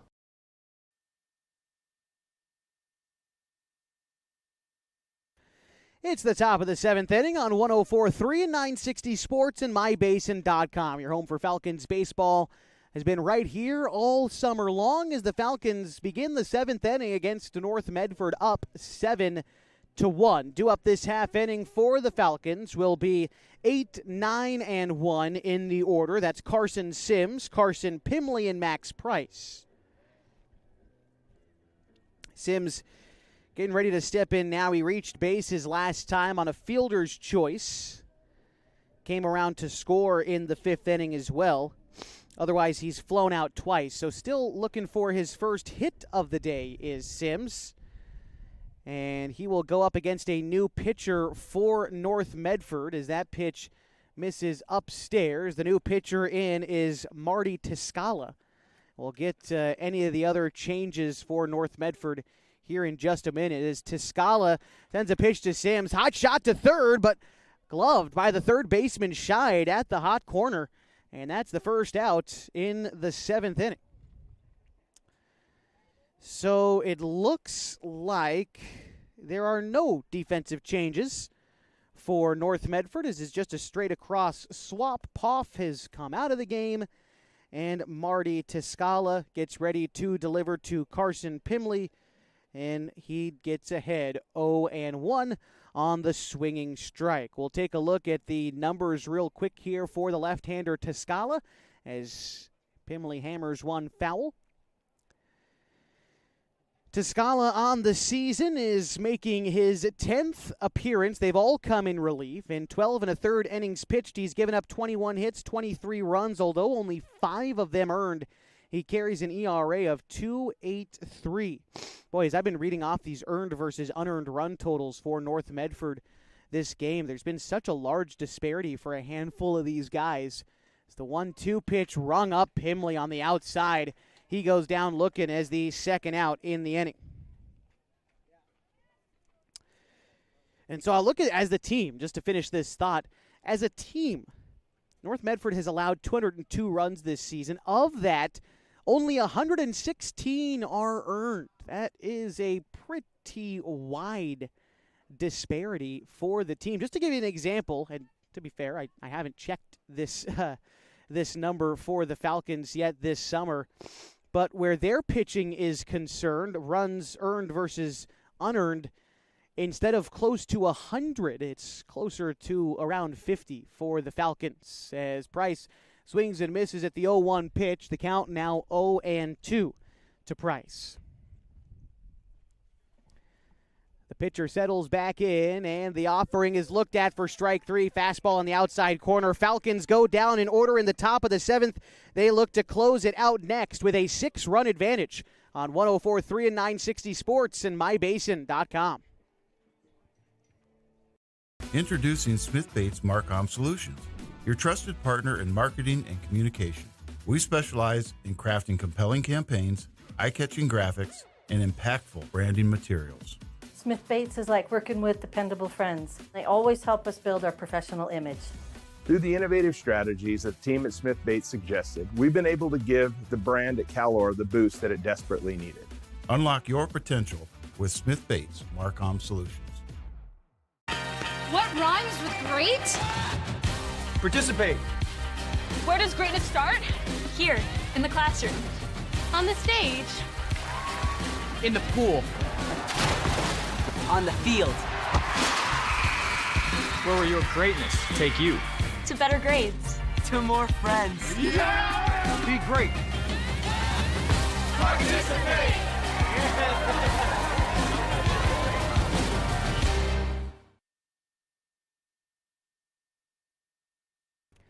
It's the bottom of the 7th inning, and the Klamath Falls Falcons lead the North Medford Mavericks by a score of 7-1. Max Price looking to close this one out. Standing in his way is the bottom third of the Mavericks order. Jackson Dalton, Tucker Pickens, and Christian Valiquette. 3 outs away from not only a doubleheader sweep of North Medford today, but also a season sweep of the Mavericks, and would set up a league championship doubleheader with Central Point on Friday. We'll talk more about that in the post-game show, so long as the Falcons hold on to win here in this half inning. But Price quickly starts 2-0 to Jackson Dalton, who's 0 for 2 in the ball game. He struck out in the second, popped out in the fourth.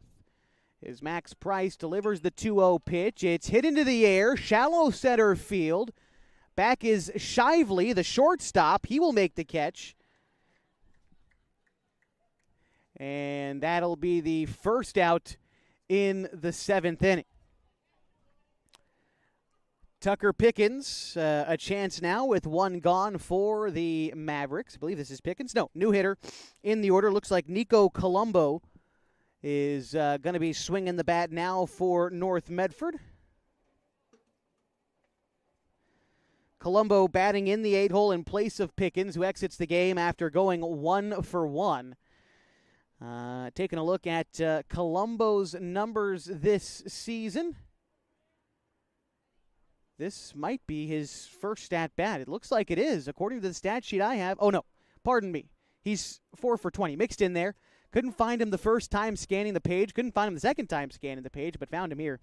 He bats 200 this season for North Medford. He is class of 2028.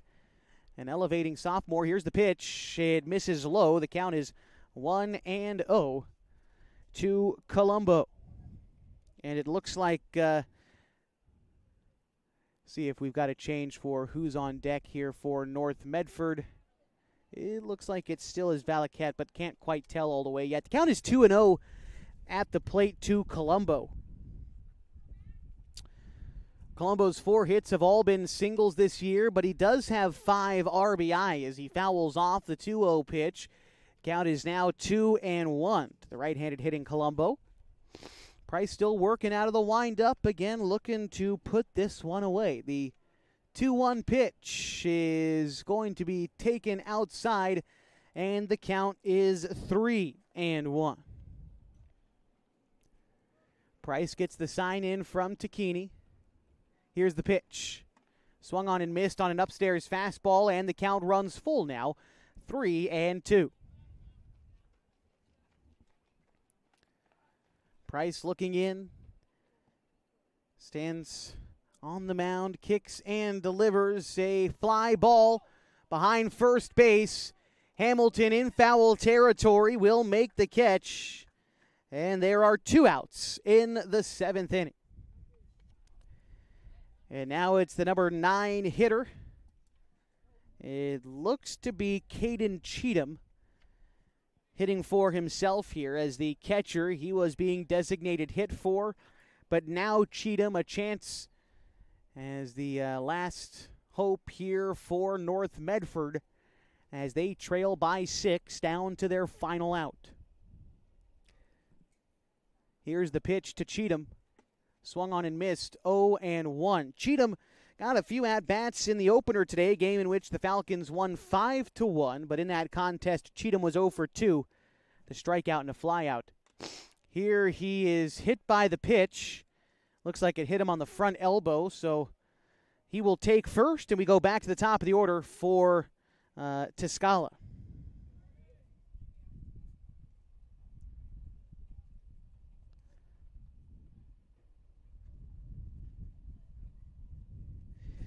So Tiscala is batting in the leadoff spot in place of Braden Poff, who started the game as the pitcher. Tiscala came in and pitched the previous inning for North Medford as he takes strike 1 there. Exits the game, Poff exits the game after going 1 for 1 with a single in the 5th inning. He also walked and was hit by a pitch, but this will be the first at-bat of this contest for Tiscala.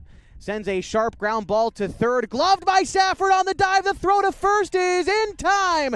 And what a way to cap off the day with an extravagant, excellent defensive play. It's been the story for both teams today, and we add another chapter on the final out of the ball game as the Falcons win 7-1. We'll be back to recap it all for you and square you up for a league championship later on this week on 104.3 and 960 Sports and mybasin.com.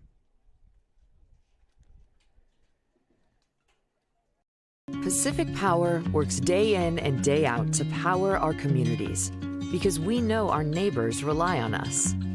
We're trimming and clearing branches around poles and lines, protecting our system, and giving you real-time updates when storms roll in. You can count on us in all seasons.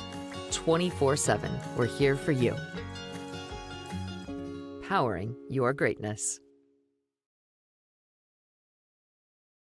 The cars we drive play an important part of our everyday. Whether we're going to work, dropping off the kids at school, or maybe even on that first date. Vehicles we drive play an important role in all of that. And that's why at Klamath Subaru, we are so passionate about getting you the long-lasting vehicle that you will love. When you come to our store, you'll find that every department is dedicated to caring for our customers, which is why I can proudly send anyone here knowing that they will be treated like family. Stop by and say hi. When you come to Klamath Subaru, you're coming home. Sports was kind of what defined me as a person. I love to play every sport I could possibly play. The Abbeys was really the family stomping ground for all of our community. Saturday afternoon, soccer tournaments, we'd head over to Abbeys afterwards. And then when we got up into middle school, on our way home, we'd stop at Abbeys after basketball games. When I go home, I want to see two things when I drive through Winston. I want to see my Abbeys, and I want to see my high school. And those are the two memories that stick out the most to me. As a parent of a high school athlete, I've given up trying to get pictures of my kid playing sports. It's nearly impossible to take pictures and enjoy the game. There is a solution, though. God's Gifts Photography attends high school sporting events in the Basin to take individual and team action photos at a great price. Search God's Gifts 2 on Facebook to learn more. They'll come and capture your athlete in action, creating those frameable lifelong memories so you can watch and just enjoy the moment. Call 541-281-2206 to get your athlete on their schedule. God's Gifts Photography. Game 2 of a doubleheader is final this afternoon between the Klamath Falls Falcons and the North Medford Mavericks. A 7-1 victory for the Falcons. They got their 7 runs on 13 hits, and they committed no errors. They left 10 runners on base. For North Medford, their 1 run comes on 4 hits. They commit 1 error, and they leave 6 runners on base. The winning pitcher in the contest is Max Price, who finished out the final 4 innings of this one in 2 hits. He allowed no runs, and he struck out 4. The losing pitcher today is Poff. He pitched the first 6 innings of the ball game, gave up 13 hits, 7 runs, 6 of them earned. He walked 2 and struck out 2. Pacific Power play of the day today. Going to have to go with the defensive effort of P.J. Safford today on a couple of occasions. Diving for a bunt and recording a double play there, diving for the last play of the game and helping his team to a victory. An all-around great defensive effort for both teams, but P.J. Safford taking the top prize in my book. Couple of other notables for the Klamath Falls Falcons. Max Price finished 1 for 4 today with a run scored. Connor Shively was 3 for 4 with a run scored. Jacoby Tacchini was 2 for 4 with 2 RBI. Colin Tacchini added an RBI. He was 2 for 4 today with 2 runs scored. Ryan Douglas was 2 for 2 with an RBI and a run scored, and Carson Pimley, Corbin Hamilton each adding base hits, and Pimley picking up a couple RBI as well. For Medford today, a 1-for-1 day for Poff, a 1-for-2 day for Thompson, 1 for 3 for Roush. She added an RBI, and Pickens finished 1 for 1. Those are your hits for North Medford. This win pushes the Klamath Falls Falcons to 29-6-1 on the season. They are 15-2 in league play. For North Medford, they finished their season 9-15, 6-14 overall in league play. This sets up a league championship doubleheader with Central Point on Friday, live from Anhorn Field. That's where I'll be Friday afternoon as the Falcons look to topple the Central Point Comets and supplant them as the top team in Area 4 and earn a state championship berth. But until then, I want to thank everybody who made today's broadcast possible.